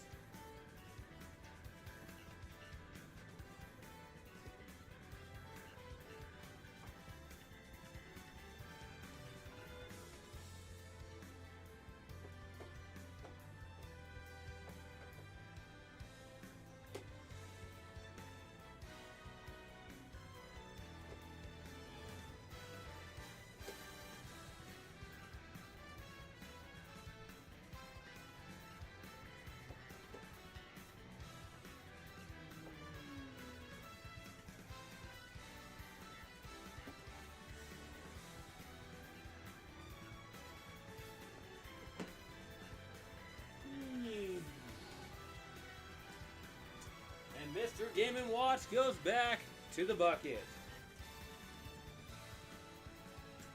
All right, we're getting ready for the next match, or the first match in the 4th round.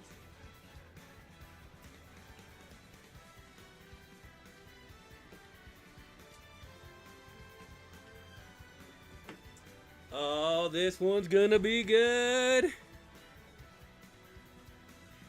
Yeah, that'd be great if you get 2 in on the second tournament. That would be crazy. But we have one of the tough competitors in this next match. Ice Climbers versus another tough opponent, and whoever wins between these two goes on to face Zombie Bob. Looks like Corin and Ice Climbers and Corin. Whoever wins this match goes on to fight Zombie Bob to figure out who is going to get the first rookie seat from the left bracket. Or sorry, I should say the 3rd rookie seat. Because last week was the 1st and 2nd seat, rookie seats. Whoa!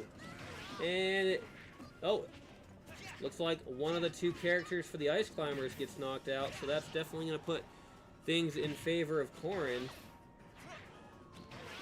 as the main Ice Climber gets knocked out for the first knockout of the match. So they're battling on a battlefield stage themed after Luigi's Mansion, so that's why we got that big full moon in the background. Corin is over 100%.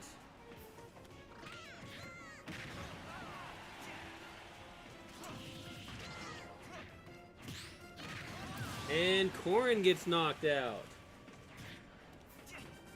Man, whoever wins... I mean, these are 2 very tough opponents, but, I mean, whoever wins this one has got a really tough fight ahead, considering that Zombie Bob is another of the tough opponents. in the competition. And the person that beat Zombie Bob in the first tournament was Crom, and Crom went on to win. Yeah, you're definitely right. This is definitely a brawl.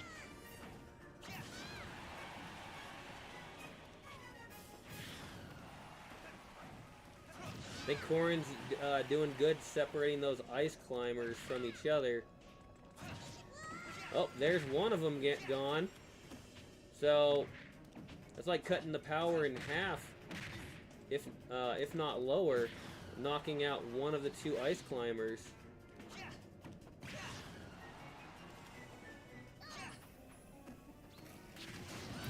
And the ice climbers are down to the final life. Yep, Corrin is definitely learning to separate them. You are correct on that.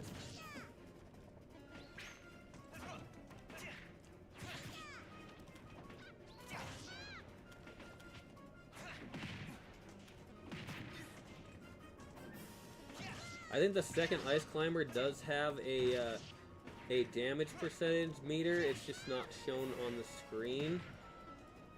Because if you take out like the main ice climber, then they both go. So that's why that one's on there. Looks like Corrin is over 100%.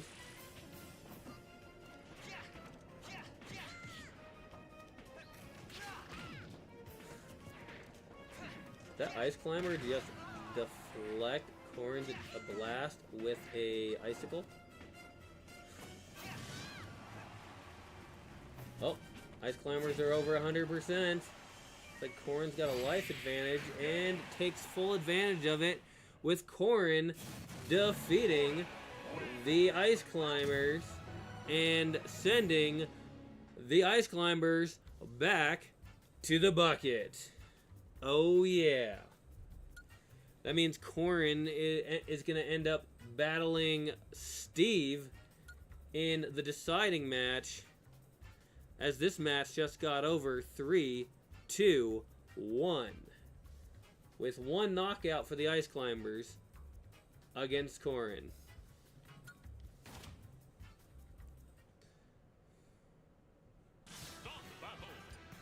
Man, those ice climbers, they certainly did really good, but Corrin definitely won that match, because the ice climbers have defeated some very tough opponents.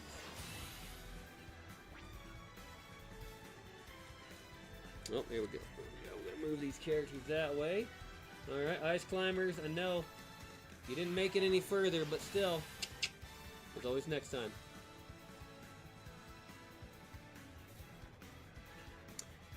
Oh yeah, yep. But most of the time you gotta win. You know, for the most part, you gotta win 5 matches unless you get lucky and you end up getting those buys in the first round, and then you're on that bottom, one of those lower brackets. Then you pretty much just have to win 3. But all right, ice climbers going back to the bucket. Don't worry, every character that loses, that doesn't get one of the rookie seats, it will end up with 2 more chances. And next week's tournament is gonna feature 6 buys. So rather than eliminating positions on the bracket, we're just gonna give out more buys, so that way it keeps things more interesting.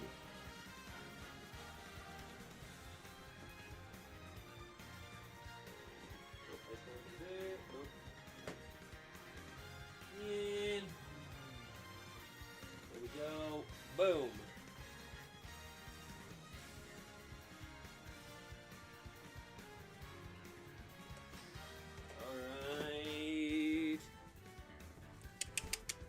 Alright, so now the next match we're going to go to is on the right side bracket, and it'll be between dun dun dun Wario and Isabelle. Alright, let's get this match going. The round 4 match. So whoever wins here ends up battling against Roy.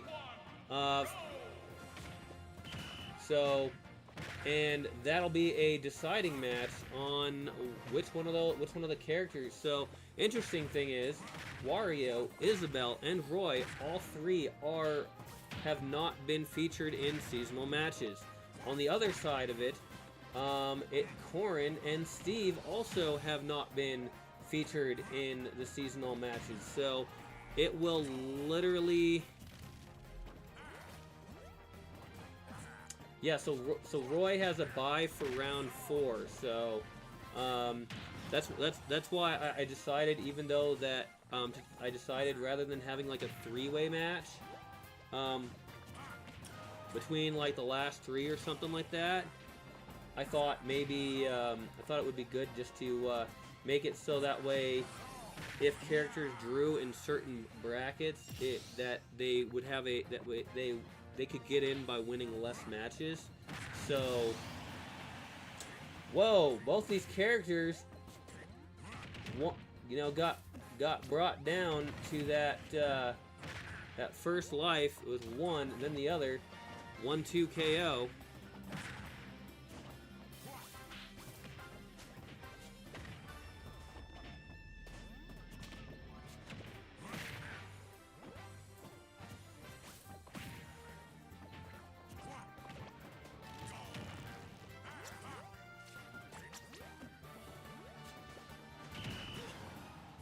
A stop sign.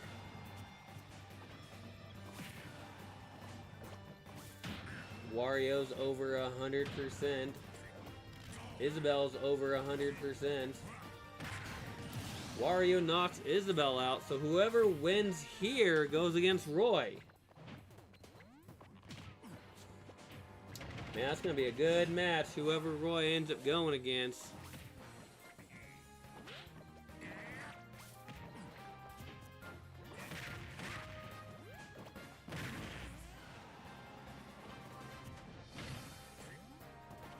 Isabelle's down to that last life.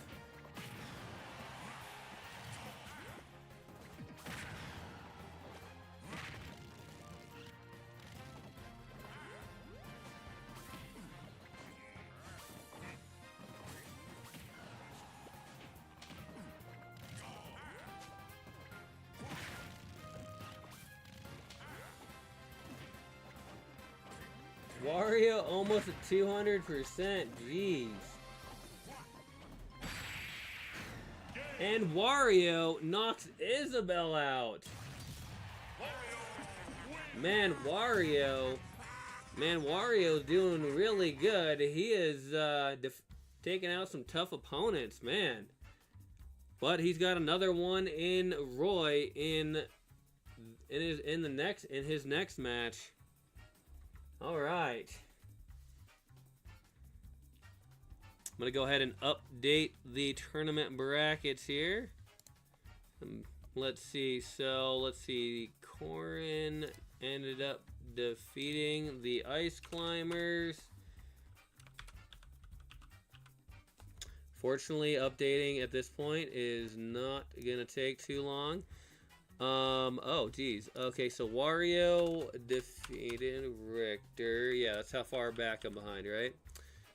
Isabelle defeated Young Link.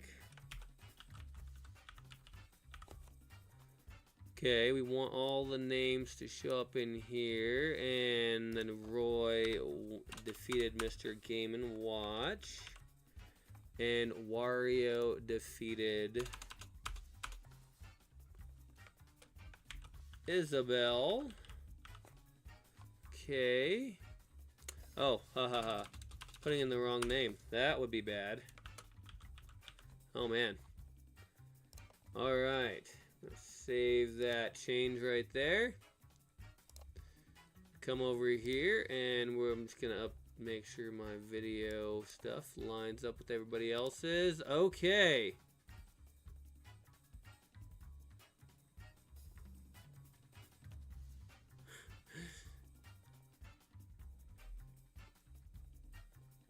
Oh man, yeah. Wario, yeah, Wario, yeah, 2 minutes and 51 seconds and only got knocked out once by Isabelle. And he was at like 198 at the end. Man. Start battle.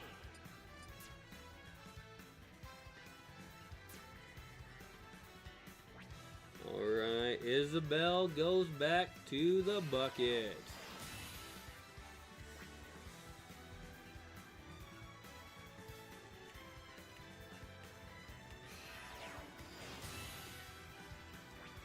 Alright, and Wario gets ready. Alright. There's like 3 more matches altogether. But the next 2 are the deciding matches.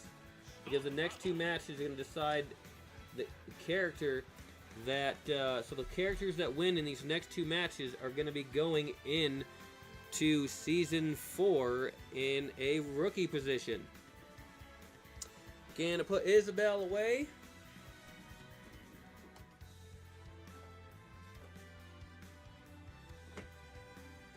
Oh, there you are, Steve.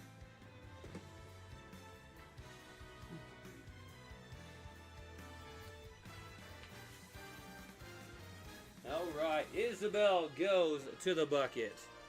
Alright, so there's 4 characters left. I'm just gonna leave these ones out. Alright. 2 of the characters you picked made it to the final 4. Hey, that's always a good feeling. Alright. Now here's the thing. This next match is gonna be between Corrin and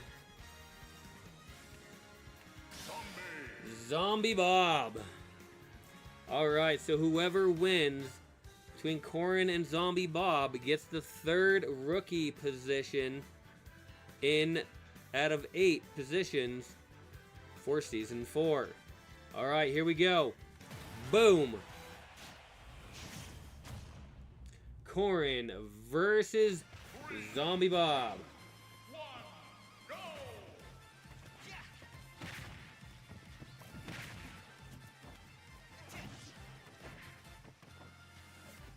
Now here's something, okay? That's funny. That is a funny comment. Come on, Corrin, he's already dead. It can't be that hard. Yeah, but Zombie Bob has defeated some of the tougher opponents in the competition. So Corrin's got a real good, tough fight here. So, but if Corrin wins, well, the thing is, everyone who has defeated Zombie Bob has gone on to get that rookie seat. Crom managed to defeat Zombie Bob. Boom. Crom is the first rookie.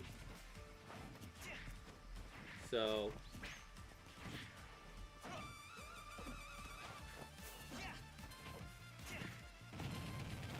oh man, Zombie Bob knocks Corrin out for the first knockout.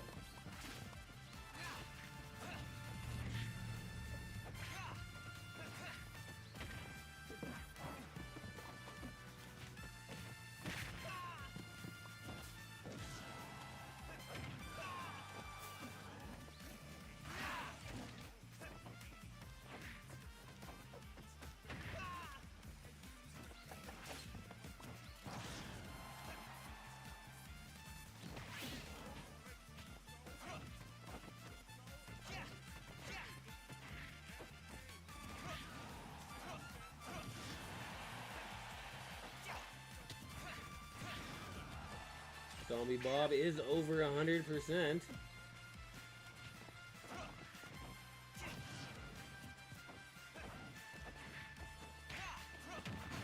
And Zombie Bob gets knocked out for the first time. Nice counter by Zombie Bob against Corrin.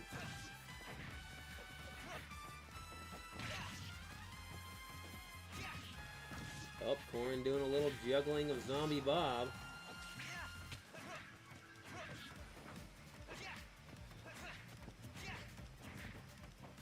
Oh, and Zombie Bob using that powerful move. Man, that does a lot of damage. Korin is over 100%.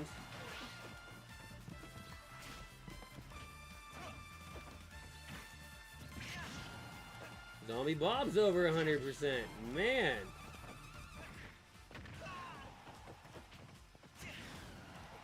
Oh, they're basically on even footing again. This is a good match.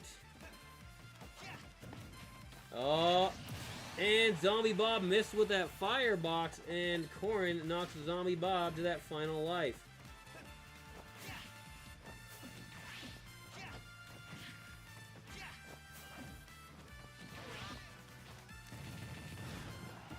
Oh.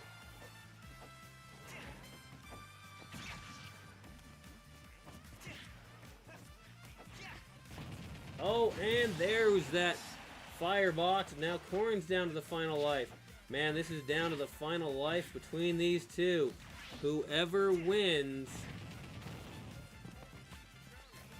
gets that rookie seat. Oh, there's some fireboxes by Zombie Bob.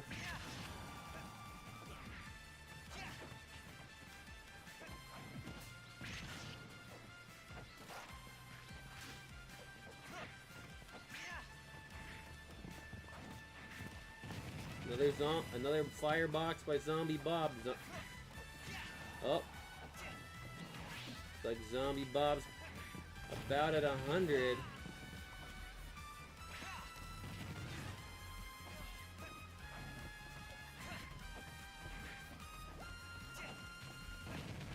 That firebox is what's really doing some damage against Korin. Zombie Bob's over 100%.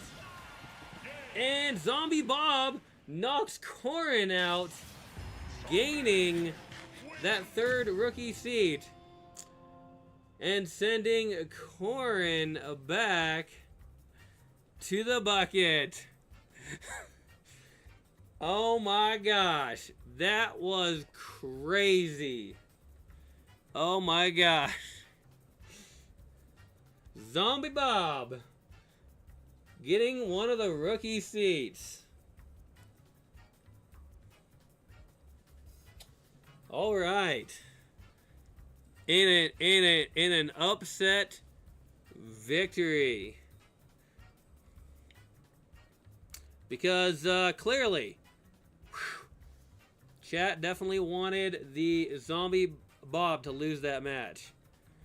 But Korin, sadly, in this very pivotal match, goes back to the bucket.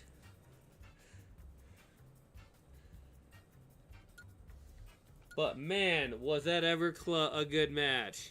4 minutes and 39 seconds. Well, hey, you know, here's one thing to look at. Nobody has to deal with Zombie Bob in the next two tournaments. So, I mean, there's that. Yeah, I mean, I know. That last deciding match.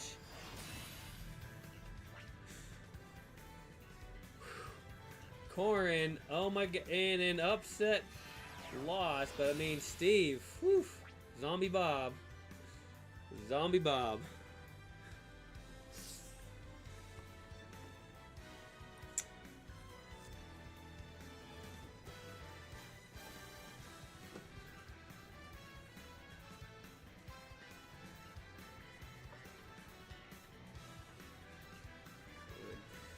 All right, we're gonna set up for the next one. This will be another deciding match here.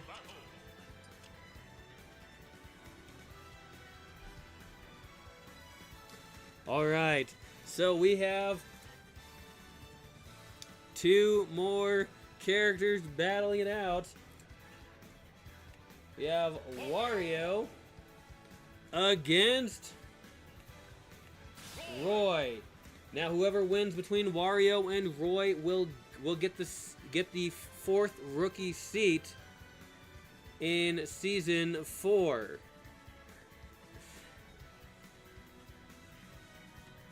All right, let's get this match underway. and then we'll have one, and then we'll end up having, and then the winner between this match will end up going up against Zombie Bob, just to see who won in the overall in the second tournament.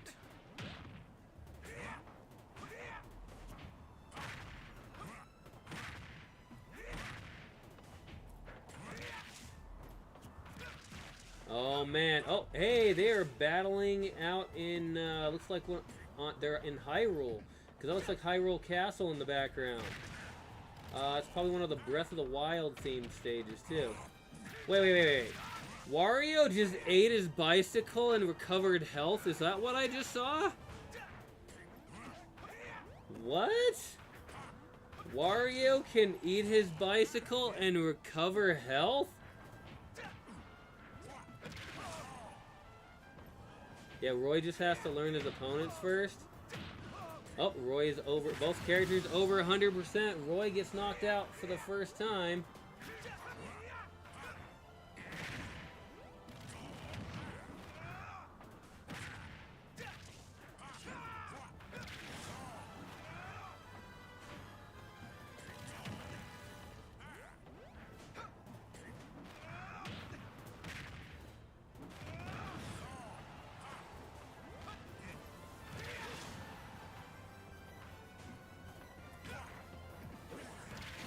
And Wario gets knocked out.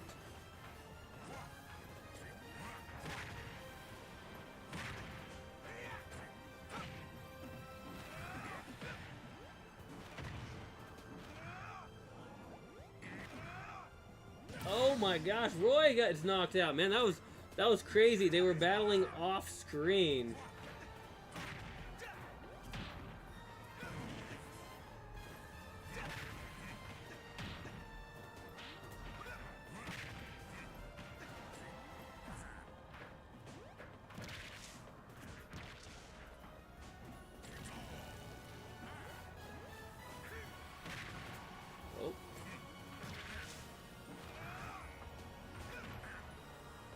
Or not off screen, sorry, off the map.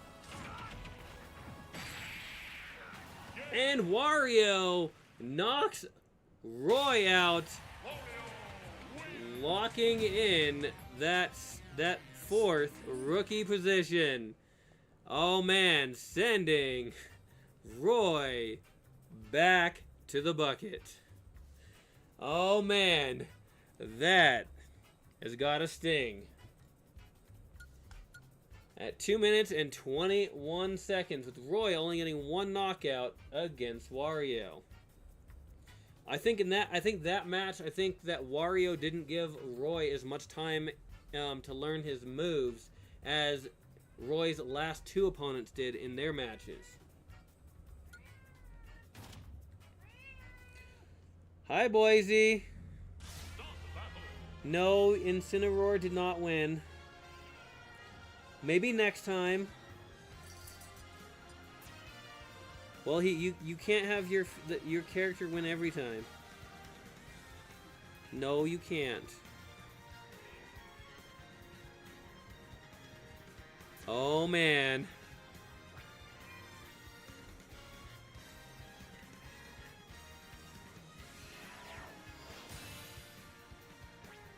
Oh, this is gonna be interesting. All the different characters so far. We have 4 characters out of 8 picked for season 4. All right, and we're gonna get set up for the match between the two new rookie characters, starting with Zombie Bob, and then battling against Wario. All right, Zombie Bob versus Wario. 3, 1. Little F-Zero map there.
Those characters over 100%.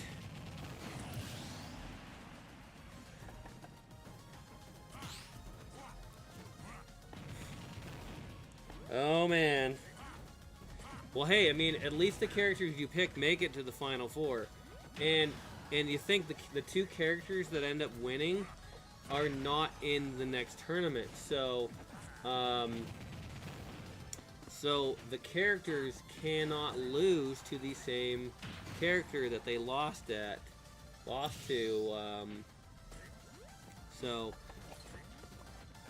it's just like nobody had to fight Chrom or Bowser in this tournament, but to the same token, so in the next tournament, nobody has to fight Chrom, Bowser, Wario, or Zombie Bob.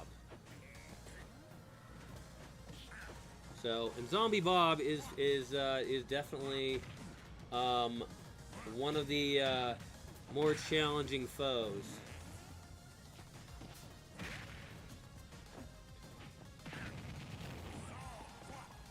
Wario's over 100%.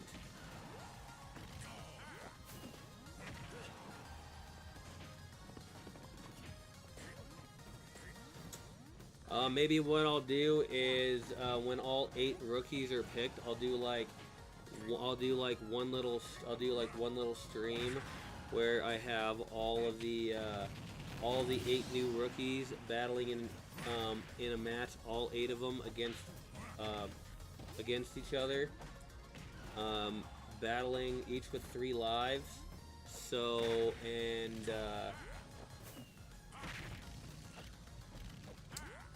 to just a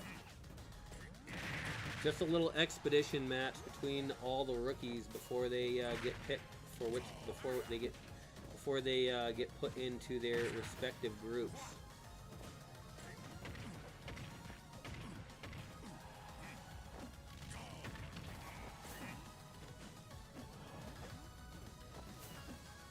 Oh, so Zombie Bob hasn't been finding diamonds, huh?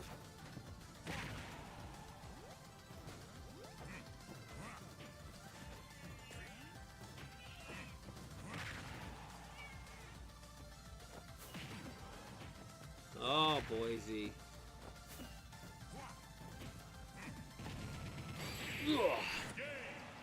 And it looks like Zombie Bob, after only losing 1 life. Oh, look at that. This is the house that Zombie Bob built. Oh, man.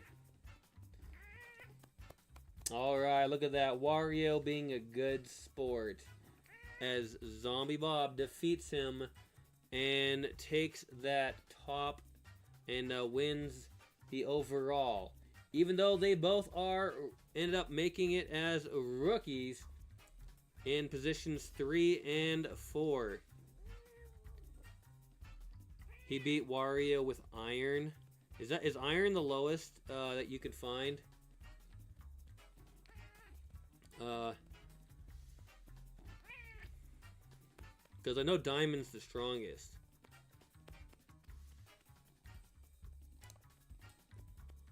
Alright, let's see here. We're going to mark this in here. We're going to update these. So, Steve ended up winning there. Or Zombie Bob, as it were. Wario ended up winning there. Oh. I know, Boise. And then the overall winner is Zombie Bob. Yeah, Zombie Bob's just been a really tough challenger. Oh, hi.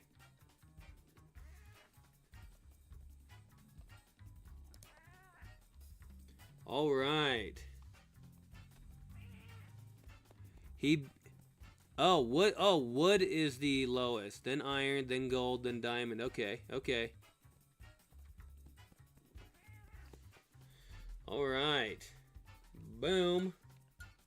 The match took 3 minutes and 53 seconds. Wario only getting 1 knockout against Zombie Bob.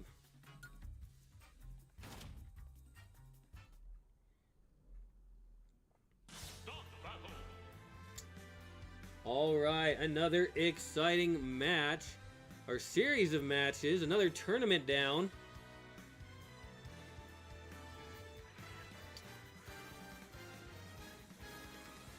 Yeah, most of the matches he won, he only had iron.